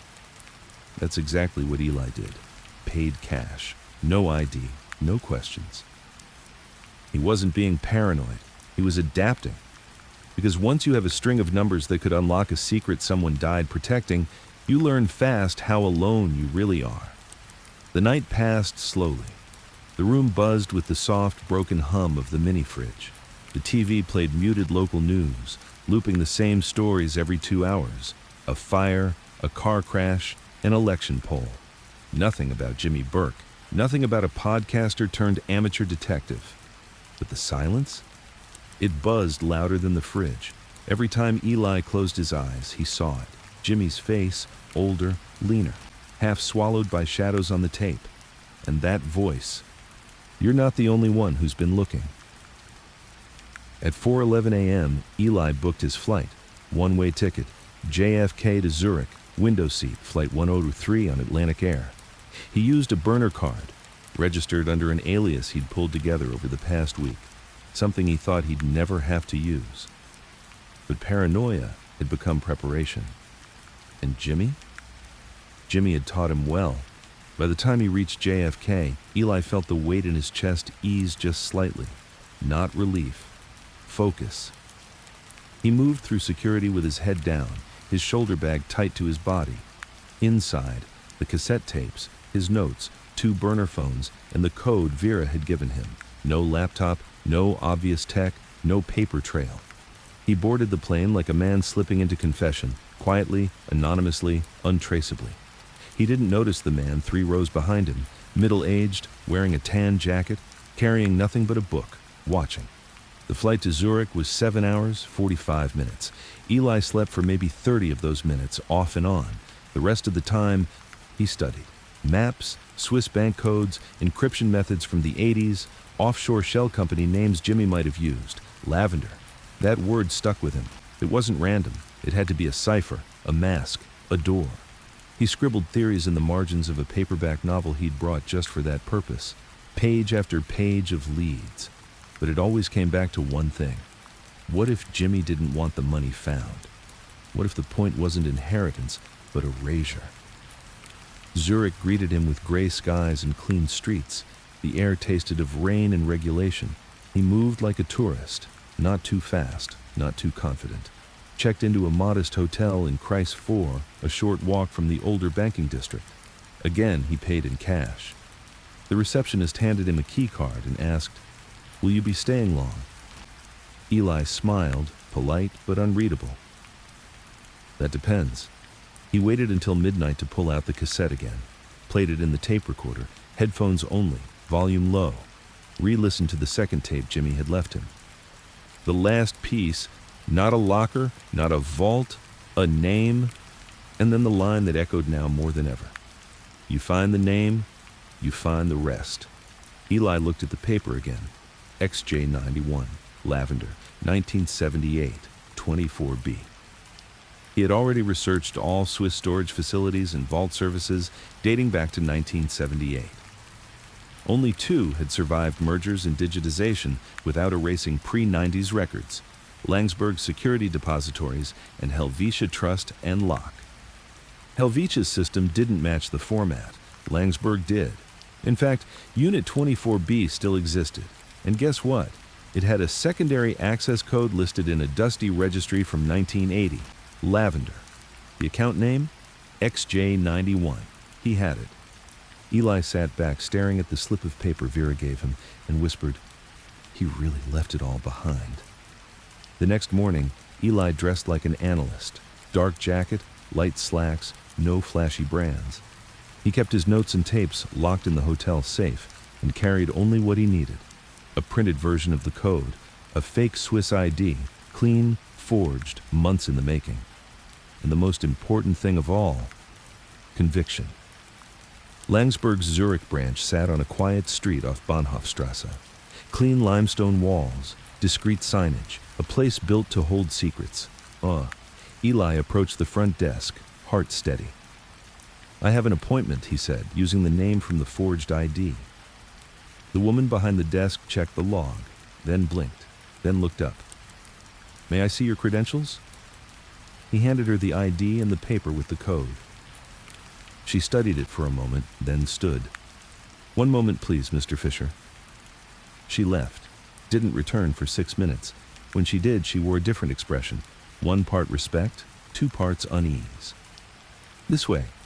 He was led down a corridor of quiet doors, no windows, no cameras, then into a vault room that smelled of air conditioning and old metal. She handed him a pair of gloves, pointed to a steel drawer built into the far wall. "Unit 24B, you may enter your passcode." Eli stepped forward, entered Lavender. The drawer slid open with a soft hiss. Inside was a small velvet-wrapped bundle and a white envelope. He opened the envelope first. Inside was a letter, yellowed, handwritten, in Jimmy's voice. "If you're holding this, it means you passed the test, not the one I left, the one the world gave you. You survived it. And that means maybe, just maybe, you deserve to know the rest." Eli unfolded the bundle. Inside, a single black notebook, worn, tattered, but still intact. On the cover, Final Ledger, 1978-1983. Eli opened it and saw the first page. Names, dates, amounts, millions, dispersed across time, to people, to shell accounts, to holding companies. And at the very bottom of the first page, Carla Burke, 1.3 for what was taken. He turned another page, and another. Then his hand froze. Federal agents, names, payments, each one annotated, bribes, blackmail, silence. Jimmy hadn't just stolen from Lufthansa. He'd bought an insurance policy against the very people who were supposed to chase him. And now, Eli was holding it. He looked up. The woman was gone. He was alone in the room, but not in the building. And for the first time, Eli felt the weight of what he was holding. This wasn't just history. It was evidence. A kill list, maybe. A map of corruption that didn't end with the mob. It ended in government. He placed the notebook back in the velvet wrap, sealed it into his shoulder bag, walked back through the hallway without a word. Didn't stop to thank the receptionist. Didn't make eye contact. And when he stepped back into the Swiss air, he realized someone was standing across the street, watching. Same tan jacket, same man from the plane. Eli's stomach dropped. He didn't run. That would have been obvious. Instead, he walked 2 blocks, cut through a coffee shop, out the back alley, across a tram line. When he finally ducked into a hotel lobby a mile away, his hands were shaking. He looked back through the window. The man was gone. Or maybe he'd never followed. But Eli knew better. Jimmy's voice echoed in his skull. They won't care about your microphone or your morals. And now, he had the ledger, which meant Eli wasn't a storyteller anymore. He was a threat. The notebook felt heavier than anything Eli had ever held. It wasn't big, barely the size of a paperback, but it pressed down on his chest as he walked through Zurich like it carried a body's worth of weight.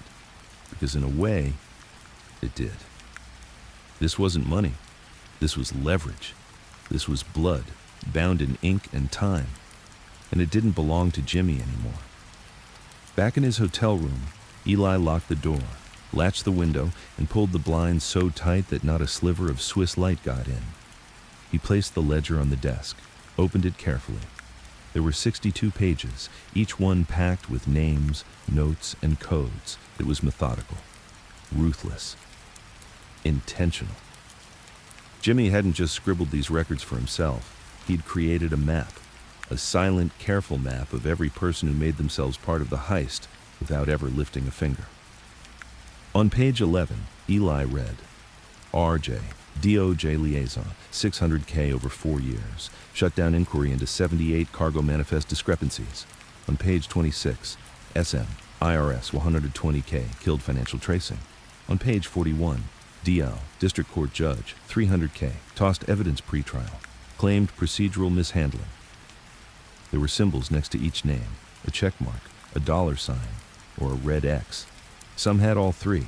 Eli didn't need a legend to know what the X meant. Dead. Jimmy hadn't just kept records. He'd tracked the fallout.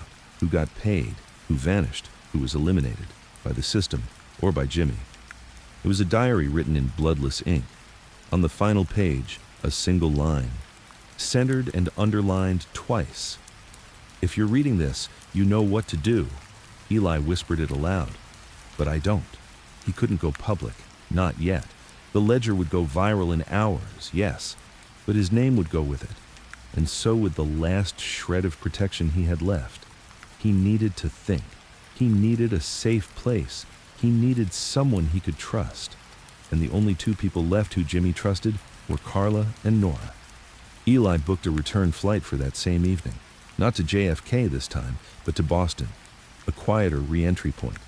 He'd change planes there, make it harder to follow. He stashed the ledger in a waterproof pouch, duct-taped it inside the lining of his carry-on, wore 2 layers of clothes, no electronics, no trackers. Every movement was calculated now. He didn't just feel like a journalist. He felt like a courier in someone else's war. The Zurich airport was calm, sterile, efficient. Too efficient. Eli scanned the crowd again and again. No tan jacket, no familiar faces, no obvious tales.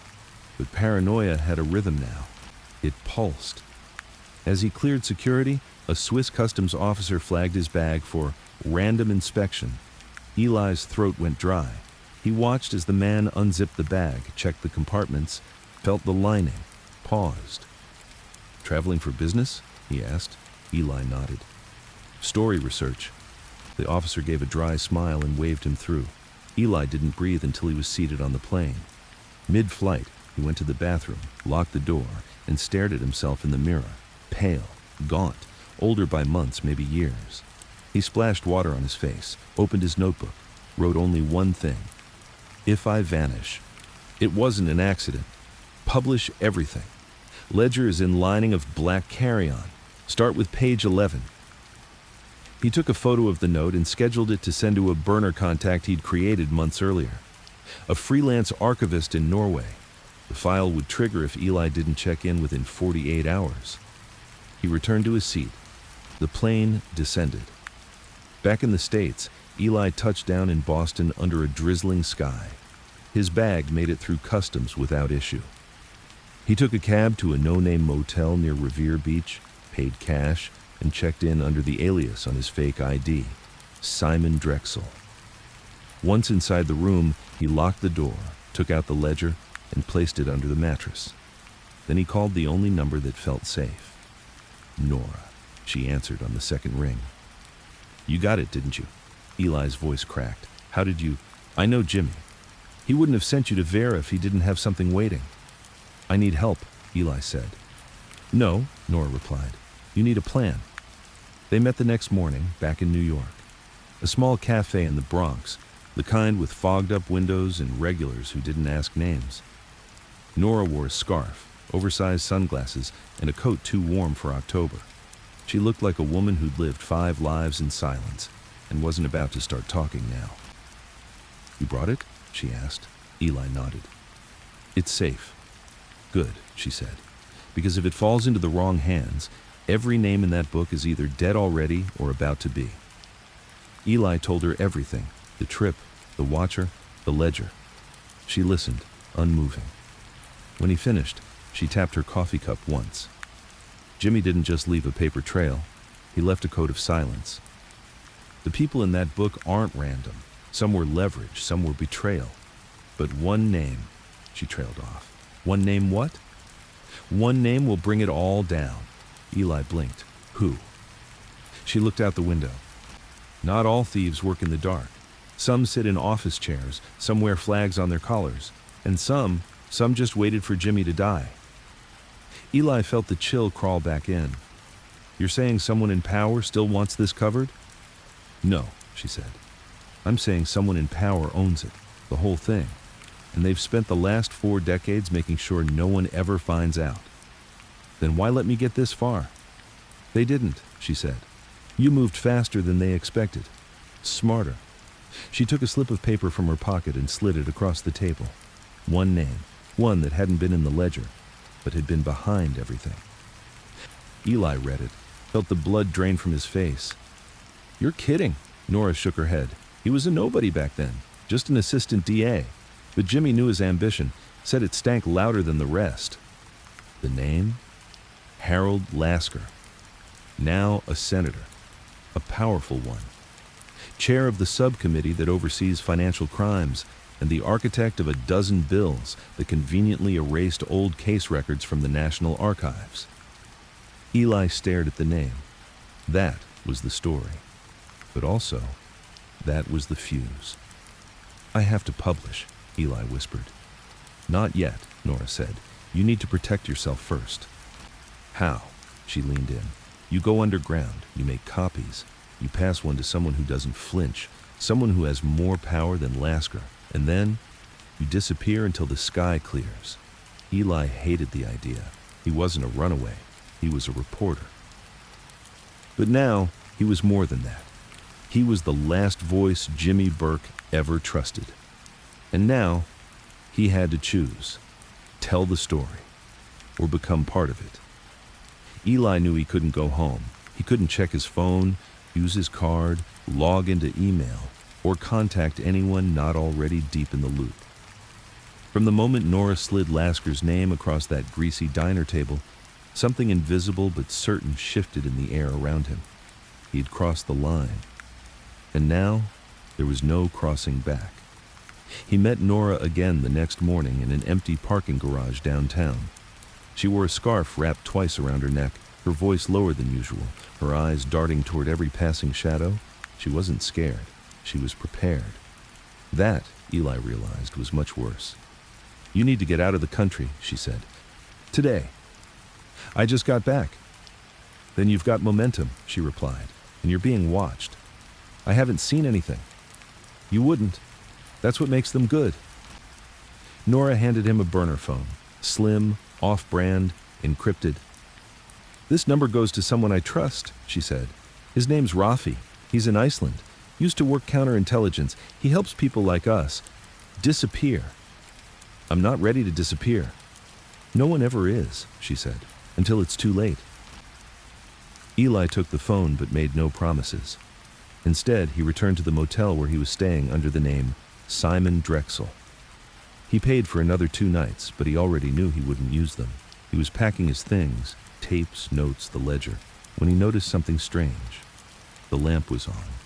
He never left the lamp on. He froze, glanced at the door, still locked. No sign of forced entry. But the lamp, that was a message. Someone had been inside, and they wanted him to know. He left the motel immediately, carrying only what he could fit into a backpack. 2 hours later, he was on a Greyhound bus headed north. Destination, unknown. His burner phone buzzed once. A text from a blocked number. "Running won't help. Come see me. I can make this go away. HL." He stared at the letters. Cold, brazen, calculated. Not a threat, a challenge. Eli ignored the message. Instead, he did something reckless. He reached out to Leah, a fellow journalist he'd worked with years ago. One of the few people who could keep a secret. One of the few with real reach in Washington. They met at a train station outside Albany. She wore sunglasses and a hoodie. He handed her a flash drive with a digitized copy of the ledger. "What's on here?" she asked. "Proof," he said, "that everything we thought we knew about Jimmy Burke and everything that came after was only part of the truth." "And Lasker?" Eli nodded. "He wasn't just corrupt. He orchestrated the cleanup, the suppression. He built a career on the bodies of the people Jimmy paid off and outlived." Leah didn't ask if it was real. She only said, "Give me a week. If I can't get this to print, I'll get it to someone who can." Eli watched her walk away with the drive and felt a strange sense of relief. Not peace, not safety, but insurance. If they took him now, the story would still have legs, but that didn't mean they wouldn't try. That night, he checked into a cabin deep in the Catskills. No Wi-Fi, no cameras, just a key left in the mailbox and a fireplace that smelled like old smoke and pine. He lit no lights, ate from cans, slept in clothes, woke up at every sound. For 3 days, he said nothing, wrote nothing, didn't move unless he had to. And on the 4th night, just after 2 a.m., he saw the headlights. They were distant at first, then closer. 2 black SUVs moving slowly down the dirt road toward the cabin.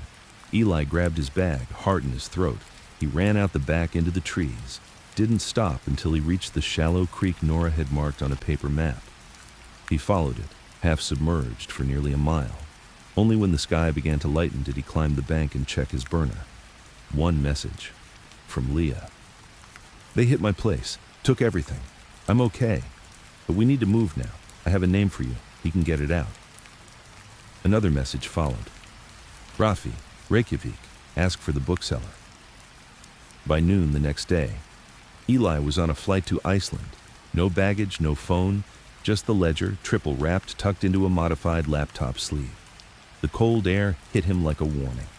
But it also felt clean, free, like the ghosts hadn't followed him here yet. Rafi met him in a second-hand bookstore just outside downtown Reykjavik. He was broad-shouldered, soft-spoken, and carried a presence that said he'd once done things no man should ever speak of. He poured Eli black coffee in a chipped mug and said, "You want the world to hear it?" Eli nodded. "I want the world to know how deep it goes."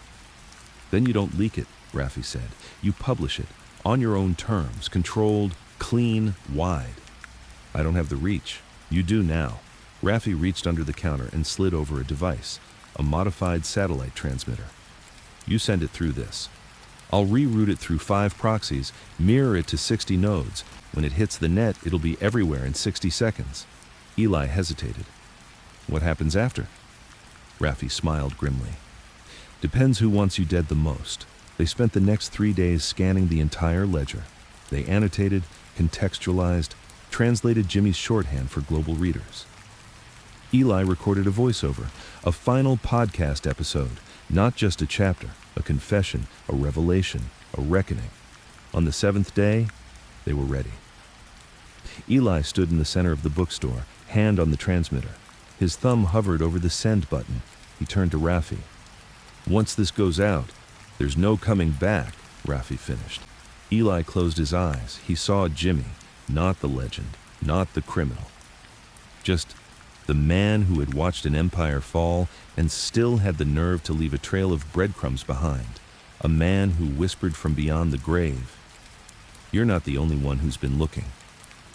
Eli pressed send, and the world began to burn. The moment Eli hit send, the signal traveled across oceans, borders, firewalls, mirrored, duplicated, disguised. Every node Rafi had set up lit green, one after the next. 15 seconds in, the file was mirrored in Iceland, Germany, Japan, Brazil, and Australia. At 30 seconds, backup dumps hit private journalists, document leaks, whistleblower networks, and a pre-written Reddit thread disguised as a philosophy question. By 1 minute, it had reached 10 million people. By the third minute, the hashtags began. Burke Ledger, Vreit, Lasker List. Ghosts of Lufthansa. Jimmy knew by 5 minutes. CNN was calling Eli's name on live television. Rafi said nothing. Just watch the data fly. At 60 minutes, he turned to Eli and asked the question, "You ready to disappear?" Eli wasn't, not really. But he knew the storm had already started, and if he stayed above ground, it would find him before the sun set. He threw on his coat, zipped up his pack, and turned once, just once, to look back at the bookstore. It felt like the last peaceful place in the world. He would miss the quiet. Rafi drove them to a farmhouse an hour outside Reykjavik. No Wi-Fi, no cell signal, no neighbors. Only sheep, fog, and the sound of the wind through grass. Eli monitored the fallout through a cracked radio and Rafi's filtered laptop. The world hadn't just noticed, it had split. In New York, protests erupted outside government buildings. Jimmy Burke, a man once feared, hated, and buried under a cloud of crimes, was now being called a whistleblower, a gangster turned historian. In D.C., Senator Harold Lasker's team issued a tight-lipped denial. The so-called ledger is a forgery, a baseless fabrication designed to distract from real issues. Senator Lasker has no knowledge of any such payments or criminal associations. Within hours, Eli's email inbox, the one he'd kept dormant, was flooded with offers. Major publications, book deals, movie rights, interview requests from BBC, Al Jazeera, even Oprah's production company. Everyone wanted a piece of it, a piece of him, but not all messages were invitations. Some were warnings. You made the wrong enemies? Run. This won't be forgiven. Your death will be ruled a suicide. You don't understand what that ledger really means. One message, however, was different. Short, plain text, no signature. You found the ledger, but not all of it. Jimmy left one more. Look where it began. Eli stared at the message. The email address was nonsense. The server it came from already offline. He turned to Rafi. You ever hear of a second ledger? Rafi lit a cigarette. There's always a second ledger. That night, Eli barely slept. He paced the cold floor of the farmhouse playing Jimmy's tapes on a loop, scanning the ledger again, trying to make sense of the loose threads. The major players were accounted for. The bribes had receipts, the corruption had roots, but one name kept tugging at his mind. Not a person, a company. Buried across multiple entries, always receiving small payments. Gambit Holdings, LLC, 15K, 20K, 12K, quarterly. Low enough to avoid attention, but consistent enough to mean something. Gambit, chess move. Jimmy had always loved chess metaphors. This had to be deliberate. Rafi found it the next morning.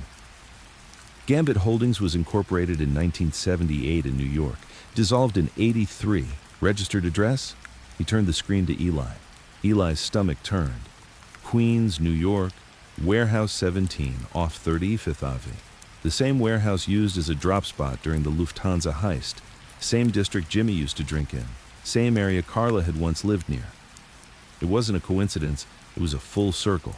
Jimmy's way of pointing backward, to the beginning. Eli made a choice. He was going back. The flight into New York was tense. He used a different alias. Booked 3 separate legs through layovers in Canada. Ditched his phone again. Wore a hat and glasses, kept his head down. By the time he reached the warehouse district in Queens, it was after midnight. He stood in front of the old building, rusted corrugated siding, busted windows, graffiti like veins across its surface, and felt something ancient stir in his chest. Not fear, not hope, just the quiet certainty that something still waited here. He broke in through the side door. The inside was a graveyard of crates, dust, and collapsed shelving. But in the far corner, behind an old vending machine pushed against a wall, was a steel trap door. Eli pried it open. A short staircase led downward. The air smelled like rust and oil. He stepped down, each stair groaning under his weight, until he reached a small, cold room. At the center was a safe, old, heavy, bolted to concrete. On the wall behind it, a word scrawled in red spray paint, check. He reached into his pocket, pulled out Jimmy's original note from the first tape. It's not buried, it's not hidden, it's waiting. The safe had a keyhole, a rusted brass fitting, and Eli, almost not believing it, pulled the old cemetery bench key from his pack, slid it in, turned, click. The safe opened. Inside was another notebook, this one older, thicker, water-stained. On the cover, Ledger 1, 1975 and 1978. Eli opened the first page, and this time, Lasker's name was everywhere. He sat on the floor, stunned. Lasker wasn't just a cleanup man. He had helped engineer the heist.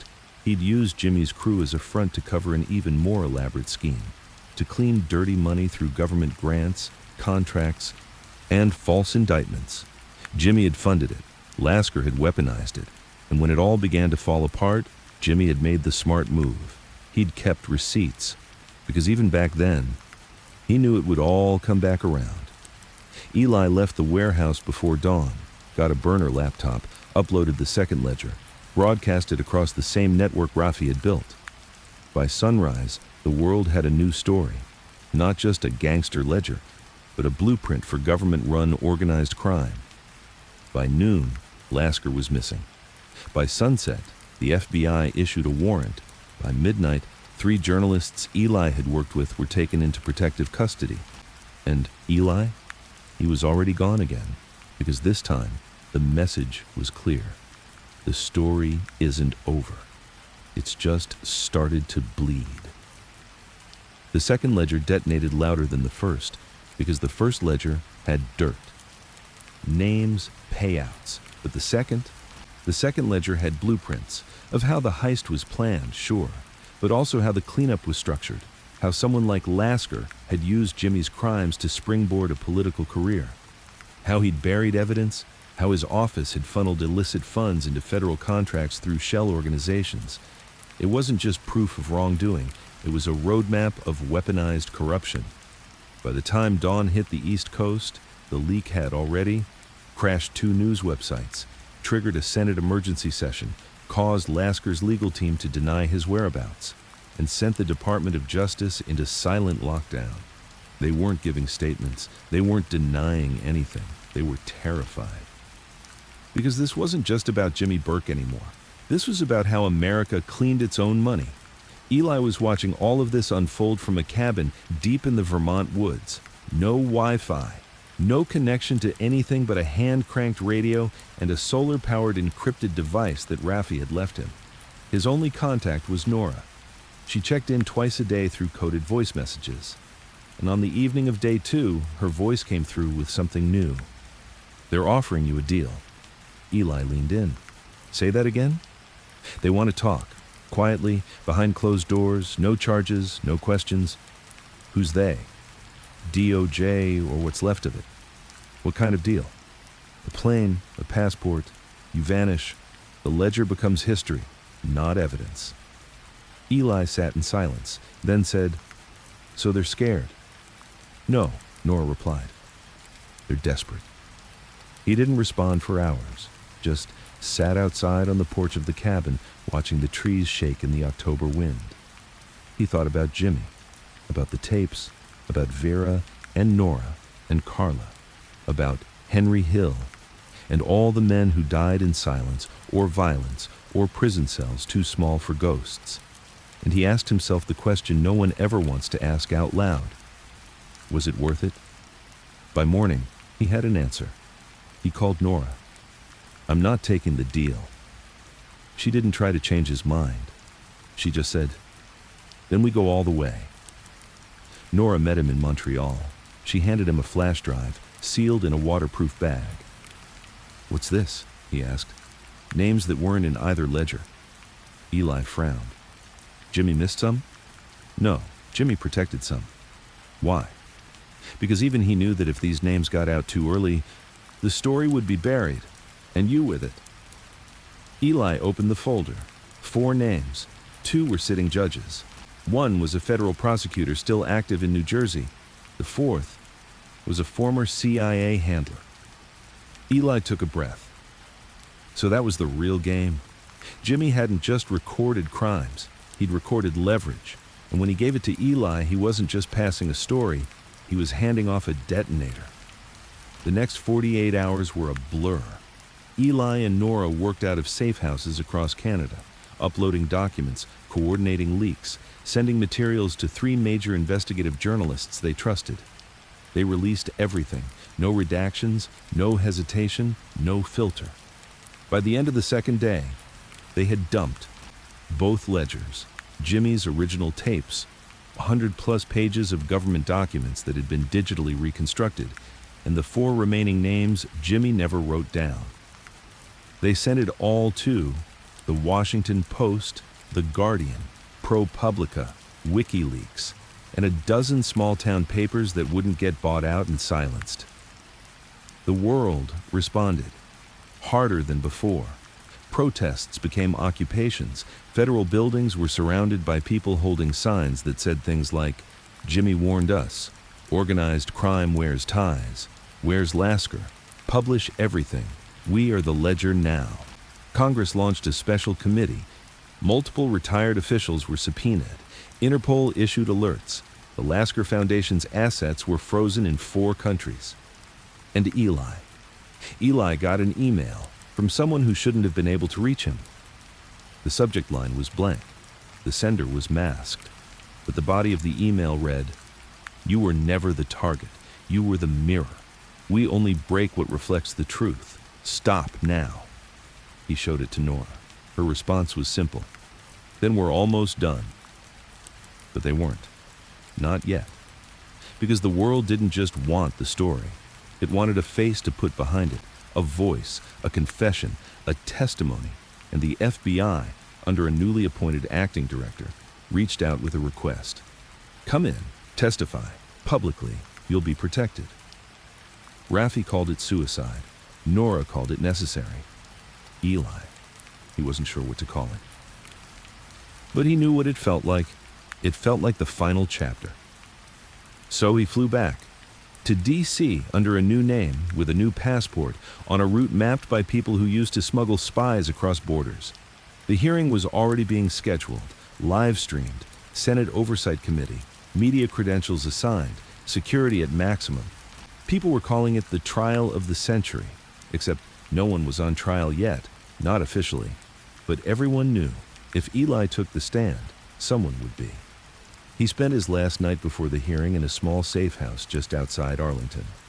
Watched the trees shift in the wind, listened to Jimmy's tapes one last time.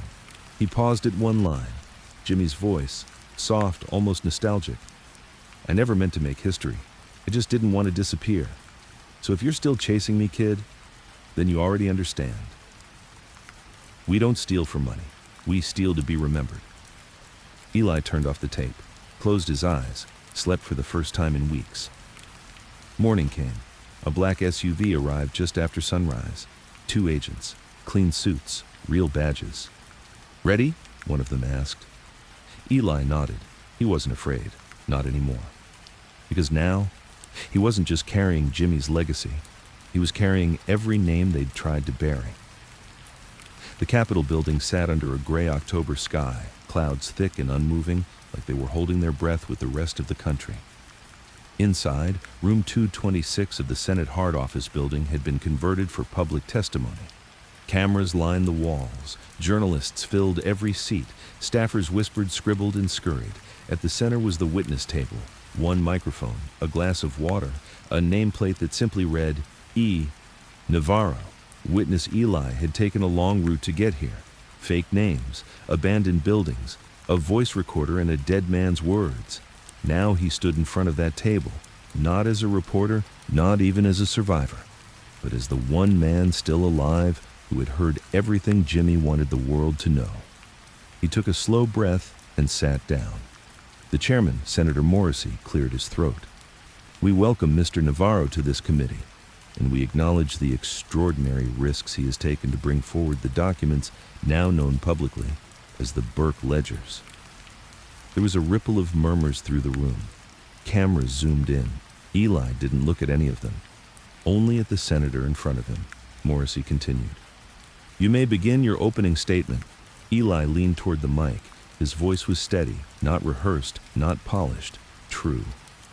"My name is Eli Navarro. I'm a journalist by trade, a researcher by obsession, and a survivor by luck.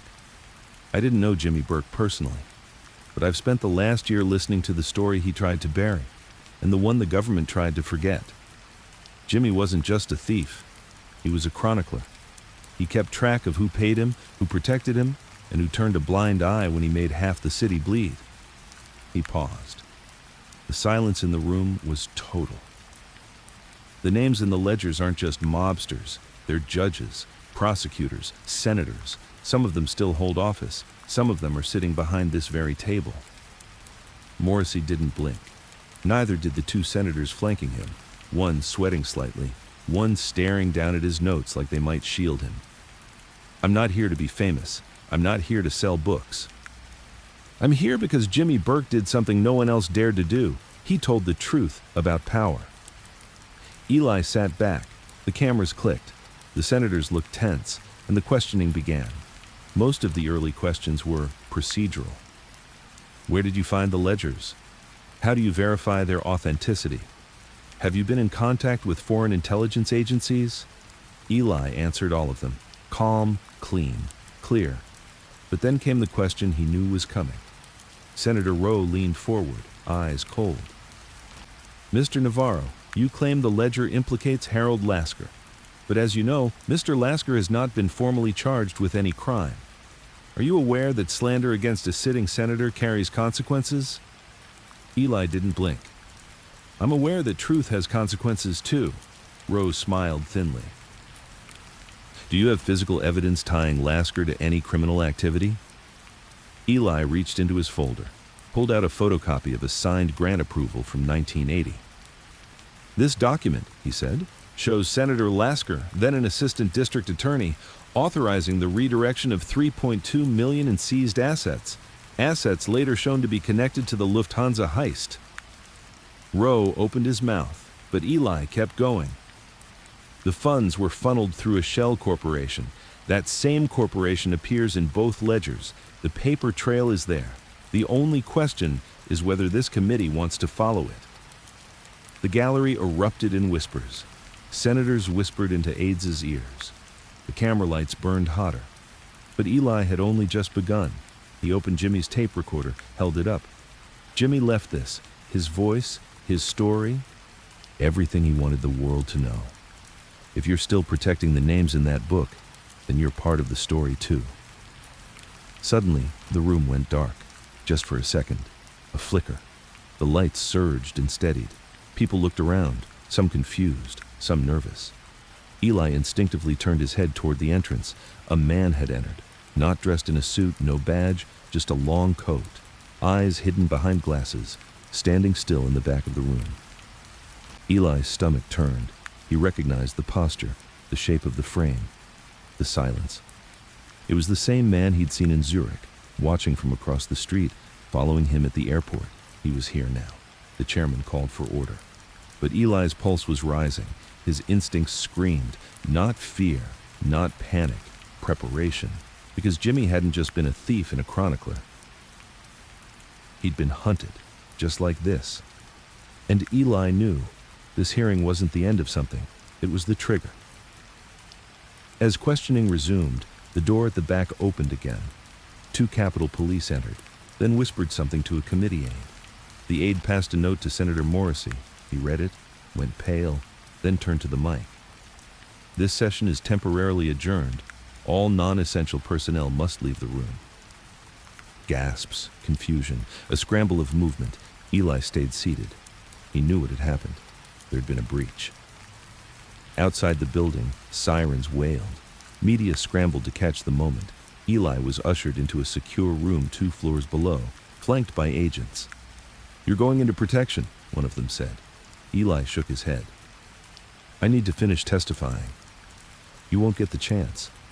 "What happened?" The agent didn't answer, but Nora's voice buzzed through his burner earpiece moments later.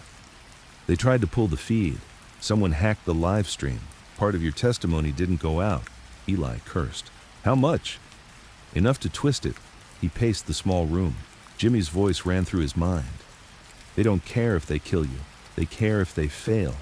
Eli looked around. One door, two guards. He was cornered. Again. Only this time the world was watching, or at least it had been. Before someone pulled the plug, he reached for the device Raffi had given him. One final upload channel, an emergency channel, a digital dead man switch. He hit it, triggered the final file, not the ledger, not the tapes, but the names of the active agents who'd covered the heist for 40 years. Personal addresses, payout records, travel logs, aliases, the kill network, the people Jimmy had feared the most, now unmasked. The screen lit green. Upload complete. Within minutes, it was trending. The last list, chat the Burke network. We are chat our agents of the heist. Upstairs, chaos. Reporters flooded the hall. Cameras caught aides screaming into phones, and in the back of the room, the man in the coat was gone. Just a chair left behind, with a single playing card resting on the seat. A black king. Jimmy's favorite piece. His way of saying, "Your move." 2 hours after the committee adjourned and Eli was pulled into the Capitol sub-basement, the Burke network leak went global. It wasn't just journalists covering it now. It was teachers, bus drivers, college students, security guards, everyday people printing off the names, reading the payout trails, watching old news clips of men they thought were heroes, and realizing they'd been lied to for decades. Senator Harold Lasker, now a wanted man, had not been seen in over 72 hours. His lawyers were silent. The FBI remained unavailable for comment. And the hearing? It never resumed. The government called it a security risk. The media called it a cover-up. The people? They called it the moment America blinked. Eli was moved in the middle of the night. A decoy transport, 3 unmarked vehicles. No headlights, no chatter. Nora sat beside him in the backseat of the last one, her face hard but calm. "They can't hide you forever," she said. "I don't want to be hidden," Eli replied. "I want to finish it." "We did. You uploaded everything." "No," he said. "That was proof. But this..." He pulled a folded slip of paper from his coat pocket. The Black King card. "There's still something missing." They reached a secure house in Pennsylvania just before dawn. Raffi was already there, tapping away at an encrypted laptop, surrounded by printed files and maps. He looked up as Eli entered. "You're famous," he said. "Or infamous, depends which channel you watch." Eli ignored the comment. He laid the card on the table. Raffi looked at it, then at Nora. "The hell is this?" "Jimmy's way of talking," Eli said. "He always used chess. Every message, every breadcrumb, it's all been this weird language of checkmates and openings and misdirection." "Okay," Raffi said. "So?" "So he didn't leave me a king before. He left pawns, bishops, but never this." Raffi studied the card, then tapped on his laptop. "Let's see if anyone's using that image right now. Could be a code." While he worked, Nora opened one of Jimmy's tapes and replayed a segment Eli had nearly forgotten. "There's always one piece that stays on the board, even when the game ends. The king never dies in real life. He just gets quiet." Bingo! Raffi spun the laptop toward Eli. A private forum, obscure, deep web, one post, username, King stays silent, last login, 2 hours ago, location pinged from Queens, New York. Message body: "If you're reading this, then the real game begins now. The ledger wasn't the ending, it was the invitation. I kept one thing out of it, one thing too big to name. Come alone. Warehouse 17, one last move." Nora stepped back, stunned. "That's Jimmy's writing style, his voice." Raffi stared. "It can't be him. He's been dead for years." Eli didn't speak. He didn't need to. He already knew. Whoever posted it, Jimmy or not, knew too much. Eli didn't wait for permission. By that afternoon, he was back on the road, heading south, quiet, alone. He took no electronics, only a map, a burner, and one of the original tapes.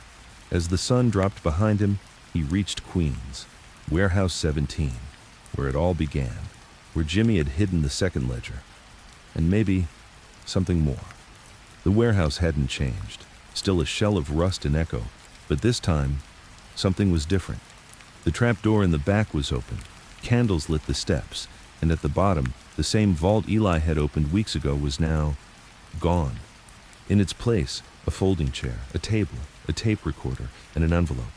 He stepped down slowly, picked up the envelope. It was addressed simply, Eli, for the final broadcast. Inside was a USB drive, a transcript, and a note in thick, blocky handwriting. You did it.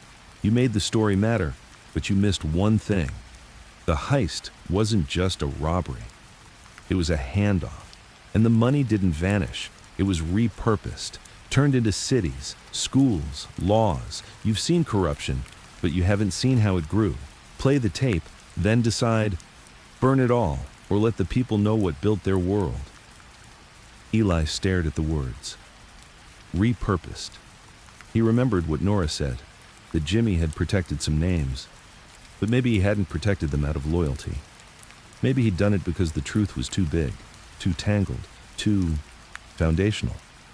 What if the money stolen from Lufthansa had built the very structures America still used? What if cities were paved in blood money? What if police departments, construction projects, public transit, all of it, had roots in that heist? What if telling the truth didn't just tear down corrupt men, but entire pillars of society? He inserted the USB into Rafi's encrypted laptop, hit play. Jimmy's voice, old, gravelly, tired, filled the speakers. If you're hearing this, I'm gone, but not forgotten and not finished. You think this story ends in a courtroom? You think it ends with a senator running scared? No. It ends when people understand the lie they've been living. I didn't just steal money. I stole the future. I turned it into something that looks like a country. And if you expose that, you better be ready to live in the ashes. Silence. Eli sat frozen, because this wasn't just a bombshell. It was a question. Could he live with knowing the world had been built on stolen gold and still tell people? Could he sleep at night, knowing his truth might unravel everything? Or was the truth a snake eating its own tail? He stood up, took the drive, the transcript, returned to the surface, left the warehouse without looking back.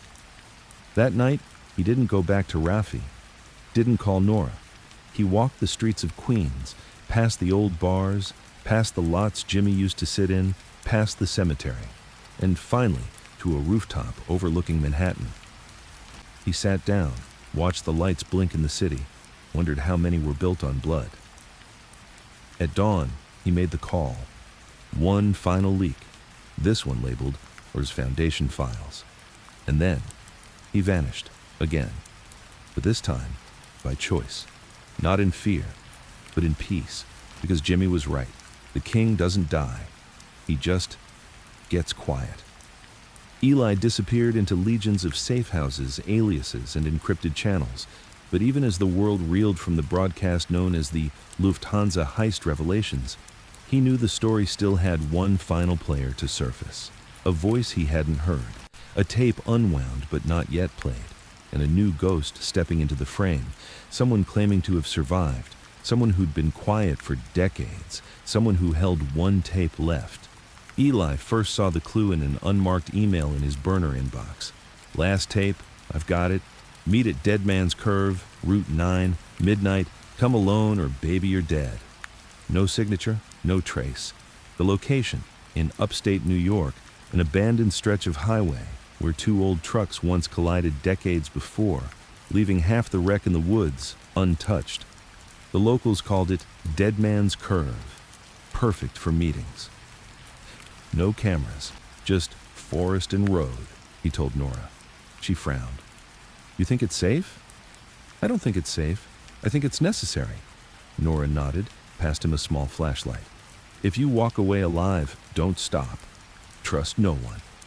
That night, Eli drove north along the dark highway. Fog drifted low across the asphalt. The beam of his headlights cut a line ahead, then vanished into nothing. He parked his rental 60 yards before the curve, left his engine running, and walked the last mile on foot.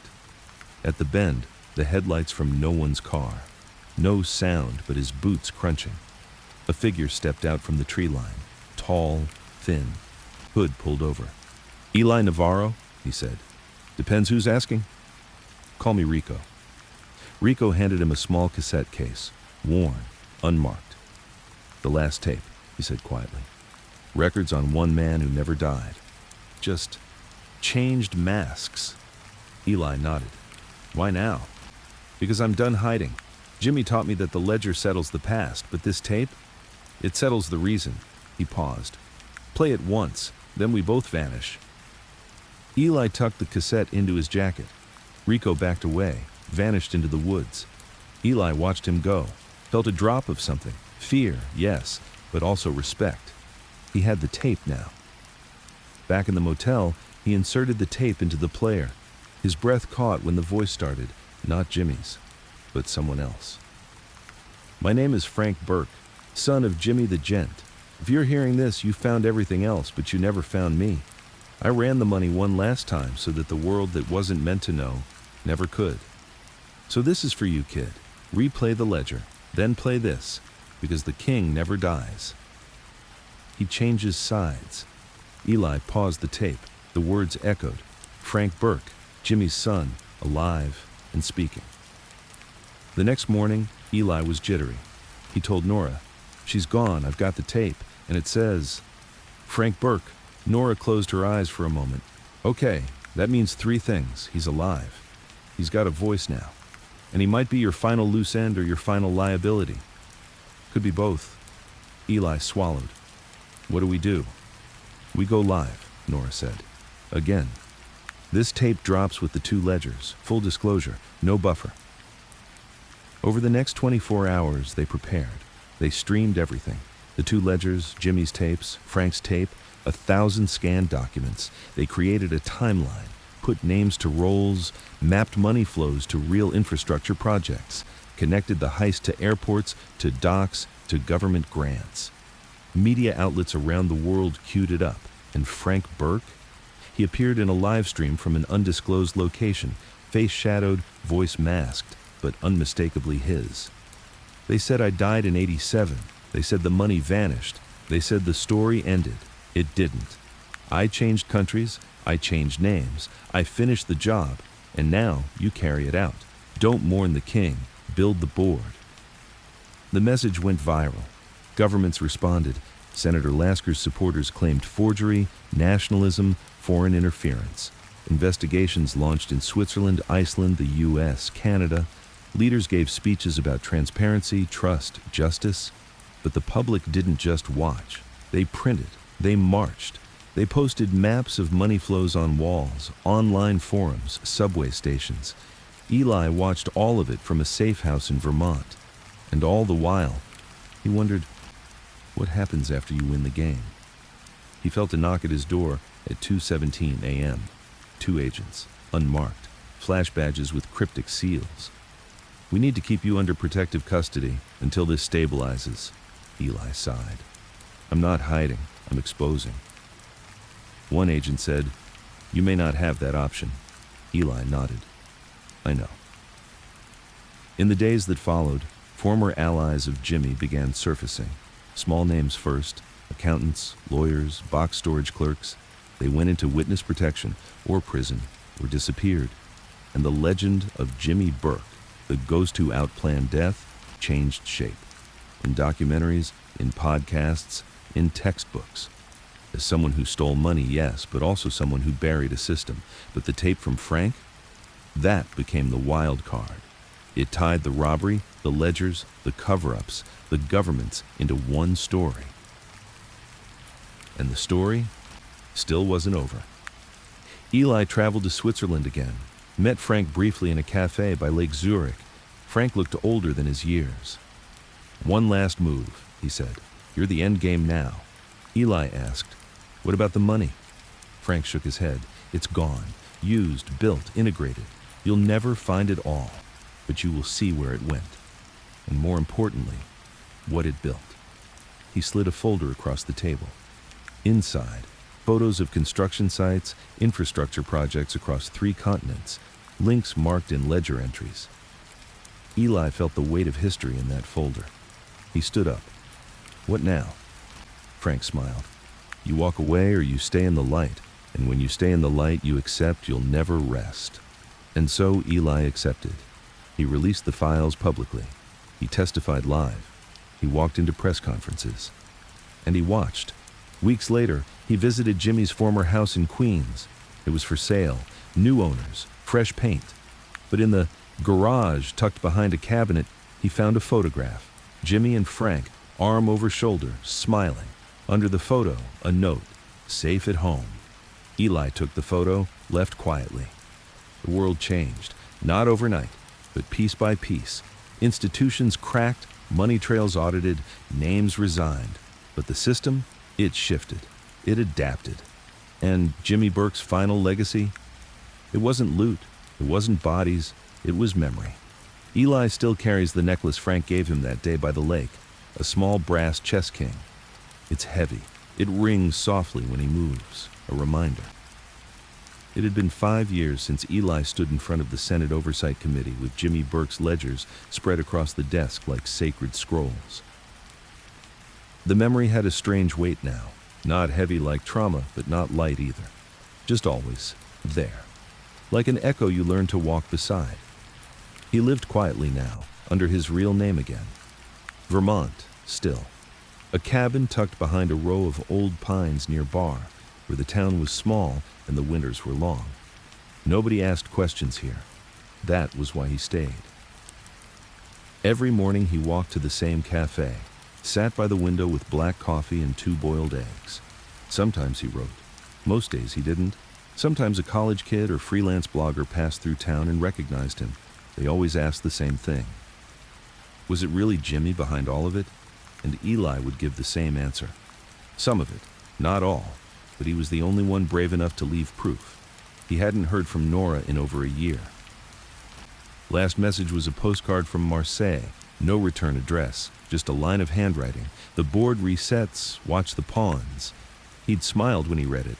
She always knew how to speak in code without needing code. As for Frank Burke, that ghost had gone silent again. After the Zurich meeting, he'd vanished. There were rumors. One claimed he'd been living under a new name in the Basque Country.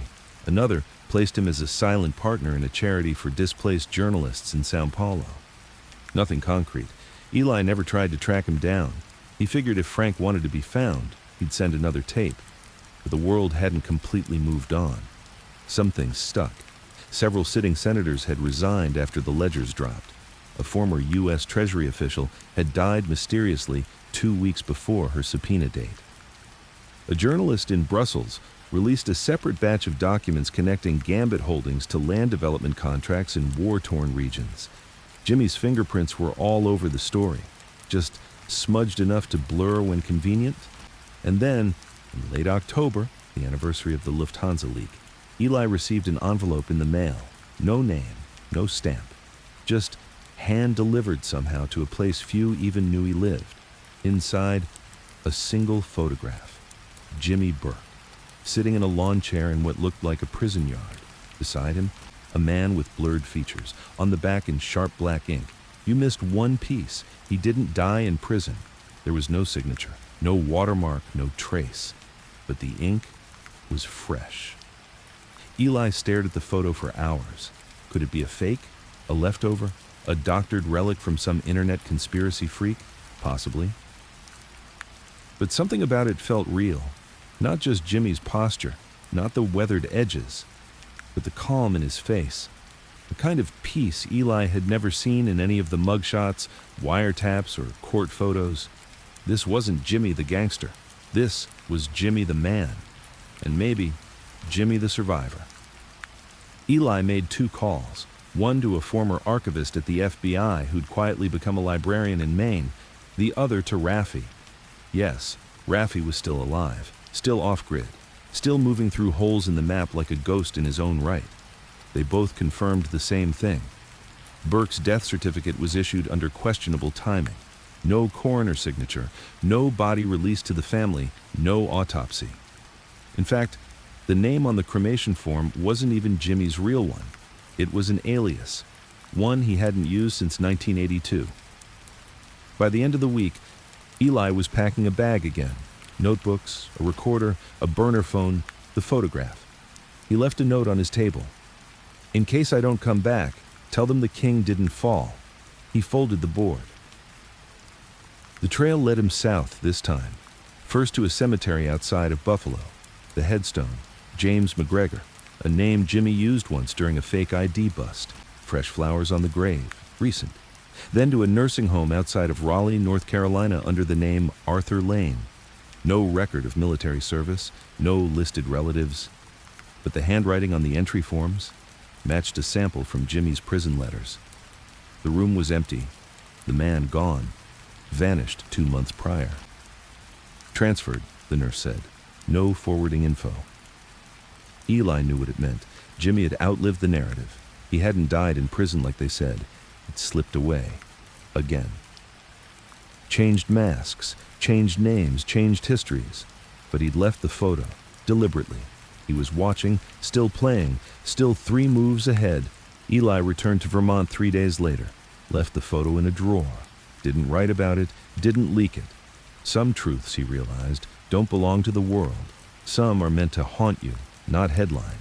But still, he kept a recorder near his bedside, and every night before sleep, he'd whisper something into it. Not for the world, not for a podcast, just for Jimmy. If you're out there, I get it now.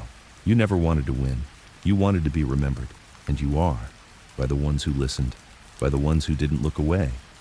Game's over, but the story lives. Good night, Jimmy.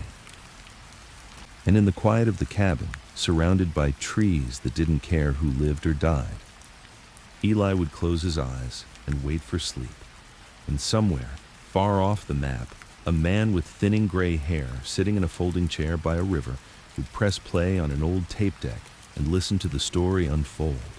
Still out there, still moving pieces, still the king who never fell. Her name was Alina Vega. She was 27, sharp-eyed, and quieter than most people liked, which suited her perfectly. She didn't need attention, she needed access. Alina worked as an archivist's assistant at the National Crime Database in Langley. On paper, her job was simple: digitize, label, and catalog materials from past organized crime investigations, old photos, microfilm, coded memos, seized evidence logs. She wasn't cleared for classified data. She didn't have a badge or a gun, but she had curiosity. And that, in this world, was dangerous. Especially when her assigned caseload shifted, especially when the name Burke James popped up on her screen. It started with a box mislabeled as property of DOJ, but barcoded under an old NYPD evidence tag. Inside were real tapes, handwritten notes in faded pencil, transcripts of wiretap sessions from the 1980s, and one worn red folder stamped, "Deceased, do not pursue."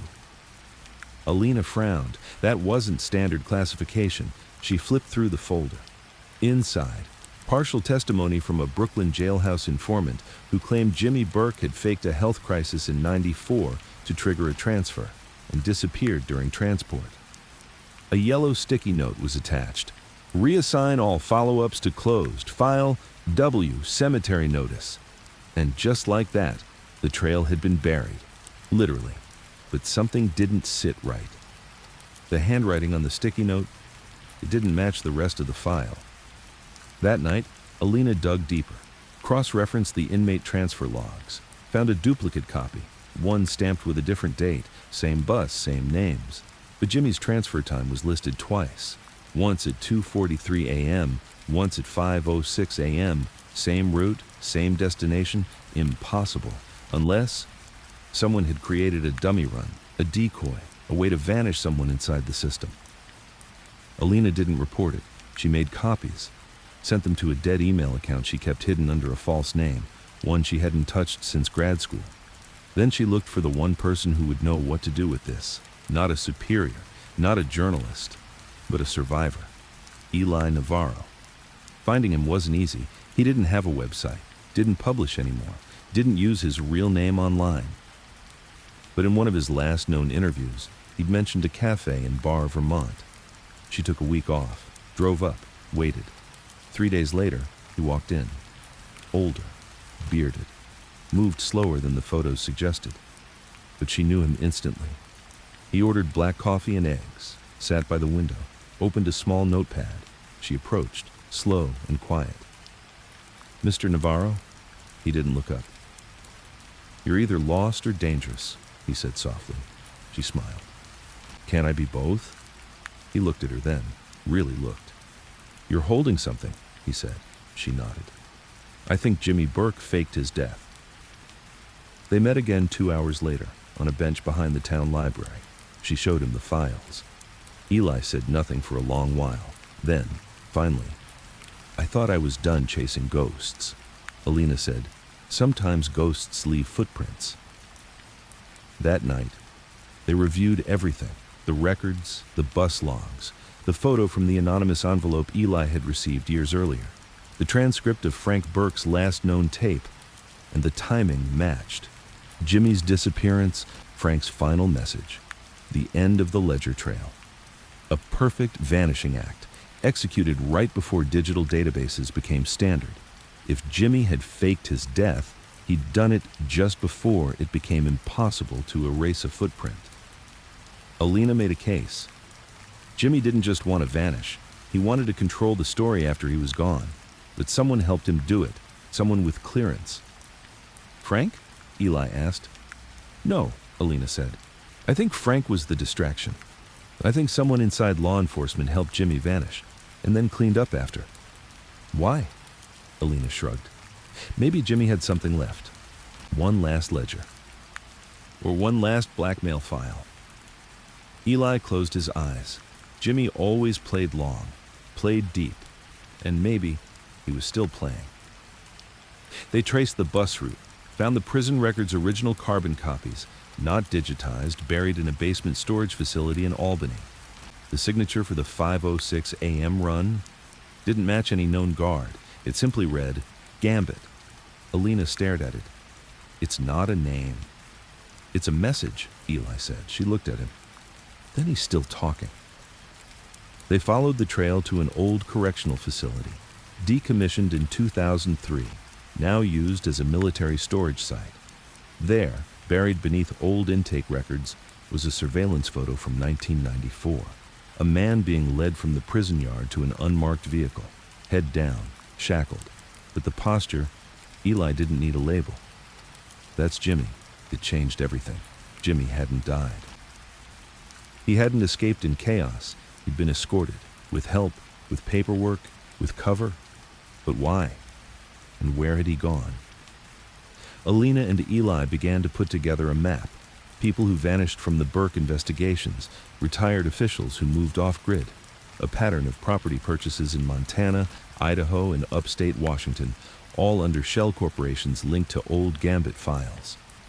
One stood out, a property bought in 1995 by a now-defunct LLC, Endgame Solutions, located in the Bitterroot Mountains, Idaho. Remote, no digital records. A single photo on an old real estate website showed a cabin, isolated, surrounded by trees, no visible roads. Eli stared at it for a long time. "We have to go." Alina didn't hesitate. 2 days later, they landed in Boise, drove northwest through winding hills, past logging towns and frozen lakes. At the edge of Bitterroot Valley, they abandoned the car and hiked 5 miles through brush. The sun was setting when they reached the clearing. The cabin was still there, unlit, silent. Eli knocked once, no answer, knocked again. Then the door creaked open. An old man stood there, gaunt, weathered, a long scar over his temple. He didn't speak, just looked at them, eyes cold but not hostile. Eli took a step forward. "Jimmy?"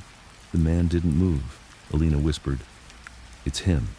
And then, after what felt like hours, the man nodded once. "Come in," he said.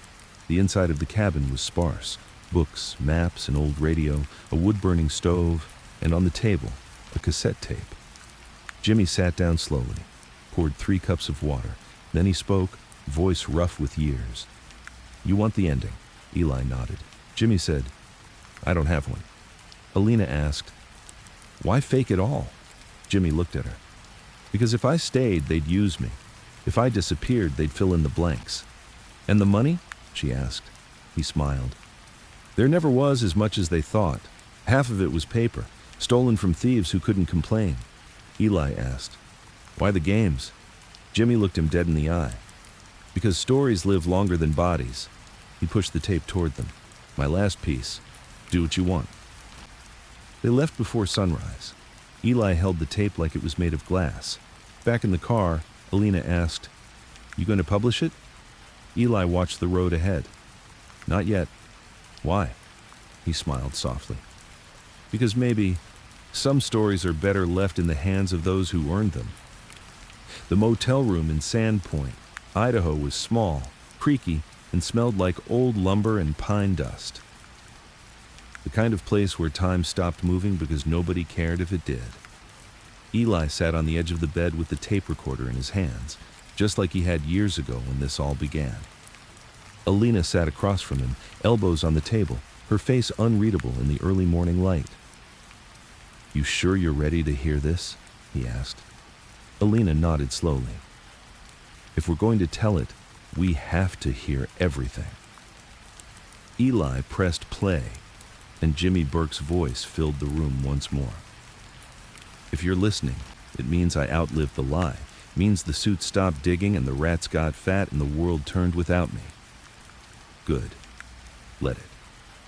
I didn't vanish to be a martyr. I vanished because you can't bury a ghost that won't sit still." The voice was rough, slower, weaker than the earlier tapes, but not broken. "You ever wonder why we do it? Why guys like me steal? It ain't the money. Sure, the cash matters. It buys you silence, safety, distance.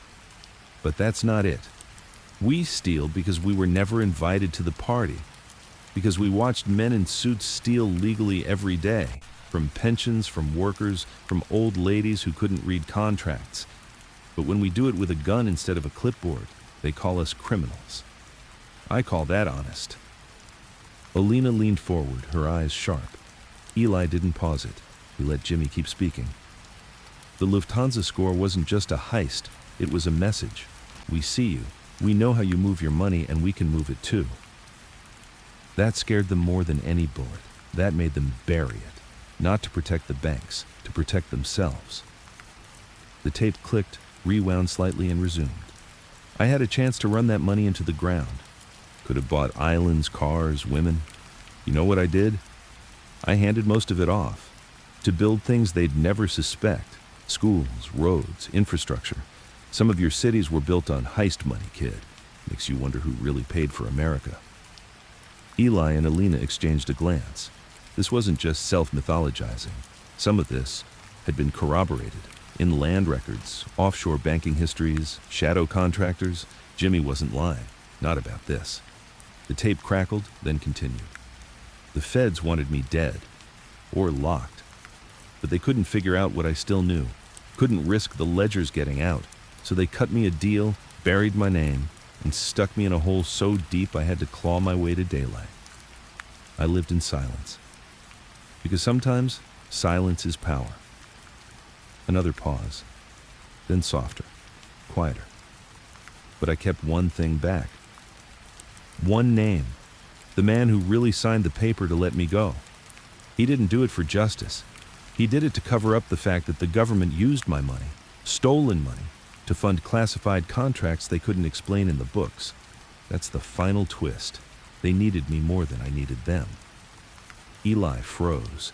This was what he'd always suspected but could never prove. That Jimmy wasn't a fugitive in the end. He was a tool, a criminal asset, recycled for convenience. The tape shifted again. This time, the voice was slower, reflective. "You want a legacy? Don't leave your name in marble. Leave it in questions. Make them dig. Make them doubt. Make them remember that nothing, Not the government, not the system, not even the law is too big to bleed. Alina whispered, "He wasn't hiding. He was curating." Eli nodded.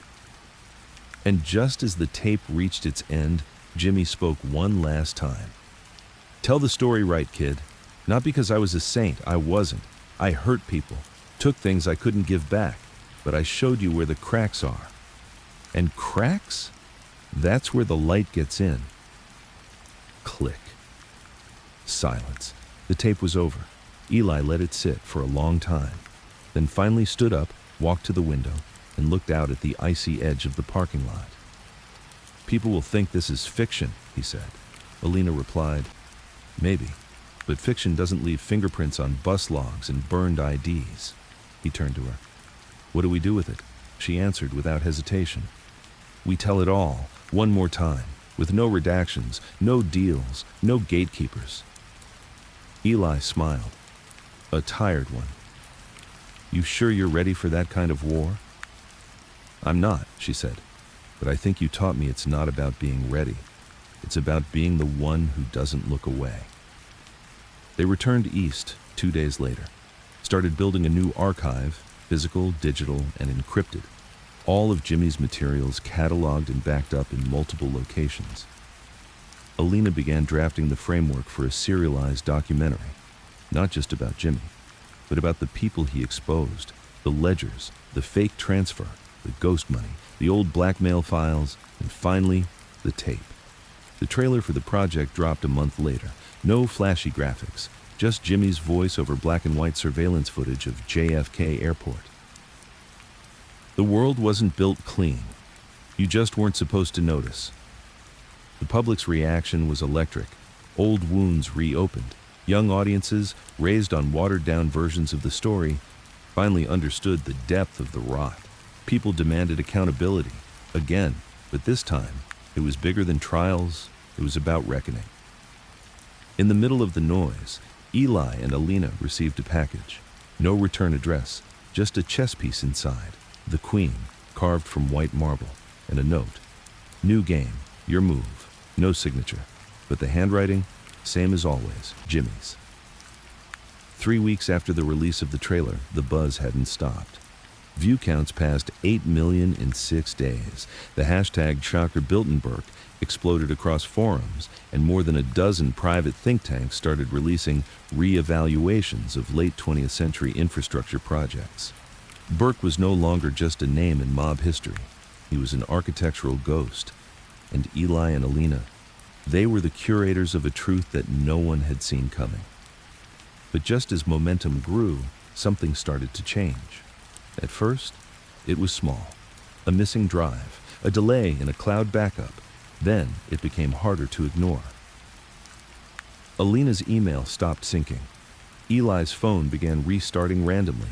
An account they hadn't shared with anyone was suddenly accessed from a server in Northern Virginia. They knew what it meant. Someone was watching. And worse, someone was inside. They worked late into the night, cross-checking their backups and verifying data. The ledgers were safe, locked in a cold storage vault in Reykjavik. The tapes were duplicated 3 times, one set hidden in a safety deposit box under a false name in Montreal. But the project files, the documentary draft, Alina's research, the meta layer of connections, that was the part that someone wanted. Alina sat at the table, chewing her thumbnail as she clicked through a security dashboard Rafi had helped her build. It showed an IP that kept pinging their decoy server every 6 minutes.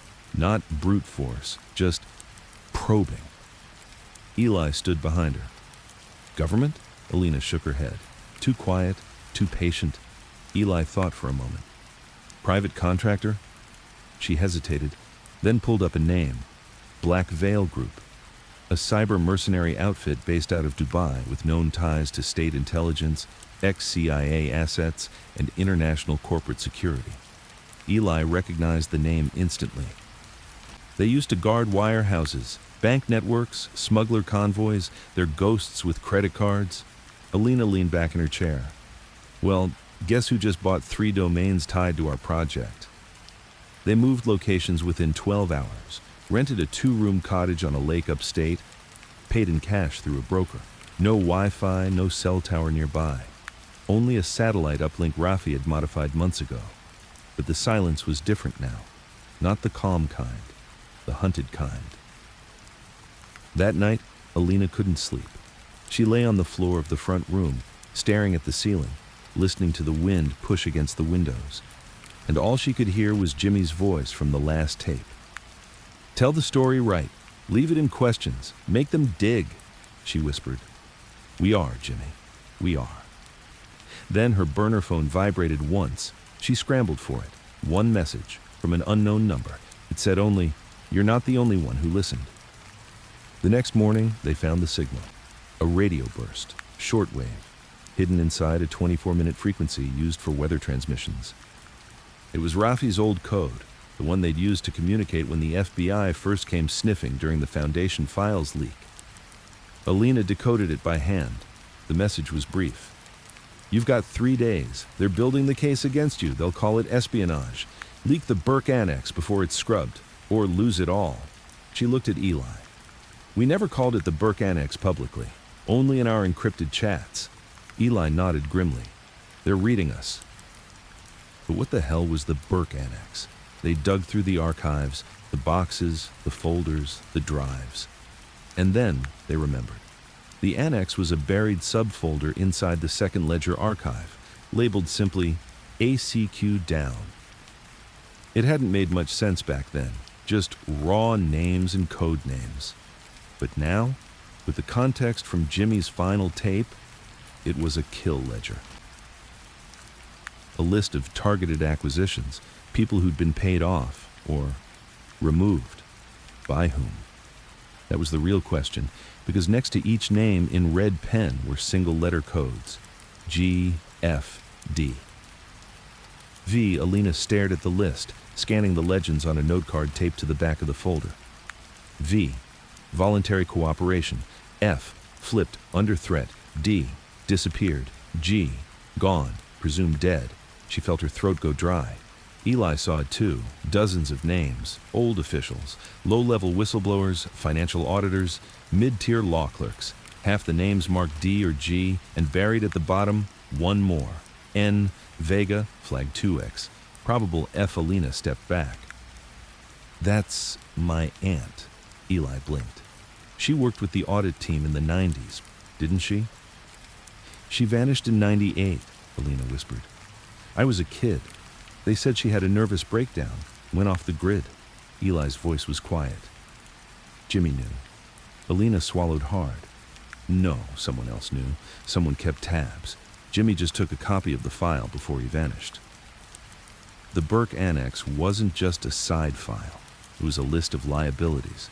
People who knew the truth or got too close and were acquired before they could speak. And now the list had her name on it. Even if it was her aunt, it meant someone out there had connected her, not just to Jimmy, but to the cleanup. They didn't have time to hesitate. Eli started cutting the footage, combining Alina's voiceover with digital overlays of the annex. She worked the audio. By noon the next day, they had a rough cut. Burke's shadow, the names that vanished. They uploaded a fragment to Rafi's offshore network, a teaser, then waited. It hit harder than they expected. Within 8 hours, the file was trending in 7 countries. Forums lit up. Newspapers ran headlines. Were whistleblowers killed to cover up the Lufthansa legacy? Burke files suggest deep state connections. Documentary claims black budget, funded by heist money. Alina knew what it meant. She was a name on a list now, in plain sight. The only thing protecting her was the story. And as Jimmy had always said, you can't bury a ghost that won't sit still. But the silence that followed wasn't comforting. It was strategic. No government denials, no fact-check articles, no lawsuits. Eli and Alina waited, watched, and then, at 3:17 a.m., it came. A message sent directly to their private relay server. It was unsigned, encrypted, barely traceable. But the contents? A clean .wav file, Jimmy's voice, not a tape, a clean recording, a message he must have left on a digital recorder they never knew existed. "You made it this far, good. But you think you're playing the game. You're still on the board, kid. The real players, they don't use names, they use proxies. You want to finish this? Then find the route. And when you find it, don't hesitate. And then silence. Not even a click. Just the end. Alina stared at Eli. We never had this file. No, he said. Which means someone's helping us. She nodded slowly. Or someone's helping us just long enough to see what we'll do next. They didn't sleep that night. Neither of them. Not a minute. The Burke Annex had been public for just under 18 hours, and already 5 VPN nodes had gone dark. One of their off-site archive mirrors was unreachable. Alina's backup email was pinged from a San Diego IP tied to a defense contractor. And Rafi? Gone silent. That meant 2 things. 1, he was underground. 2, something real was breathing on the back of their necks. Eli kept pacing the cabin, running his hands through his hair. Alina sat still, her laptop glowing in the corner of the room, the sound of a ticking metronome she'd loaded into her code editor looping faintly. She needed rhythm to think. The voice from the tape echoed in both their heads. You want to finish this? Then find the route. Eli finally broke the silence. What if the route isn't a name? He said. Alina looked up. Then what is it? A system, a vault, a failsafe. Maybe something Jimmy couldn't access himself, something he could only point to. Alina clicked open the raw transcription files of Jimmy's original ledgers, scanned them, paused, scrolled back. You ever notice this entry? She tilted the screen toward him. It was from the second ledger, buried in a footnote beneath coded transaction IDs and payoffs. Root DAR, VAR, JETL, Key X, Zip, 5V08.3. Looks like file directory gibberish, Eli muttered. No, Alina said. I thought it was that too. But what if it's not code? What if it's a real location? Zip code. Exactly. Eli Googled it. The screen lit up. Zip 50823, Carroll, Iowa. Population, we're 10,000, middle of nowhere. No known federal branches, no black sites, no legacy mob ties. Eli frowned. Why Carroll? Alina was already pulling up property records. 10 minutes later, she had something. A tract of land purchased in 1985 under a holding company named Kedar Limited. No tax liens, no mortgage history, just one transaction, a cash purchase in full, signed off by a corporate shell based in the Cayman Islands. What's there now? Eli asked. Alina pulled up satellite images, a warehouse, completely surrounded by farmland, fenced, no signage, no obvious purpose. Looks like nothing, she said. Eli cracked his knuckles. Which means it's probably everything. They left that night. Alina drove. Eli slept with one eye open. No airports, no digital trails. They used burner phones, switched at state lines, ate from vending machines, slept in the car, listened to AM radio and static. By the 3rd day, the flat cornfields of Iowa stretched around them like wallpaper. When they pulled off Route 30 and onto the dirt path leading to the warehouse, Eli got quiet. This feels wrong, he said. Alina didn't respond. She pulled the car to a stop about 200 yards out. Trees covered most of the approach. Beyond that, open space, fences, a gravel lot, a single rusted building. It looked abandoned. But when they stepped closer, they noticed something strange. No dust on the gate lock, fresh tire marks in the gravel, and a faint humming from within. They circled around the back, found a broken window, cracked but sealed with clear tape, like someone had entered before or exited. Eli climbed in first. Inside was colder than outside, not abandoned, refrigerated. And then he saw it. Racks, steel shelving units lining the entire warehouse, labeled in red grease pen. Shelter a Vault A1, A49, rows of them, hard drives, file boxes, old cassette decks, microfilm, even punch cards. The entire room was a library of suppressed memory, and in the center, a pedestal with a single drive, plugged into a standalone terminal, black screen, green text blinking. Welcome back, J. Burke. Ready for instructions. Alina stared at it. It's not a trap, she said, more to herself than Eli. Eli looked around. How do you know? Because it's waiting for Jimmy. This was a command terminal, not surveillance. It's his failsafe. She typed, root. The terminal paused, then responded. Root confirmed query. What do you want to see? She typed. Burke ledger redacted. The screen went black, then flashed. Names poured down. People who never made it onto the public ledgers. People that Jimmy had removed from the record before releasing the tapes. Eli recognized one. Senator Lasker, another, a sitting Supreme Court justice, another, a media mogul, and then something else. Coordinates across 5 countries. Alina clicked into the submenu. Each location contained links to deposits. Offshore, anonymous. Burke hadn't just traced the money, he had duplicated it.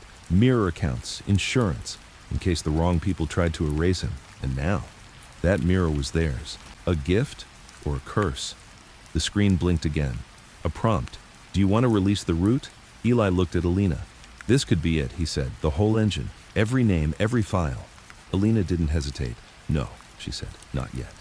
Eli raised an eyebrow. She continued. We can't just dump this. It's too much. It'll destroy things. We need to build a way to explain it first, or it'll get buried under chaos. He nodded slowly. She's right, he murmured to himself. Because Jimmy didn't build this for noise. He built it for surgical impact. And that meant precision. They copied the drive, disconnected the terminal, locked everything back as it was, and left the warehouse just before sunset. They weren't followed. But the sense of being alone had changed. Now it wasn't safety. It was anticipation, like the world was holding its breath, waiting for the next move. That night, back in a small motel in Cedar Rapids, Alina uploaded the root files into a cold storage server. She called it Root Vault, encrypted, air-gapped, but timed. Set to release if not manually reset every 72 hours, a dead man's switch. They returned east 2 days later, not to hide, to prepare. Because now, they had what Jimmy left behind, the proof, the infrastructure, the root, and with it, the burden. Because the question was no longer, who did this? It was, what happens if the world sees it? Eli stood at the edge of a lake that night, watching the wind whip across the water. Alina sat nearby, knees hugged to her chest. Neither spoke. Finally, she said, You think he knew we'd find it? Eli nodded slowly. He didn't need to know. He just needed someone to believe it was still there. And now, the root is found. The end game is in motion. The final chapter hasn't been written, but the pen is in their hands. And the world, it's not ready for what comes next, but ready or not, it's coming. The day after their return to Vermont, the air felt heavier, not weather-wise, but in the way the birds paused too long before landing. In the way the sky seemed to sit lower over the treetops. Alina felt it in her chest, a buzz like static under her skin. Like the world already knew they had crossed a threshold, and everything on the other side of it would burn or bloom, depending on how carefully they stepped. Eli was already at the kitchen table when she came downstairs. He looked like he hadn't slept. Couldn't? She asked. He shook his head, sliding a thick notepad toward her. I started drawing it out. What a full release would do. The pages were filled with sketches of institutions, arrows connecting them, dollar signs between departments, a whole diagram of power flows and media systems, with question marks in places where Jimmy's files had hinted but not confirmed. At the center, one bold word, destabilize. Alina sat beside him. That's what they're afraid of. That's why Jimmy left it buried, Eli said. He knew if it came out all at once, the weight of it would collapse the same system he used to manipulate. And now, we're holding that trigger. They needed a plan. Not just how to release the data, but how to land it, how to tell the story in a way that couldn't be dismissed, couldn't be spun into conspiracy, couldn't be erased by panic or distraction. They decided to build a pressure valve, release it in layers, each wave timed, each wave structured, supported with evidence, names, witnesses, and most importantly, explanation. Because without that, it was just noise. And Jimmy hated noise. First wave, they'd start with infrastructure, Old government contracts, publicly available but never connected until now. They'd show how Burke's stolen Lufthansa money helped build real things: airports, bridges, slush-funded programs that benefited communities, but also lined the pockets of political players. It was the softest truth, the least controversial. The one that proved, yes, it happened, and yes, you're still living in it. Alina put together a launch packet: PDFs, spreadsheets, internal emails, notarized land purchase receipts. She drafted an article titled "Ghost Funding: How the Biggest Heist in American History Built Your Highway." Eli contacted 3 independent media outlets with no corporate ties, all small, all hungry. 2-bit. The third replied with a single line: "You're being watched, come alone." They didn't go. They didn't need to. The first wave dropped on a Monday morning, 8 a.m. Eastern, accompanied by a short video narrated by Alina, overlaying Jimmy's voice on top of footage of construction projects across the country.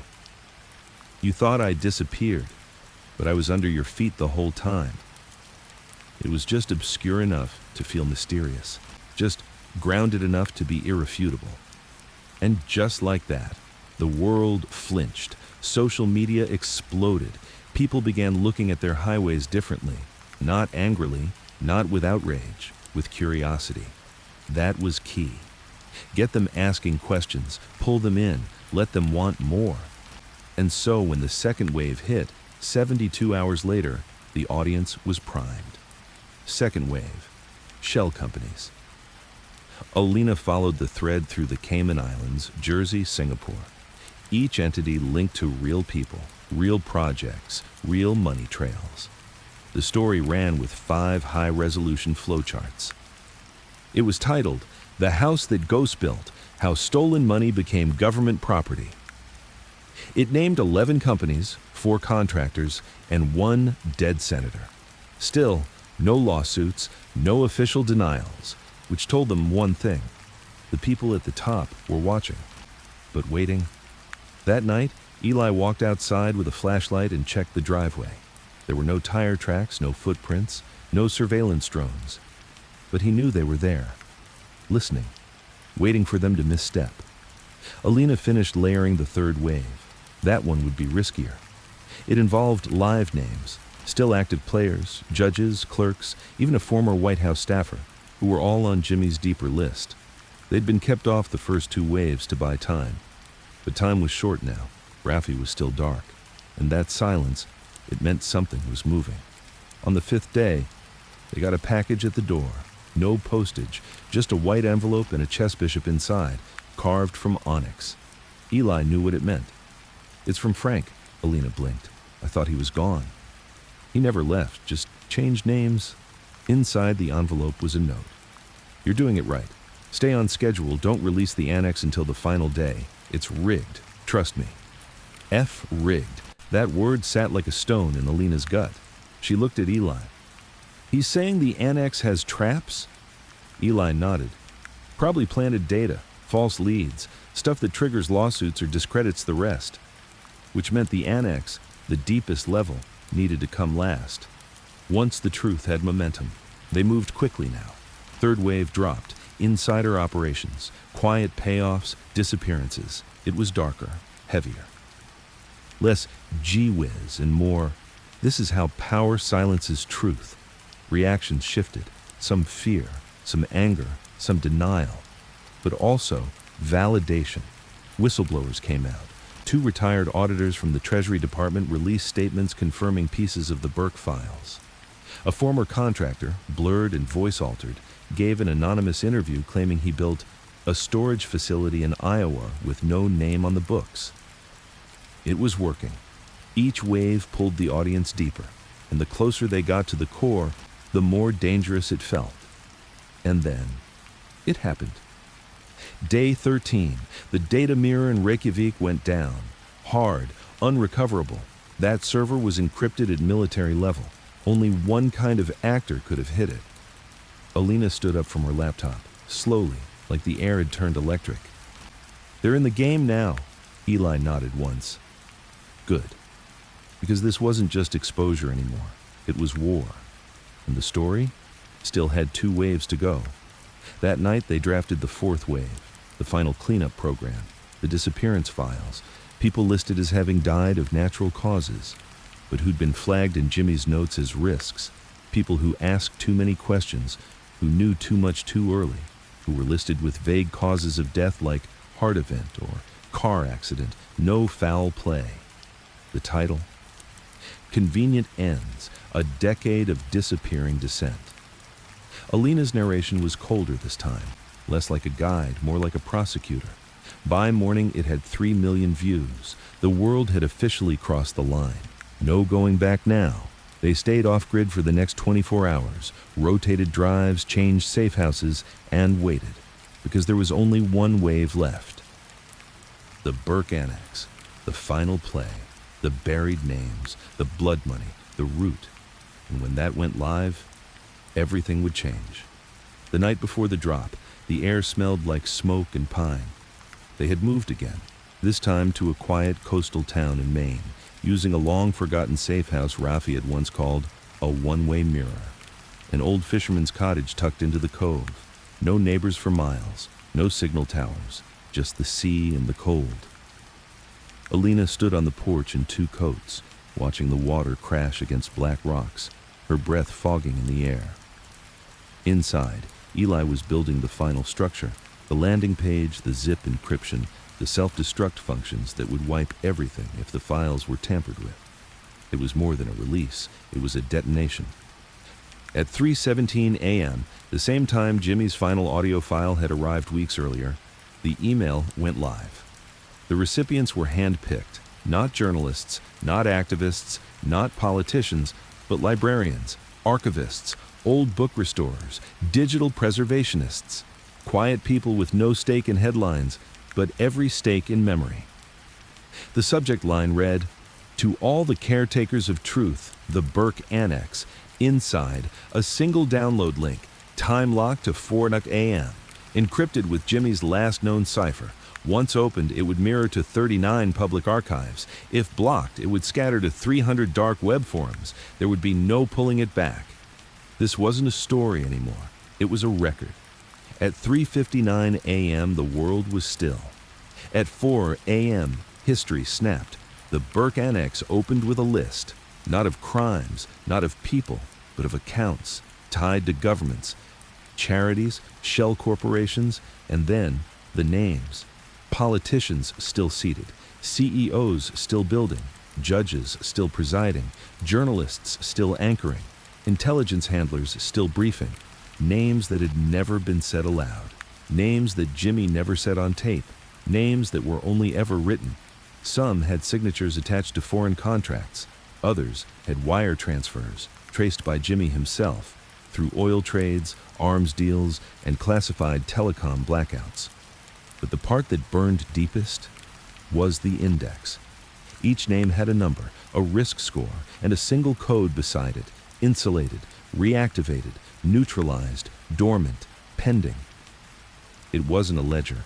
It was a network status report. At 4:13 a.m., a node in Berlin triggered a block. The annex file rerouted to 17 backup nodes. 2 mirrors crashed, 3 were cloned. At 4:25 a.m., the file was trending on Reddit 4chan and an encrypted writers forum known as The Table. At 4:44 a.m., the first public figure responded. A sitting senator from the Southwest, listed as insulated, released a statement denying everything. Within 2 hours, leaked footage of a 1997 offshore meeting surfaced, placing him on a private island registered to a Burke-linked shell corp. By sunrise, 5 more names had folded. But the real storm didn't come from the top. It came from the middle. Clerks, former Treasury workers, disgraced prosecutors, retired journalists, archivists who remembered being told to bury this file and forget it. They began speaking up, one by one, and the story grew legs, arms, teeth. No one could stop it now. Alina didn't watch the news that day. She turned her phone off, unplugged the satellite receiver. She sat by the fire and read an old journal, her aunt's, the one she'd found in a sealed box 2 weeks before, the woman who disappeared in '98. On the final page, scrawled in pencil, were 4 words. They won't kill memory. And below it, tell her not to blink. Alina closed the book and cried for the first time in months, not out of fear, but because she knew her aunt had seen it coming and left her the courage to finish it. Eli returned from town at dusk. He'd picked up an old radio, battery-powered, already tuned in. They listened as the world cracked open. The so-called Burke Annex appears to include extensive documentation of political and economic interference spanning 4 decades. Calls for an independent inquiry into intelligence laundering through offshore banking institutions. Protests erupting outside key government buildings. The Atlantic calling it the most organized truth weapon in American history. Anonymous source claims former FBI agents helped structure the original annex. And then, no official comments from the White House, but several security briefings canceled as of this afternoon. The war had gone public, but it didn't end in fire. It ended in questions, which was exactly what Jimmy wanted. They sat in the dark, Eli and Alina sipping lukewarm coffee as the fireplace popped and hissed behind them. "What happens now?" she asked.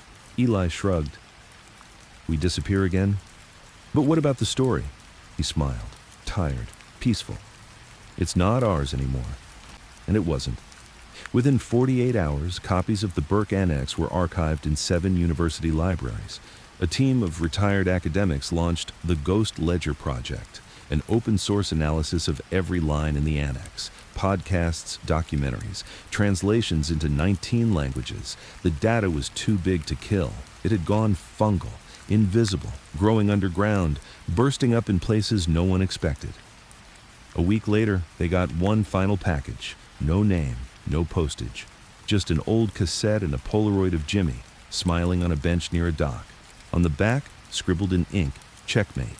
They played the tape, his voice, raspier than before. "You did good, kid. You both did.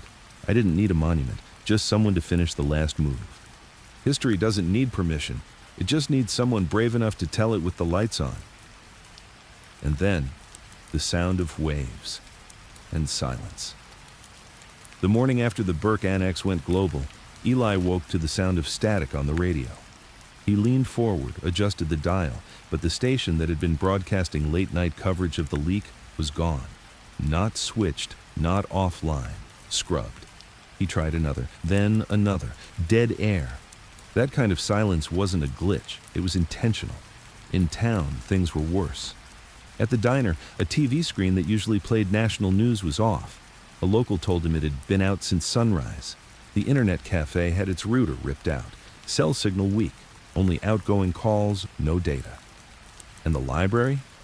Closed for system maintenance, but Eli saw the unmarked van parked out front. He knew the drill. This was containment. He hurried back to the cottage, found Alina pacing with her laptop open, lips pressed in a thin line. She looked up. 3 mirror sites down. All 3 were encrypted, all accessed from the same subnet. He asked, "Gov?" She shook her head. "No, worse. Private contractors, the kind who don't file incident reports, just invoices." "What about the academic archive?" "Safe, so far. They're backing up offline." "And the Ghost Ledger team?" Alina hesitated. 2 of the researchers are unreachable. One of them sent this last night. She turned her screen. It was a text-only message. "Subpoena incoming. No knock. Going dark." They knew this part was coming. The retaliation window. In information warfare, the first 72 hours after a truth bomb are the most dangerous, not for the truth, but for the people carrying it. Jimmy had warned them in his final note. They won't bury the story. They'll bury the storytellers. But Alina wasn't scared. She was furious. "This is what they do," she snapped, tossing her phone into the sink. "They unplug everything, discredit the source, then quietly remove the people who pulled the trigger." Eli nodded. "So we have to make it louder." They drove north that night, up through back roads and into the Canadian borderlands. Not to flee. To meet a man known only as Featherstone. A former intelligence handler turned whistleblower, Featherstone had lived off-grid for over a decade, using proxies and voice cloaking to leak military corruption files. He'd gone dark after 2015, presumed dead. But now he was reaching out through a shortwave radio message, broadcast once. The tree's been hit. Time to spread the seeds. It was Jimmy's phrase, code for now's the time to replicate. They met him in a fog-covered cabin by a frozen lake. He looked like a fisherman, thick beard, yellow raincoat, weather-beaten skin. But his eyes? Calculating, clear, sharp.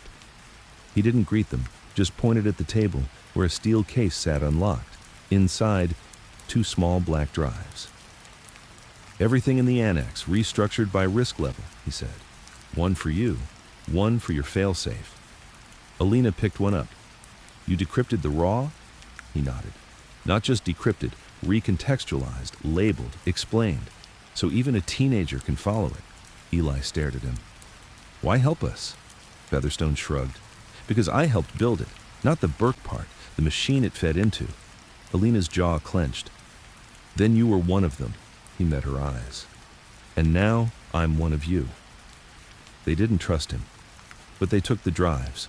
By the time they returned south, things had changed. The narrative war had started. Mainstream outlets ran headlines like Burke files likely fabricated by rogue agents, deep-fake documents, experts skeptical of alleged government ties. Are we being played by a dead mobster? Then came the smear campaigns, old photos of Eli from the 90s, edited to suggest criminal ties, claims that Alina had falsified her academic credentials, an anonymous source calling her emotionally unstable and fixated on historical conspiracies. It was character assassination 101, and it was fast, too fast, which meant they'd been profiled long before the drop. But the pushback only made people dig harder. Forums exploded. Indie journalists began dissecting every smear, pointing out the patterns. Whistleblowers leaked confirmation that a PR firm tied to a DC contractor had been hired to manage post-annex response. People weren't buying the denial, they were documenting it. And the Burke annex, it became a hydra. Cut off one node, 3 more took its place. Then came the death.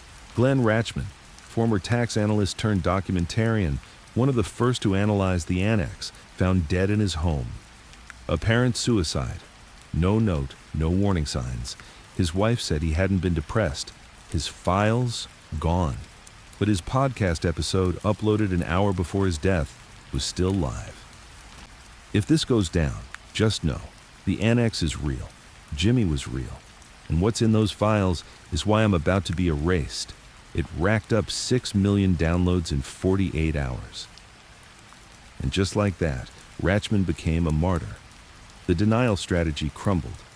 By the end of the week, Eli and Alina had gone fully underground. Featherstone helped them set up a mobile broadcast unit, low frequency, encrypted, signal hopping across state lines. They launched a new stream, Annex Unsealed, a slow, calm narration of each section of Jimmy's legacy. One file at a time, one system at a time, not for flash, not for fame, for memory. It wasn't a war cry, it was a recording device for civilization's soul. Then, in the middle of broadcast 6, something new happened, an alert on Alina's console. Unknown relay node requesting access, not flagged, not hostile. Signed JB, she froze. Is this? Eli looked at the signature hash, cross-checked it with Jimmy's tape archives. It matched perfectly, but Jimmy was gone. Dead, presumably. Or maybe Jimmy had built more than just the annex. Maybe he built a ghost of himself inside the system. The node began transmitting a message, short, simple. Well played, time to give them the rest. Attached was a file, small, only 2 MB. Title, Burke Keymaster.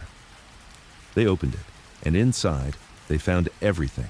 The map, the design, the story before the Lufthansa score. Jimmy's early days, the mob politics, the first contacts with federal handlers, the slow turn from gangster to instrument, from outlaw to asset, from asset to architect, and finally, to ghost. This wasn't the end of Jimmy's story. It was the origin. And with it, Alina and Eli now had the complete truth. Jimmy Burke didn't just rob the system, he reverse engineered it.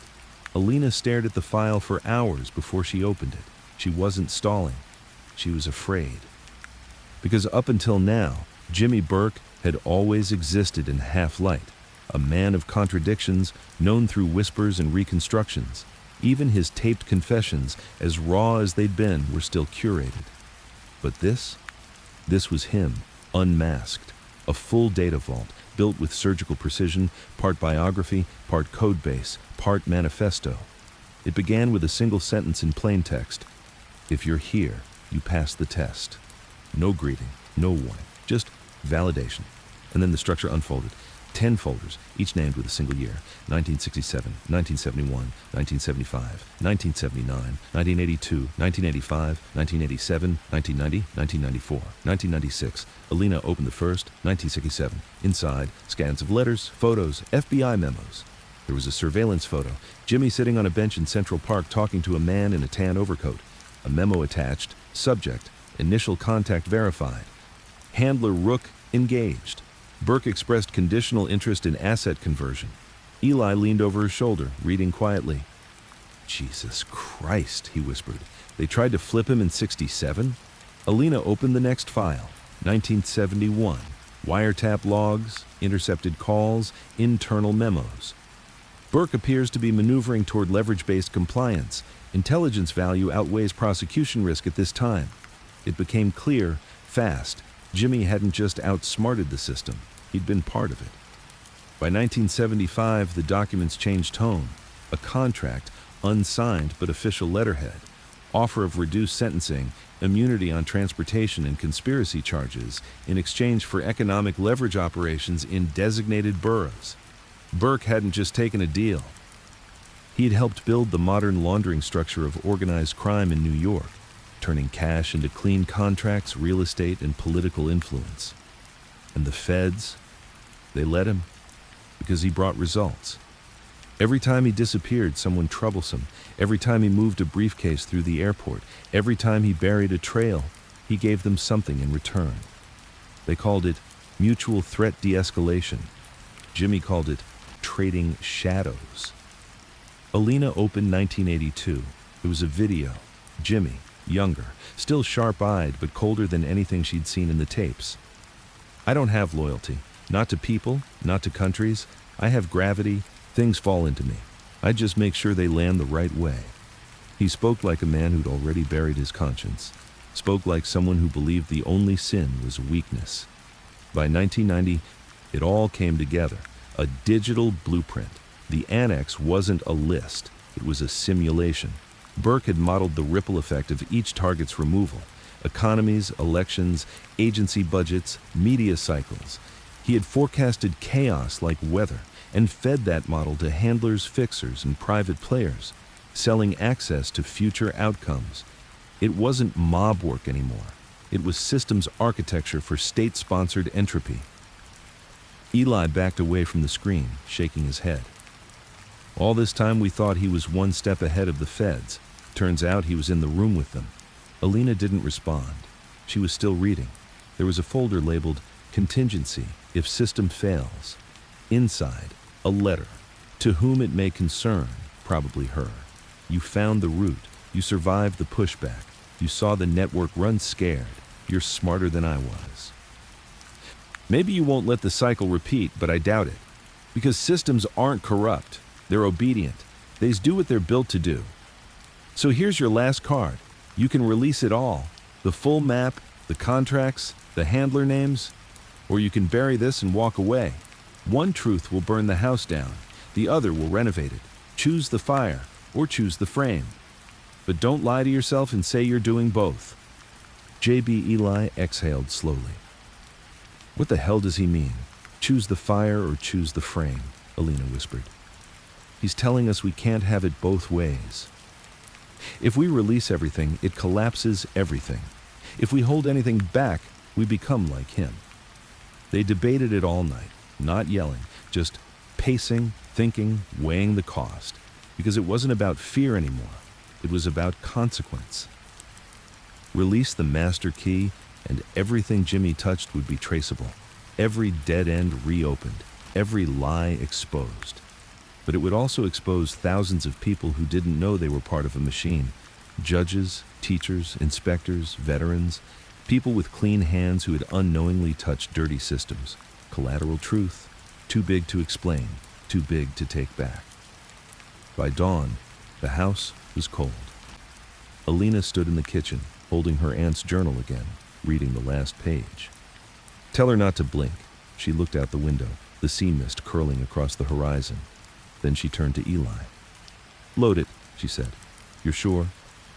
Yeah, Jimmy built this to be passed, not hidden. They encoded the final file, layered every document, signed it with the master key. They didn't blast it this time. Didn't send it to journalists or whistleblower forums. They buried it, deep in the memory architecture of an open-access digital museum, masked inside a historical Cold War exhibit.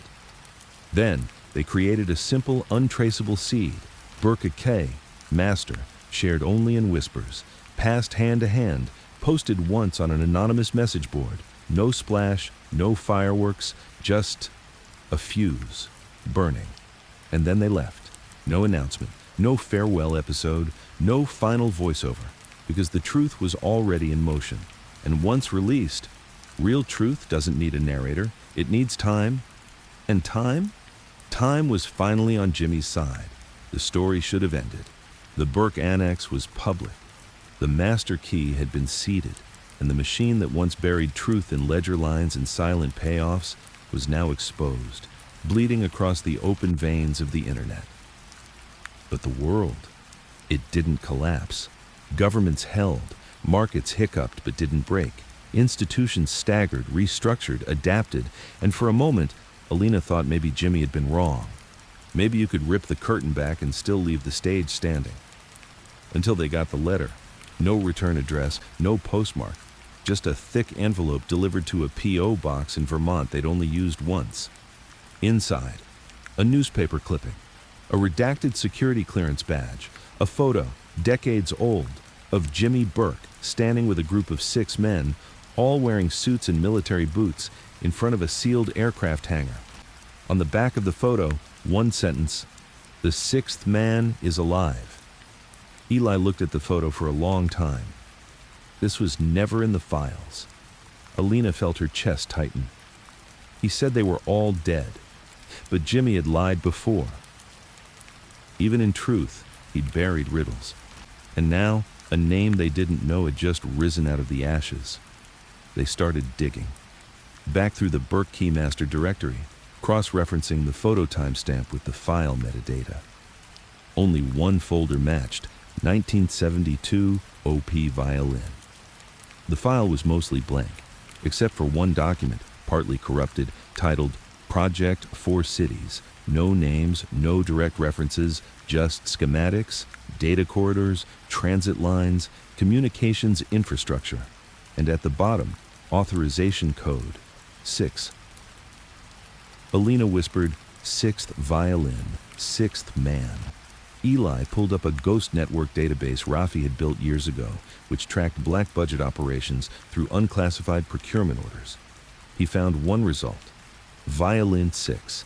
Assets moved to BNB 4.391.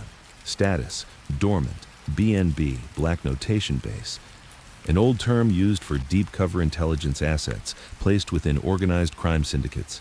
They weren't just informants, they were embedded architects, people like Jimmy, people above him. The 6th man was alive. And that meant Jimmy hadn't just been a cog. He hadn't even been the final architect. He was a middle rung. And whoever was above him was still out there. That night, Alina couldn't sleep. She sat in the dark, watching the Burke tapes again. Not the public ones, the ones that hadn't made the cut. Tapes where Jimmy rambled, tapes where his guard slipped. At 3:41 a.m., she froze the screen. A single frame. Jimmy, drunk, mumbling into the recorder. 6 was the only one who scared me. Even the feds watched him like a weather system. Then nothing. He changed the subject. But it was enough. Alina turned to Eli. He wasn't just a handler, he was a black shepherd. Eli blinked. What?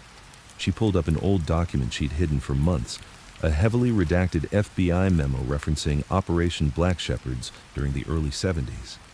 A line stood out: use of embedded psychointelligence assets for strategic organized crime manipulation, OCM. Black Shepherd candidates are to be firewalled from traditional chain of command. Use of backdoor handlers authorized. They weren't just assets. They weren't even spies. They were designers. And now one of them was back online. Alina posted a query on a dead forum used by former underground researchers. She used a phrase only someone from the inside would know: black sheep herding at VI frequency. If the sixth man was alive, he'd be watching. 3 days passed, no response. Then, the fourth day. A signal came through, shortwave, buried in a number station. The coordinates pointed to Detroit, not a city anymore. A testing ground for decay, survival, reinvention. It made sense. If the sixth man wanted to re-emerge, it wouldn't be in D.C. It'd be in a city where the rules were already broken. They flew commercial, used fake names, rented a beat-up car, and drove straight into the industrial skeleton of Detroit's outskirts. The address they'd been given was a warehouse, looked abandoned from the outside. Inside, silence, dust, old servers blinking slowly, and a single device on a metal table, a reel-to-reel player with a label, Herd 6 for A. They pressed play. The voice was deep, controlled, like someone who spoke in code even when alone. So you found it. Burke left you the bones, but bones don't mean truth. They mean structure. You think he was the only one who built systems? He was a pawn with a map. We were the architects of silence. I am not here to stop you. I am here to warn you. The thing you think you exposed was just one arm of a sleeping body. You wake it fully, you won't control where it walks. Then a long silence and a final line. If you want the rest, bring no devices, no people, just you. You know where. They did. Alina went alone. Eli stayed behind to monitor, backup plan ready if she didn't return within 24 hours. She drove 5 hours west, a place from Jimmy's files marked only once, Hollow Bend. It wasn't a town anymore, just trees, crumbling buildings, and an old observatory. Inside, she found a chair, a projector, a film reel already loaded. She sat, pressed play. What she saw wasn't history, it wasn't data. It was design. Blueprints drawn not to record, but to shape. Models for how fear could be managed, how trust could be engineered, how public outrage could be recycled into patriotism. The man narrating the film never said his name, but his voice? It was the sixth man. He laid out a program Jimmy had never spoken of. Project Velvet End. A plan to burn the entire Burke system after a single exposure cycle, to clean the stage, rewrite the narrative, and blame it all on leakers. Jimmy, Ratchman, the Ghost Ledger team, all expendable. It was never meant to survive. The Burke Annex was bait, and now that it had been released, Phase 2 was already underway. The film ended. Alina sat frozen. Then, from behind her, a voice, old, human, calm. You weren't supposed to be smart enough to finish the maze. She turned, and there he was, the sixth man. The man in the doorway wasn't what Alina expected. No suit, no military posture, no glint of authority, just a gray coat, a wrinkled collar, and a face so still it seemed etched from stone. He didn't walk like a threat. He walked like a man used to being obeyed, even in silence. "You're early," he said. Alina didn't flinch. "I thought you were dead," he shrugged. "I was, on paper. That's the best way to live." She stepped back slightly, body angled between him and the projector table. He noticed, smiled. "No need for that. I didn't call you here to bury you. If I wanted you gone, you'd never have found Hollow Bend." Alina narrowed her eyes. Then why now? He walked to the dusty window, stared out into the forest like it was a familiar painting. "Because you've done what none of us could. You finished the arc." They sat. Not across from each other, but side by side, like co-conspirators or strangers at a train station waiting for the same storm. I want to understand, she said finally. Do you? His tone was almost kind. Because what comes next requires more than understanding. It requires acceptance. Try me. He began with a name, not his name. Edward Caldwell, a congressman, early 1960s, believed in transparency, campaign reform, and independent intelligence oversight. A political Boy Scout. Caldwell uncovered the beginnings of what would later become the Velvet End Initiative, a slow, quiet fusion of black ops logistics and domestic influence operations. Instead of blowing the whistle, Caldwell tried to go internal. He pitched reforms, wrote white papers, urged caution. He was assassinated in 1965, officially Stroke. Unofficially, the first casualty of the new game. The sixth man was one of his aides. You watched him die? Alina asked. No, I watched him be forgotten. That, he said, was worse. Because when people are murdered, there's a chance they become symbols. But when people are discredited, they just vanish. So we built a firewall, he continued, a layer between power and perception. Jimmy was part of that. Alina leaned forward. So you're saying Jimmy was your tool? No, Jimmy was our outcome. That confused her. Meaning? He explained, they didn't want to control crime. That was too visible. They wanted to control narrative entropy, the ability to let corruption happen in ways that destabilized certain things and reinforced others. Organized crime, useful. It taught people to fear disorder, to trust authority. But the real value was in letting someone like Burke be seen, be mythologized, be loathed, be blamed. He was a sponge for accountability. The public focused on the colorful gangster while the machine beneath him churned uninterrupted. And the annex? She asked. A reset switch, he said, designed to be detonated at the end of the cycle. Blame everything on the long-dead thief. Show the rot, purge a few visible names, preserve the core. She felt sick. So Jimmy knew? He knew part. We never gave anyone the full plan. That's how you keep control. Partial truths, compartmentalization, need-to-know faith. But he turned on you. No, the sixth man said. He followed the plan better than we did. That was the twist. Jimmy wasn't rebelling. He was fulfilling his role as the pressure release, the martyr, the proof that the system could correct itself just in time. The only difference? He added his own last line, the master key, a rogue gift to the future, to her. He chose you, the man said softly. Alina's breath caught. He knew he wouldn't be alive to explain the difference between burning the house down and opening the windows, but he believed you would figure it out. She stood, anger now pulsing beneath her skin. You manipulated everything. Yes. You built the corruption so you could sell the illusion of order. Yes. And you're telling me this now. Why? The man didn't answer right away. Then he looked her in the eyes, and in his voice was something that startled her. Fatigue. Because the world doesn't work like it used to. We ran on secrets. You run on exposure. But exposure without structure? That's just noise. He reached into his coat, pulled out a small black envelope, set it on the table between them. What is it? The actual reset, the true final protocol. Jimmy didn't know about it. Alina didn't touch it. If I open that, she said, what happens?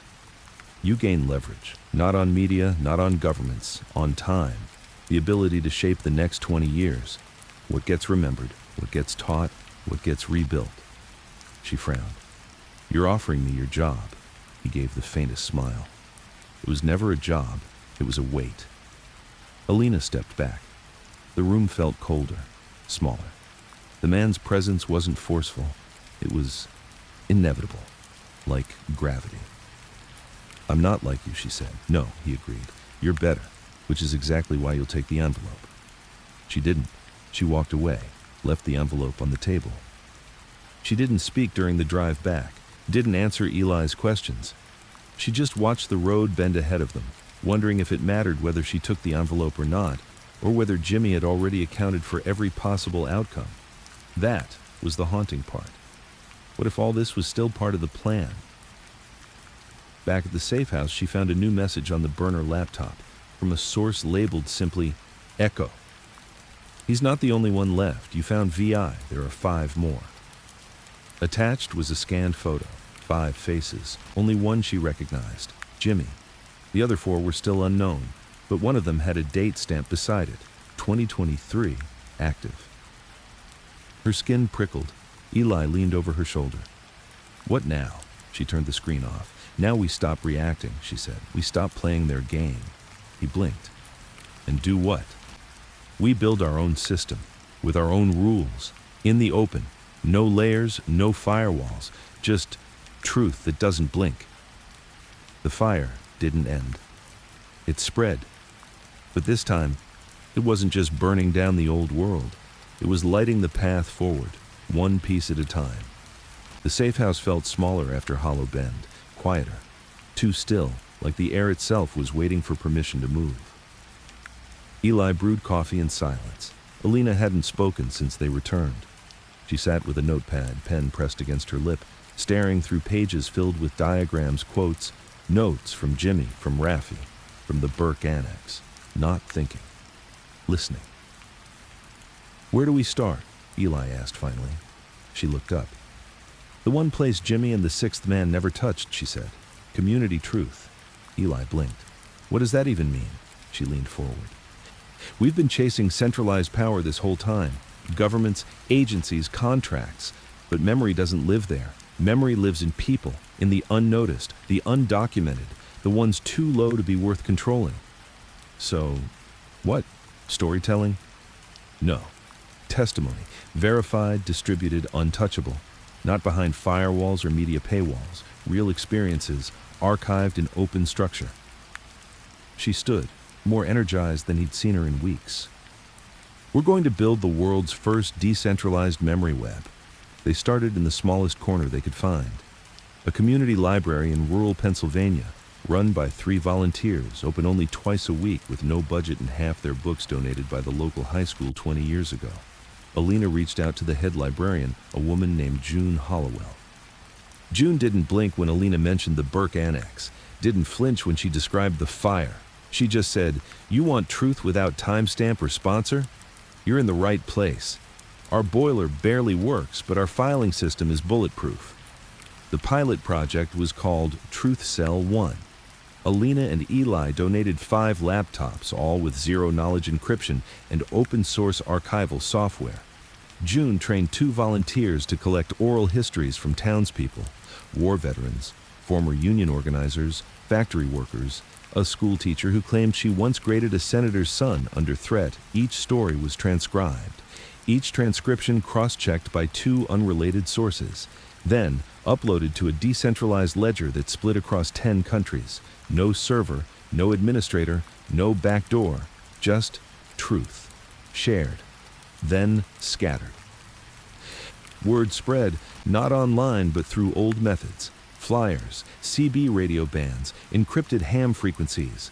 Someone even painted the project's call sign on an abandoned railway car. Cell 1 lit, light the rest. Within a month, 4 more libraries reached out. Then a veterans home in Nebraska. Then a retired journalist from Bogota. The project didn't go viral. It grew quietly, like moss between the cracks of a fallen empire. Meanwhile, backlash simmered. Government spokespeople still denied the Burke files. Media cycles had mostly shifted away. But Eli saw the signs. The forums once crawling with state actors were suddenly silent. At least 2 well-known truth workers had disappeared during travel. One independent server farm in Norway went up in flames. The machine was watching, but it wasn't ready to move. Not yet. Then came the call. June Hollowell, 11:04 p.m., her voice shaking. "We've been breached." They got there by morning. The library was untouched on the outside, but the back room, where they'd stored the backup drives, had been gutted. Not vandalized, not destroyed, professionally wiped. No broken locks, no cameras tripped, no evidence, except for a note, pinned to the wall with a rusted thumbtack. "Truth has a half-life. So do you. Alina stared at the note without blinking. Then she smiled. They're scared. Eli looked at her like she'd gone mad.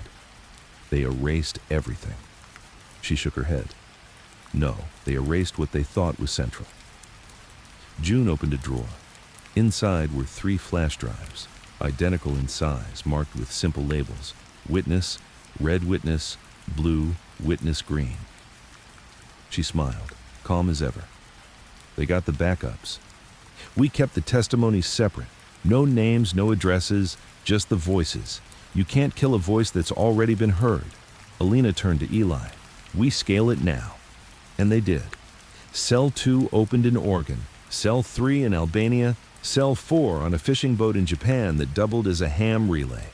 Cell 5 was built into a public restroom in Berlin, disguised as a broken hand dryer. They called the network Echo Glass. Each testimony was recorded using rotating vocal filters, stripped of metadata, and stored on rotating chains that only activated when 3 or more nodes were present. Truth wasn't just preserved, it became communal. 2 months in, the network had over 300 verified stories. Each one was encrypted, tagged by subject, not name, and each one included a signature phrase from the storyteller, a kind of personal watermark. One by a man who claimed to have buried contraband in Korea for U.S. military in the 80s. I never saw their faces, but I remember the sound of their boots on frozen dirt. One by a nurse from New York who treated an anonymous senator's niece after a classified injury. They told me if I opened my mouth, her ribs wouldn't be the only thing shattered. These weren't confessions, they were keystones. And as more people added their voices, a pattern began to form. Eli noticed it first. Within 50 stories, there were overlaps, same phrases, same regional codes, same nicknames for unseen handlers. One term kept repeating, the cold floor, used differently, across time, across locations. They pulled me down to the cold floor. You don't get out once you've been cold floored. He was alive when they took him, not after the cold floor. It wasn't metaphor, it was infrastructure, and it was never mentioned in any of Jimmy's files. Alina dug in. The phrase didn't appear in databases, government directories, or whistleblower archives, but it did appear in one place, an old maintenance report for a military research center in Alaska. Dated March 1984. An incident logged in the boiler sublevel, employees complaining of strange vibrations, unexplained energy surges. The listed location? Sublevel CF, cold floor. They had found a ghost of the machine still humming, one Jimmy never spoke about, one the 6th man never offered, which meant maybe they hadn't just broken the system. They'd exposed the part even the architects forgot, a subsystem, a wild function, truth that couldn't be managed anymore, not by design, not by destruction, just witnessed. At night, Alina began recording her own entry for the archive, not a lecture, not a summary, a memory. The first time she watched the Lufthansa case on VHS with her father, his silence, his stare, the way he paused the tape and whispered, "They didn't catch the real ones. They never do." She realized maybe he wasn't talking about the gangsters. Maybe he was talking about us, how we forget, how we misplace pain, how we trade memory for comfort. She finished her entry with one line. This isn't about fixing history. It's about stopping it from being erased twice. Then she pressed upload and let go. They came quietly, not with raids, not with fire, but with invitations. The first one was a sleek black envelope that arrived at Cell 6, a hidden Echo Glass node inside a music store in Dublin. Inside, just a card. You were cordially invited to the Future of Memory Symposium, hosted by the International Forum on Historic Integrity, EFI, Zurich. 2 weeks. Expenses paid. The signature wasn't a person, just a logo, a gilded hourglass half full, the sand frozen in time. Alina frowned when she saw it. This wasn't on any of our watch lists, Eli muttered, scanning the watermark, because it didn't exist. Until now. 3 days later, 5 more invites were intercepted, then 9. By the end of the week, every Echo Glass hub in North America had received one, and the tagline changed, from Future of Memory to stewards of shared history. Alina wasn't fooled. "This isn't outreach," she said. "It's a trap." Eli agreed. "It's not the state. Too polished. This is old money." They traced the logo, nothing in modern registries, but on an offline reel-to-reel form hosted by former intelligence collectors, someone remembered it. The hourglass was used in the late 90s to watermark curated disclosures from the Atlantic Memory Group, a privatized archive initiative formed after several major truth leaks, funded by legacy families, used to organize confusion into digestible public campaigns. It was a truth branding firm, one that helped shape public memory after scandals. They didn't deny facts. They just repackaged them into palatable narratives, ones that reinforced trust in existing systems rather than challenging them. History, but with filters. That's who was calling now. The gatekeepers, not agents, not assassins, but curators. Alina made the decision quickly. They wouldn't go to Zurich, they'd bring Zurich to them. Using a secure node routed through a dead satellite uplink, she sent a formal response. Echoglass recognizes the need for shared memory, but not curated memory, not negotiated memory. If you wish to dialogue, we propose a public stream. No scripts, no cuts, no controls, 1 hour. You tell the world why your truth is safer than ours. She expected silence. She got a reply.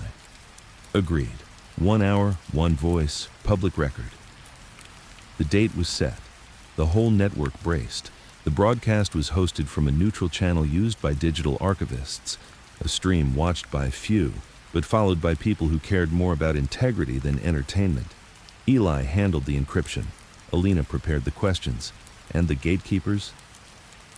They sent a single representative, a woman named Clara Vance. Clara appeared exactly as expected. Polished, calm, soft-spoken. She wore a simple black dress, no makeup. Her voice the kind you might hear on a meditation app. She introduced herself not as an executive, not as a historian, but as a memory steward. Alina opened with fire. "What is the goal of your group?" Clara smiled. "To ensure the survival of human context." "What does that mean?" "It means stories only serve civilization if they're understood. And people are overwhelmed, Alina. Raw truth is too much. It fractures. Our goal is to align memory with resilience." "By rewriting it?" "No, by shaping its frame," Alina cut in. "You mean framing the past so it protects the present power structure?" Clara didn't flinch. "We don't protect power. We protect continuity." The debate raged. Viewers climbed from hundreds to thousands. Echoglass streamers mirrored the broadcast. Libraries set up public watch booths. Digital activists live commented on forums, pointing out rhetorical slights in real time. But the key moment came 42 minutes in, when Alina asked, "If Jimmy Burke were alive today, what would your organization do with him?" Clara paused, then answered, "We would have offered him a seat at the table, because his mind saw patterns. And if you don't seat people like that, they'll burn the table down." There it was. Not denial, not fear, recruitment. Clara's final message. If Echoglass continues without structure, it becomes noise. You'll inspire truth, yes, but without filters, you'll also inspire fire. Truth can be weaponized, Alina. We simply choose to temper it. And then the screen cut. The fallout was instant. Some praised Echoglass for standing firm, others accused it of risking chaos for the sake of purity, and some began to wonder if Clara was right. Because the more Echoglass grew, the more dangerous it felt. Not because it was wrong, but because no one controlled what came next. Within a week, splinter groups began to appear. One called themselves Torch Frame. They took Echoglass testimonies and cleaned them, added voice actors, background music, edited phrasing for emotional clarity. Their videos went viral. Another group, G3, began building truth bombs, packaging raw, unfiltered stories with explosive metadata drops meant to take down institutions in a single post. The Echoglass name was being co-opted. Alina watched the edges of her creation begin to fray. She called an emergency stream. Her voice was calm, quiet, but direct. Truth is not a performance. It's not a product. It's a witness. And once we turn it into anything else, we become the very system we fought. She didn't name the gatekeepers, didn't name the splinters. She just looked into the camera and said, if you want clarity, embrace contradiction. If you want control, go somewhere else. If you want truth, stay. But do the work and protect each other, because no one's coming to save you, not anymore. Eli watched from across the room. He didn't say a word, but he knew they had entered the final phase. Echo Glass had grown too big for them to manage, and now it would either evolve or be devoured. That night, someone hacked Cell 8, left a message scrawled in ASCII across the interface. History belongs to those who frame it. You've left it unguarded. We're here to help. Alina read it once, then deleted it. No reply, no fight, not yet, because she knew the war for memory wasn't going to be won with code. It would be won with faith. Faith that real people, honest, ordinary, weary of lies, would choose something different. Not spectacle, not purity, just truth that breathes.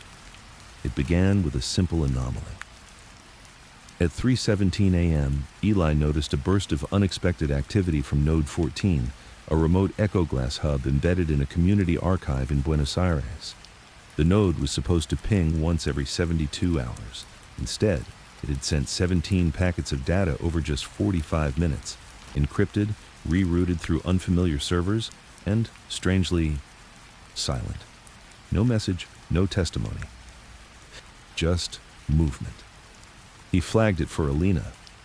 It's probably just a glitch, he said, but something about the route feels scripted, too clean. Alina didn't answer right away. She scrolled through the server log, stared at the pings, then slowly whispered, scripted means it's not just a glitch.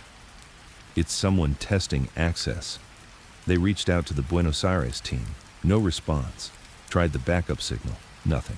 Then, just as they were about to send someone in person, a single message came through from the node's secondary email. A line buried under layers of obfuscation. It simply read, I didn't mean to break it, and attached a file named Real Glass Extract Redux. It wasn't from the official Echo Glass encryption suite. It was something new, built inside their system, but not by them. It took Eli 6 hours to unpack it. When he did, he almost dropped his mug, because the file was a mirror of the entire Echo Glass core, rebuilt in slick modern code, stripped of all noise, curated and categorized by topic, intensity, and geopolitical sensitivity. The file came with a readme.txt. Echo Glass is important, but people can't handle unfiltered pain. So I created a tool that lets the stories shine without the mess. It's cleaner this way, sharper. Trust me, this is how it survives. It was signed with a name Alina hadn't heard in months. Raffi, the prodigy coder from the early days, the one who helped Jimmy's archives get decoded, the one who vanished after the first threats hit. He hadn't left. He'd gone underground. And now, he'd built a refined version of their truth engine, a mirror of Echo Glass, but sleeker, simpler, digestible, dangerously digestible. Alina sat down hard, her voice low. He filtered it. Eli tried to stay calm. He says he just structured it, no deletions. No deletions? Alina scoffed. He reduced entire testimonies to keywords, replaced raw audio with AI-enhanced voices, aligned the metadata with search trends. He's trying to make it more accessible. No, he's trying to make it safe. And the second it's safe, it stops being truth. They debated through the night. Was Raffi a traitor? A misguided idealist? A survivalist trying to protect the flame in a storm? The question didn't have an easy answer, but the consequences were clear. Raffi's version, Real Glass, was starting to spread. 3 nodes had already switched over. 1 had even redirected their donations to a new domain, realglass.global. The public couldn't tell the difference. And that was the scariest part. Alina sent a direct message, encrypted, blunt. You took something built to be free and made it digestible. Why? Raffi replied an hour later. Because no one's listening anymore. They're tuning out A. Not because they don't care, but because the weight is too much. You built a cathedral of grief. I'm building a radio station. Both tell the truth, but one actually gets heard. It hurt. Because he wasn't entirely wrong. Some testimonies were being skipped. Some stories too dense, too bleak. Even allies had begun to ask for summary reports. But wasn't that the very thing Jimmy had warned against? Truth that bends to be accepted is truth that forgets how to stand. They had a choice now. Try to block real glass, isolate the fork, lock the network down, or meet it, challenge it, in the open. Alina chose the second path. She announced a public assembly, the first in Echo Glass's history. Not a stream, a gathering, held in a neutral zone, a former Cold War communications bunker outside of Vienna, now used as a digital free press safehouse. Representatives from 10 nodes would attend in person. Dozens more would appear virtually. Raffi was invited. He accepted. The bunker was colder than Alina expected. Not physically, spiritually. Like a place used to secrets but not to questions. The main room was shaped like a half circle with a cracked tile floor and exposed wires hanging like vines. A projector faced a steel wall painted chalk white. Eli set up the stream gear. Alina reviewed her notes, and then Raffi walked in. Older, paler, leaner, eyes shadowed by too many screens and not enough sleep. He didn't smile, but he nodded. The discussion wasn't a debate. It was a reckoning. Node leaders voiced their concerns. One woman from Sarajevo said real glass made it possible for survivors to share without being re-traumatized. Another from Uganda said Echo Glass was the first place her village had felt heard, and Raffi's filters made it feel hollow. A librarian from Estonia asked, "Is truth still truth when it's designed to go viral?" Silence followed. Then Raffi spoke. "I didn't build real glass to destroy Echo Glass. I built it because people don't just want truth. They want resolution. You gave them testimony. I'm trying to give them meaning." Alina stood. "You can't design meaning." "No, but you can guide people toward it." She stepped closer. "You sound like the sixth man." That landed. Raffi's expression cracked. "I'm nothing like him." "You're shaping what gets seen. That's how it starts." "I'm trying to help people cope, Alina." "No, you're trying to keep them comfortable. There's a difference." The room divided. Some nodded with Raffi. Others leaned toward Alina. But there was no shouting. No vote, just a shared silence of people realizing there might not be one right answer. So Alina made a proposal. Real glass can exist, but it must be labeled clearly, as an interpretation, a layer. Echo Glass will remain the raw channel, the fire. Let the people choose which flame to touch. Raffi didn't reply at first. Then, finally, a whisper. "Agreed. But if the fire burns them, don't say I didn't try to shield them." They parted that night not as enemies, but as rivals in the same war, each carrying different maps, each hoping they were right. Back in the safe house, Alina stood at the window watching the street. The world outside hadn't changed, but something inside had. She turned to Eli. Truth can't just be witnessed, it has to be defended, not just from power, but from those who love it too much to leave it untouched. Eli asked, "Are we losing control?" She shook her head. "We never had control. That was the point." The story came in through Node 19, a modest Echo Glass relay run out of a converted church basement in Lisbon. The recording was short, just under 4 minutes. The speaker's voice was masked, thick with grief but articulate, almost theatrical in cadence. She called herself Marla. She claimed to be a former CIA linguistics analyst, stationed briefly in Afghanistan in 2003, where she intercepted a call between 2 American private contractors discussing a covert hit on an NGO worker suspected of leaking information to foreign media. They called her a story-time bomb, said she didn't just witness, she understood. That made her dangerous. That made her next. Marla said the woman was eliminated quietly, buried under the chaos of a larger staged roadside bombing. I tried to report it, but my badge got pulled. My clearance was erased, my pension restructured. I became a ghost in my own house. The testimony hit like lightning. It was clipped, poetic, sharply worded. Within 2 days, it became the most shared recording on the Echo Glass network. A Spanish journalist re-recorded it in her own voice as an act of solidarity. A South African activist group began a campaign using Marla's tagline, "She understood." That made her next. Real Glass even issued a cleaned version, labeling it one of the most compelling records of suppressed wartime truth in the last 2 decades. But on the 7th day, a flagged message came through from Node 19's secondary verifier. "We can't verify this woman ever existed." Alina stared at the metadata. It wasn't just incomplete. It was intentionally scrambled. The audio logs contained traces of synthetic layering. The waveform patterns matched AI vocal generation used in Hollywood dubbing.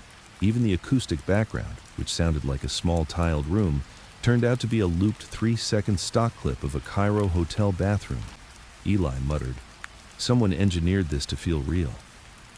Worse, it worked. And now the entire network was tangled in it. The Echo Glass protocol was clear. Unverifiable stories remain, but flagged as untethered testimony. But this wasn't just unverifiable. It was manipulated, intentional. And yet, it had sparked empathy, conversation, resonance. It made people care. So the question wasn't technical anymore. It was moral. Do they remove it and silence the power it created, or keep it and risk polluting the integrity of the archive? Alina called a council stream, not a debate, just voices. Each major node sent a representative. Clara from Vienna, June from Pennsylvania, 2 volunteers from Node 11 in Mumbai. Even Rafi tuned in from an undisclosed location. The question was posted at the top of the stream. Should Marla remain in the Echo Glass archive? Clara spoke first. "It's a fabrication. Keeping it would undo everything we've built," Rafi followed. "I agree, but I don't think deleting it fixes that." "What if we bracket it? Let it live, clearly labeled, but with all the tools to decode it?" June frowned. "So we let lies breathe next to truth, as long as we explain them well?" "Don't we already?" said the volunteer from Mumbai. "Memory is imperfect. Half the stories we carry are reconstructed. Does that make them invalid?" Alina finally spoke. "She's not real. But the feeling is, the terror, the silencing, the language of erasure, it's the truest lie we've ever received." That silenced the group, because it was true. The discussion split the network. Some called for a purge, complete removal, with a public statement acknowledging the breach. Others proposed a new category, constructed echo, a label for stories with artistic, symbolic, or unverifiable origins, preserved not as fact but as emotional record. But even that raised new questions. If Marla stayed, what would stop others from planting fakes? Could the archive survive becoming a magnet for performance truth? Could they trust their own curation ever again? In the end, Alina decided, they wouldn't delete Marla. They would contextualize her, not by hiding the lie, but by surrounding it with truth. They uploaded a second file to live beside Marla's, a breakdown of the metadata, the AI signatures, the acoustic loop.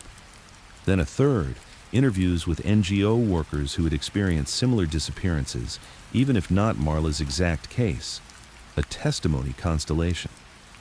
Instead of removing the star that was false, they mapped the sky around it. Eli wasn't sure. "You're setting a precedent," Alina nodded. "Yes, that we don't panic when the line between story and source blurs." He sighed. "You're playing with fire. Always have been," she said. The fallout came fast. A major publication published a hit piece titled "Echo Glass Caves to Fabricated Testimony, Truth Project in Freefall." Clara went quiet. 3 nodes temporarily froze uploads, and in the shadows, someone took advantage. Real Glass released a polished video titled, "What If She Was Real?"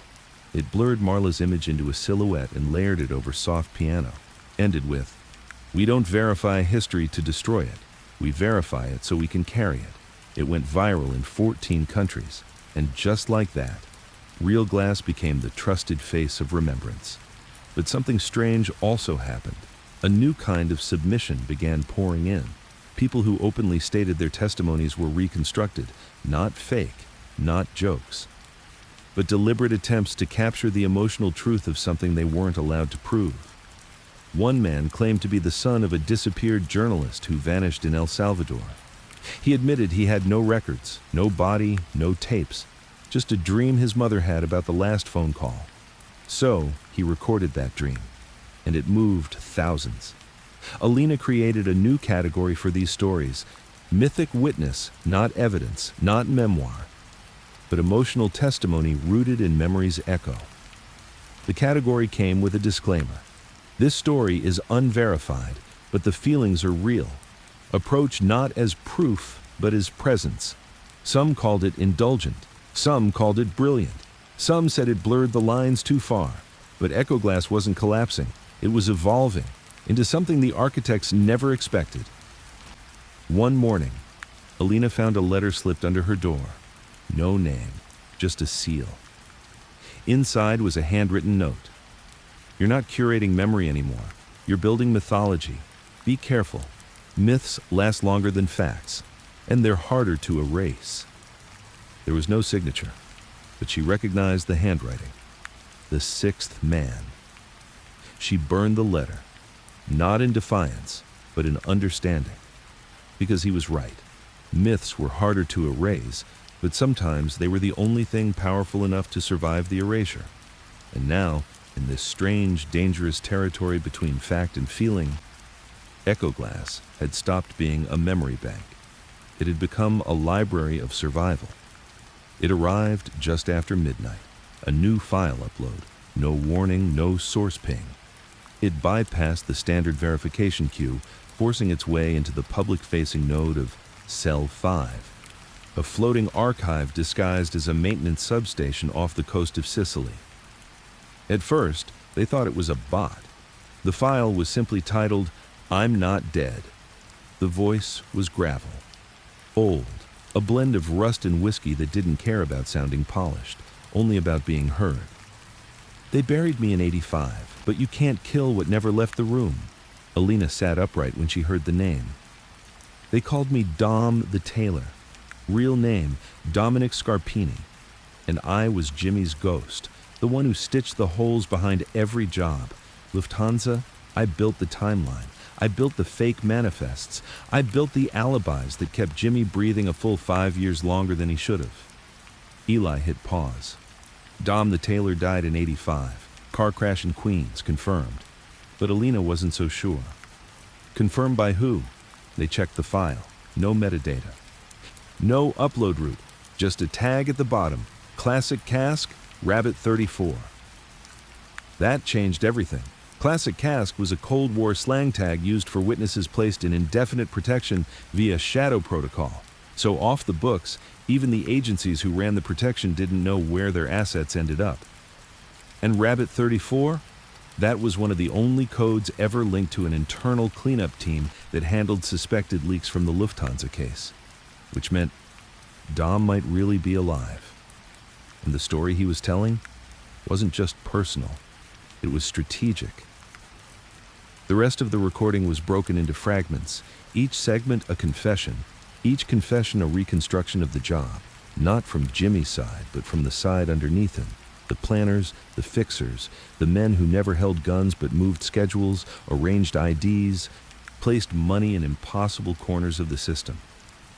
Jimmy wasn't the boss, he was the performer, the guy with the smile and the swagger, but behind him, there was a second crew, hidden, sanctioned, and maybe even federal. Alina stared at the waveform.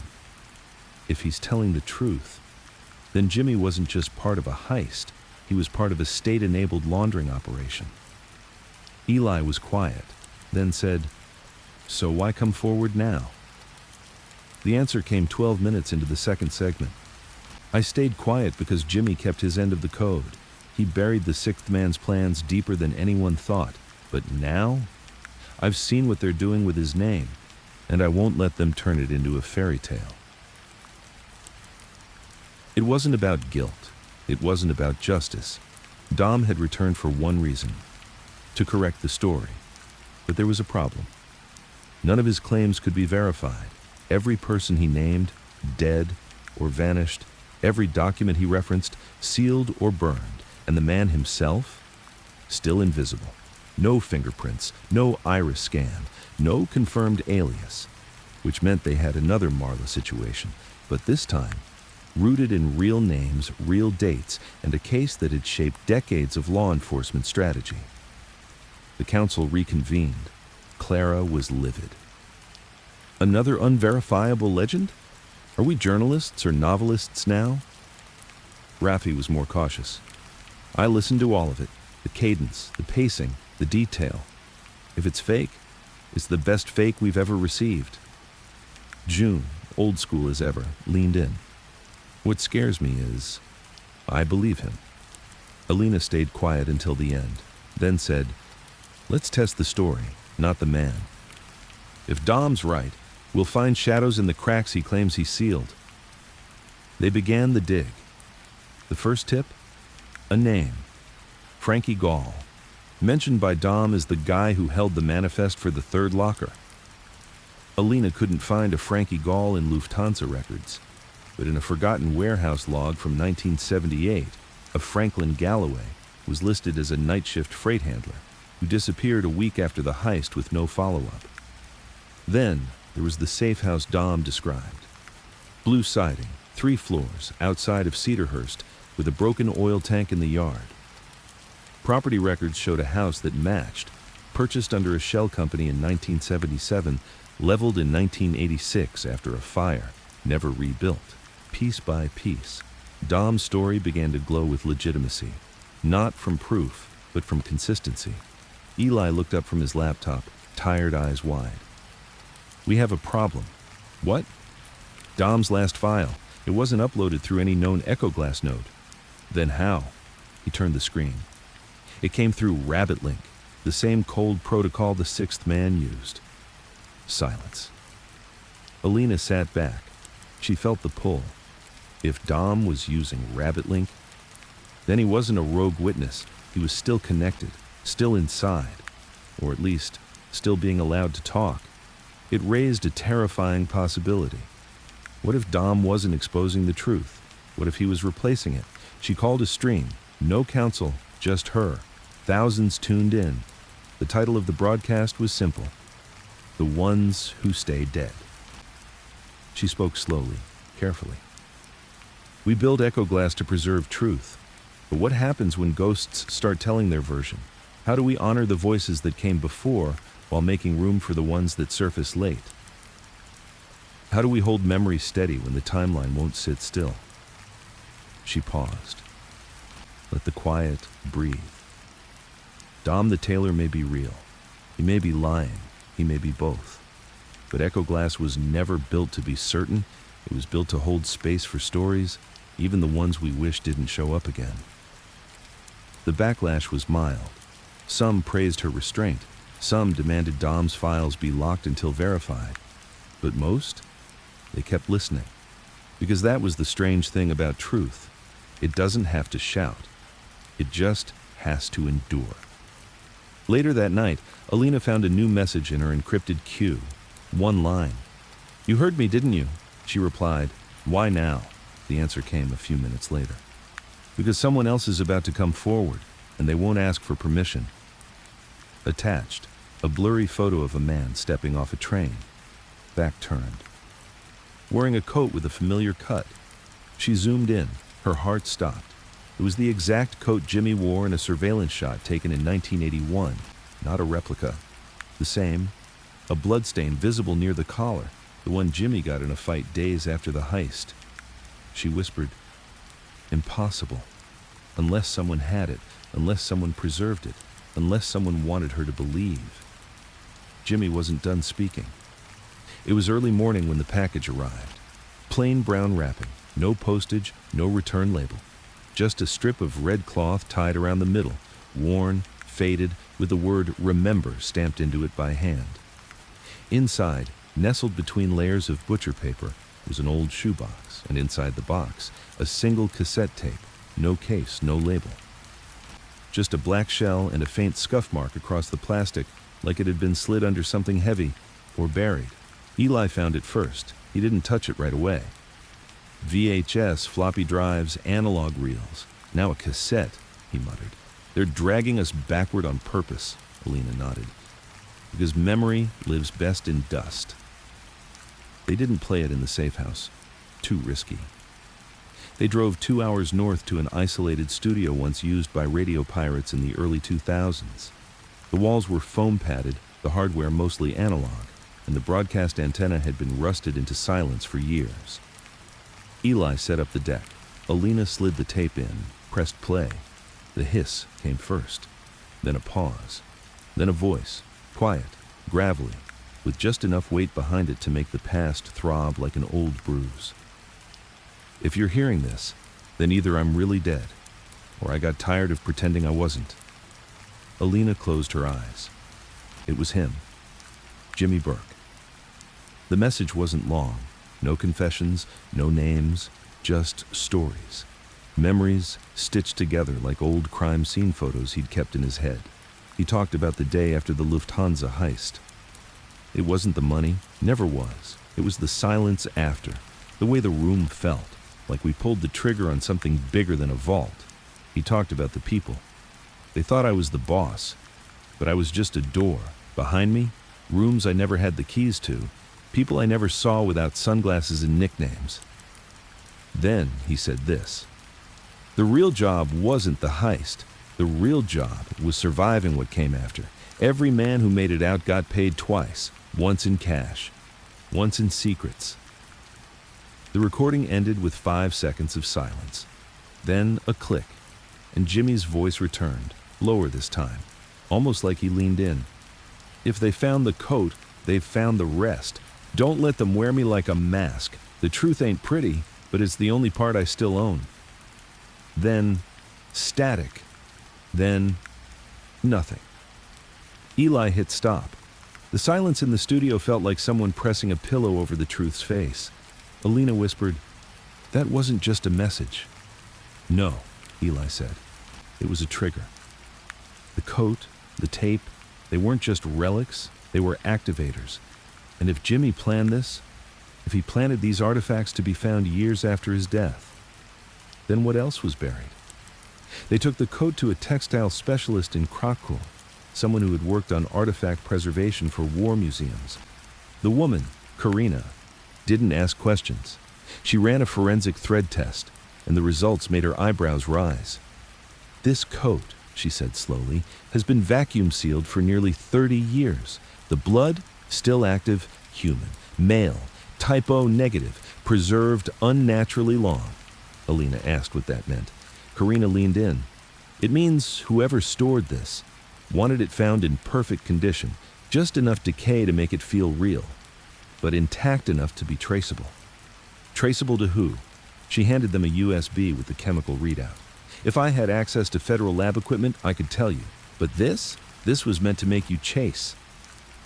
Back at the safe house, Eli connected the audio tape to waveform analysis, compared it to known Jimmy recordings. The result was chilling. Voice match confidence 94.6%. "High," Eli said, "but not flawless. Could be him. Could be a replica with deep vocal print learning." "Too perfect, and we'd know it was fake," Alina said. "Too flawed, and we wouldn't believe it." "So we're looking at a voice that was meant to feel just off enough to cause doubt." She looked at the waveform again. If this is part of Jimmy's plan, he knew exactly how to mess with us. They uploaded the tape to Echo Glass, unfiltered, labeled with caution. The public response was instant. Comments exploded. "Jimmy's ghost is smarter than all of us. He's narrating his own legend from beyond the grave. I always knew he had a failsafe. This changes everything we thought we knew." Real Glass responded with a polished remix, clipped the tape, added reverb, ended it with a montage of crime scene photos and newspaper clippings. Title: The Voice of the Vault. It hit 2 million views in 3 days, But Alina didn't care about viral numbers. She cared about one thing. Who put the box on her doorstep? She traced every camera in a 6-block radius. Only one caught something. A figure in a long coat and gloves, dropping the package near the building at 3:47 a.m. No face, no gate indicators. But they drove away in an old Cadillac. And there, on the license plate, barely visible under shadow, RB34 Rabbit 34. Again, the same protocol Dom mentioned, the same network the sixth man once managed, the same code buried in the old annex files Jimmy never spoke about. Alina pulled up a map of every known Rabbit 34 drop, connected them, found nothing. But then she remembered something Jimmy said, not on the tape, but back in his written files. Buried things don't speak unless they're planted where memory grows. It was a weird phrase, almost poetic. She ran it against locations with memory institutions, old libraries, oral history museums, lost and found cemeteries. Then the pattern emerged. 6 locations, each with a Rabbit 34 drop, each next to a defunct Truth Commission office, shuttered programs once used by governments to investigate corruption, genocide, or state violence, and each now reopened, not officially, but subtly. Lights turned back on, old staff returning, anonymous donations covering costs, as if someone was preparing for one last flood. So Alina posed a question to the Echo Glass Network. What if Jimmy didn't just want his story told? What if he wanted everything to surface at once? What if these tapes, these coats, these drops are all part of a sequence? The responses poured in. A student from Nigeria offered to map remaining rabbit drops. An archivist in Colombia sent an image of a buried suitcase found under a collapsed school wall. Inside, a half-burned logbook matching Jimmy's handwriting. And someone, anonymous, messaged her directly. You're close. He called it the floodlight plan. One object, one memory, one storm at a time. Alina closed her laptop. The next storm was already forming, because in one of the 6 locations, the last untouched rabbit site, someone just reported finding a locker key, and stashed under that key, a second tape, still sealed, still unplayed, waiting for the floodlight to swing its way. The locker key was standard, old brass, slightly bent, the number 412 engraved on it in faded red paint. It was found wedged behind a collapsed concrete bench outside a long abandoned airfield in Michigan, a civilian cover for what used to be a classified Cold War listening post, once codenamed Site Echo 12. Alina had heard of it before. Barely. The name came up only once, buried in the sixth man's earliest documents. It was tagged with one word, deprogram. Eli and Alina flew out the next morning. No entourage, no equipment beyond a thermal scanner and 2 portable recorders. This wasn't an operation. This was a pilgrimage. The airfield looked exactly like memory should. Forgotten, fenced, wind-whipped. Tall weeds split the concrete into jagged slabs. The hangar had no doors left, just gaping metal ribs like the carcass of a giant thing that had once tried to fly. Inside was silence and dust. In the locker wall, 20 rows of aging green units bolted into the back of the hangar, each with chipped labels and rusted hinges. Eli inserted the key into 412. It didn't click, not right away. He jiggled it, cursed softly, then tried again. This time, it opened with a tired groan, a sound that felt like a warning. Inside, wrapped in a waxy cloth, was the second cassette, and beside it, something else. A manila envelope, fat, sealed with a piece of red string. Alina lifted it carefully. It had a name on the front. For the ghost of the ghost. She stared at the tape. This one was labeled. A single strip of faded masking tape across the top, with shaky handwriting in black marker. You missed a step. Back in their rented motel room, Alina set up a clean analog recorder. They listened. The second tape had a different tone. The voice was still Jimmy's, but wearier, heavier. Less like a ghost, more like a man trying to wrestle time itself. So, you found the code. You played the tape. You think you're moving forward. But you missed the part where I didn't pull all the strings. There was someone else, someone watching me while I watched the rest. They called her Redbird. Alina's spine stiffened. She'd never heard that name before. Neither had Eli. They kept listening. Redbird wasn't in the files, not in the testimonies. She wasn't a fixer. She was a collector. She gathered memory the same way we gathered money, quietly, permanently. And when she vanished, half the picture went with her. I thought I could control the story. I was wrong. She left behind a ledger. And if you're hearing this, it means she wants you to find it. Then came a pause. And a final whisper. Not every witness wants justice. Some just want to be remembered correctly. Click. Silence. Alina exhaled. That was it. No codes, no riddles, just a name and the envelope. She opened it. Inside were dozens of torn paper fragments, receipts, stamps, small pieces of a ledger ripped into irregular shapes, each one stained with age and what looked like salt water. Some of the fragments had names, some had numbers. But one stood out. In clear, uncoded script, Echo 12, Agent Redbird, Memo 3, do not archive, for deprogram only. Eli stared at it. You said deprogram was a protocol, or a location, or a person. We never confirmed. Until now, Alina grabbed the recorder. If Jimmy had a second player watching from above, and she controlled the ledger, then we've only been telling half the truth. They scanned and reconstructed the fragments. A pattern began to emerge. Names from Jimmy's orbit, some familiar, some new, appeared beside strange numeric codes and color tags. One column was labeled credit, another was forgiven, but the final column had only one word circled in red, buried, and under that, a name neither of them expected. A. Vance, Alina stared. Clara's last name is Vance. You think it's the same? I don't know, but if she's linked to Redbird's ledger, then Echo Glass might have been compromised before it even started. They set up an emergency stream, private node only, with 3 trusted Echo Glass archivists. Alina explained what they'd found. Clara wasn't invited, but someone else showed up. The 4th square on the video feed opened to reveal a face they hadn't seen in months. Raffi.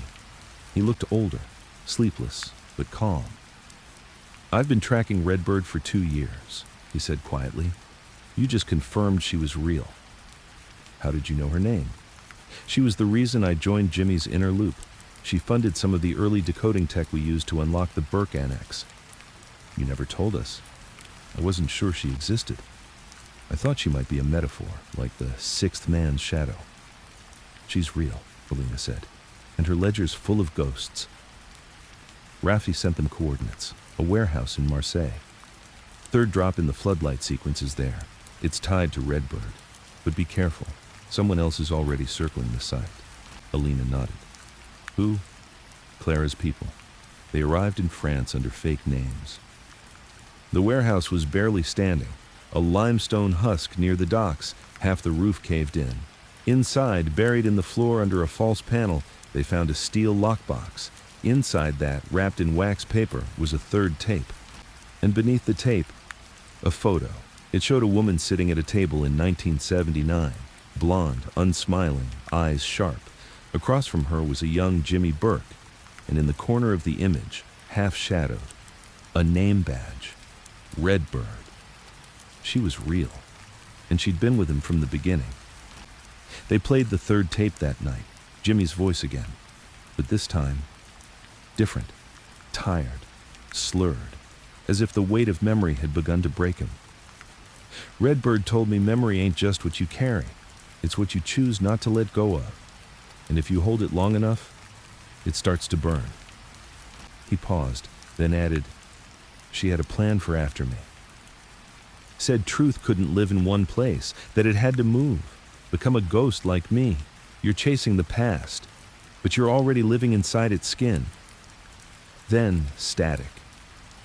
They returned to the safe house and uploaded the 3rd tape, filed it under Jimmy Posthumous Red 3 and tagged it with the following. Warning, this file may contain references to unknown surveillance programs. Echo Glass cannot confirm or deny the identity of Redbird. Engage with caution. They were no longer just protecting stories.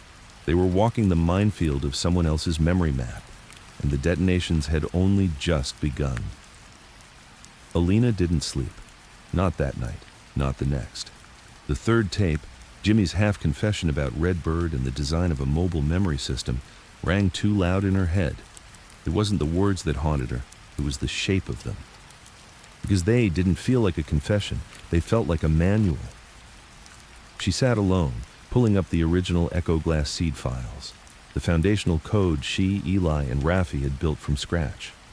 Or so they thought. She looked at the oldest timestamp, dated 5 months before the official start of their project. How the hell? She scanned the boot logs, lines of code written in a shorthand none of them ever used, but familiar. Too familiar. It was Jimmy's cadence, not just his words, his rhythm, the pauses, the strange way he nested instructions between blank lines like breaths between lies. Eli walked in, bleary-eyed. "You're still at it?" Alina turned the screen toward him. "Read this," she said. He did, then frowned. "I thought we wrote the first login sequence." "We didn't." They ran the code through a pattern analysis tool. It matched with fragments found in the Burke annex, specifically a subroutine Jimmy once used to encrypt phone tap audio into 8-bit playback fragments, which meant Jimmy didn't just leave behind evidence, he left behind architecture, a system meant to grow long after he was gone, and someone, maybe Redbird, had quietly slipped it under the floorboards of Echo Glass. Alina sat back in her chair. "What if we're not cataloging Jimmy's story?" she whispered. Eli looked at her. "What if we're living in it?" That's when the fourth tape arrived. No box, no courier, just a drive-by drop, literally. A teenager on a moped threw a jiffy bag at the safe house door, then sped off into the Berlin rain. Inside, one tape, one note. "You missed the architect." This time, the voice wasn't Jimmy's. It was hers, Redbird, calm, low, controlled. "You think you found me. You didn't. You think Jimmy acted alone. He didn't. You think you built Echo Glass. You didn't." Alina froze. The voice continued. "I was embedded in 5 operations during the Cold War. All of them failed. Not because we were sloppy, but because we underestimated one thing. Memory outlives policy. So I stopped chasing cases and started chasing the one thing no one could erase. Story. And I found Jimmy. He didn't want to confess, he wanted to survive, so I taught him how. Not by running, but by becoming a story too large to kill." Then the tape clicked off. No date, no location, just a punch to the gut. Alina was silent for a long time. Eli watched her. "What do you want to do?" "I want to know how deep this goes." He hesitated. "Even if it means Echo Glass wasn't our idea?" She turned to him. Eyes glassy but clear. "If Echo Glass was never ours, then maybe our job isn't to own it, maybe it's to finish it." She contacted Raffi, met him in a coffee shop in Prague, neutral, quiet, the kind of place where history whispered through wallpaper. She laid out everything, the ghost code, the preceded logs, Redbird's confession. Raffi didn't look surprised. He reached into his coat and pulled out an old plastic ID badge, worn, cracked. It said, "Project Red Tone, Archives Assistant, A. Vance." Alina froze. A. Vance, Raffi nodded. Clara's mother, Clara Vance, their fiercest internal critic, the one who always demanded Echo Glass be purified, structured, contained, was the daughter of the woman who helped Jimmy build it, and maybe the one who'd been sent to take control of it once the pieces fell into place. Alina stared at the ID. "She knew all along," Raffi nodded. "She was raised on it." That night, Alina returned to the safe house and called an emergency stream. Private invite only, no wider network, just Clara. When the feed opened, Clara didn't look surprised. "I was wondering when this would come," she said. "You knew about Redbird," Alina said. "You knew about the code. You knew Echo Glass was built before we ever touched it." Clara didn't flinch. "I didn't know everything," she replied. "But yes, I knew I was raised in a house where memory was treated like currency, where stories were vaults, and the right voice could unlock them. Why didn't you tell us? Because I didn't want Echo Glass to become another Burke project. I wanted it to become something cleaner, safer. You mean controllable? Clara's lips tightened. I mean, survivable. The conversation escalated. Alina accused Clara of manipulation. Clara accused Alina of sanctifying chaos. But then Clara said something that stopped it cold. You think I've been trying to rewrite Echo Glass? No, I've been trying to protect you. Because you're not the last step of the plan. You're the trigger. And someone, somewhere, is waiting for you to finish the map. Alina ended the call, not out of anger, out of clarity. She finally understood. Jimmy didn't build Echo Glass to confess. Redbird didn't help him to preserve. They built it to control the future, by deciding which truths would survive the war of memory.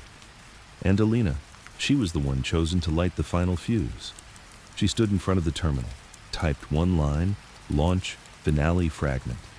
A small pop-up appeared. Do you wish to proceed with final echo activation? Yes, no.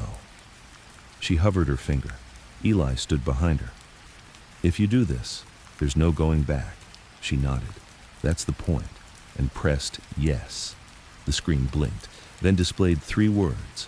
Fragment 1 engaged. Somewhere across the globe, a buried node lit up, and with it, the next tape, the next secret, the next breath in the lungs of a man who died decades ago, but never stopped pulling strings. Somewhere near a small unmarked island off the Adriatic coast, a server rack hums in the dark. It's not connected to any grid, no IP, no signal towers. It's powered by sun, salt air, and something older than electricity. Memory. It contains a copy of every tape Jimmy Burke ever made, even the ones he never sent, even the ones he made just to see if he was still alive. And in that rack, in a hidden directory labeled Final, there's a file with no name, just a timestamp, one that is yet to arrive.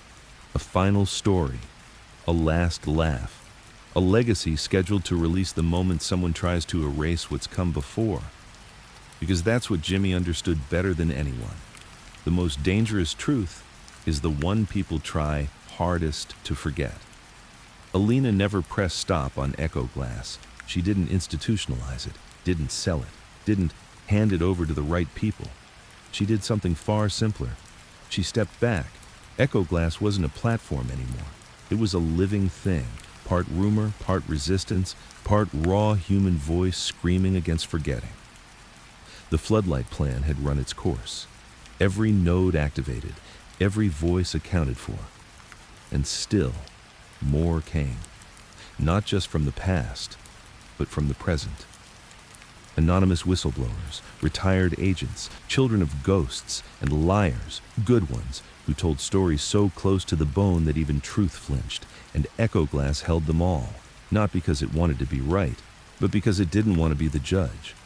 Eli went back to teaching, history, but not the kind with dates and maps. He taught memory now, how it bends, how it survives, and how sometimes it wears a suit and calls itself Jimmy Burke. Clara resigned, not in disgrace, but in exhaustion. She left behind one note. We don't protect history by choosing the cleanest version. We protect it by letting the ugly stuff breathe. Her mother, Redbird, was never found. But then again, women like her were never supposed to be found. They were the frame, not the painting. And Jimmy? Well, he never left. He still speaks, through static. Through tapes, through the archive that now houses the voices of not just one generation of survivors, but several. They call it the Glass Spine Now. It stretches across 7 continents, translated into 92 languages, and mirrored offline in vaults buried deep under mountains, mosques, churches, schoolhouses, and train stations. Wherever people were once silenced, Echo Glass left an antenna, not to shout, but to listen. In the end, it wasn't about the Lufthansa Heist. It wasn't even about Jimmy. It was about what happens when someone, anyone, refuses to let a lie become law. When they plant memories like landmines and dare the future to walk forward. Jimmy didn't care about being remembered. He cared about being unerasable. And somehow, he got what he wanted. Not by being good, not by being loud, but by making sure that when the lights went out, someone still had a voice. Alina now lives in a small house at the edge of a coastal village, where the signal barely holds but the sunsets last forever. She keeps a recorder by her window, not because she's still chasing ghosts, but in case one shows up. And some nights, just before sleep, she swears she hears a voice in the static. "You did all right, kid. Don't let 'em file it under fiction."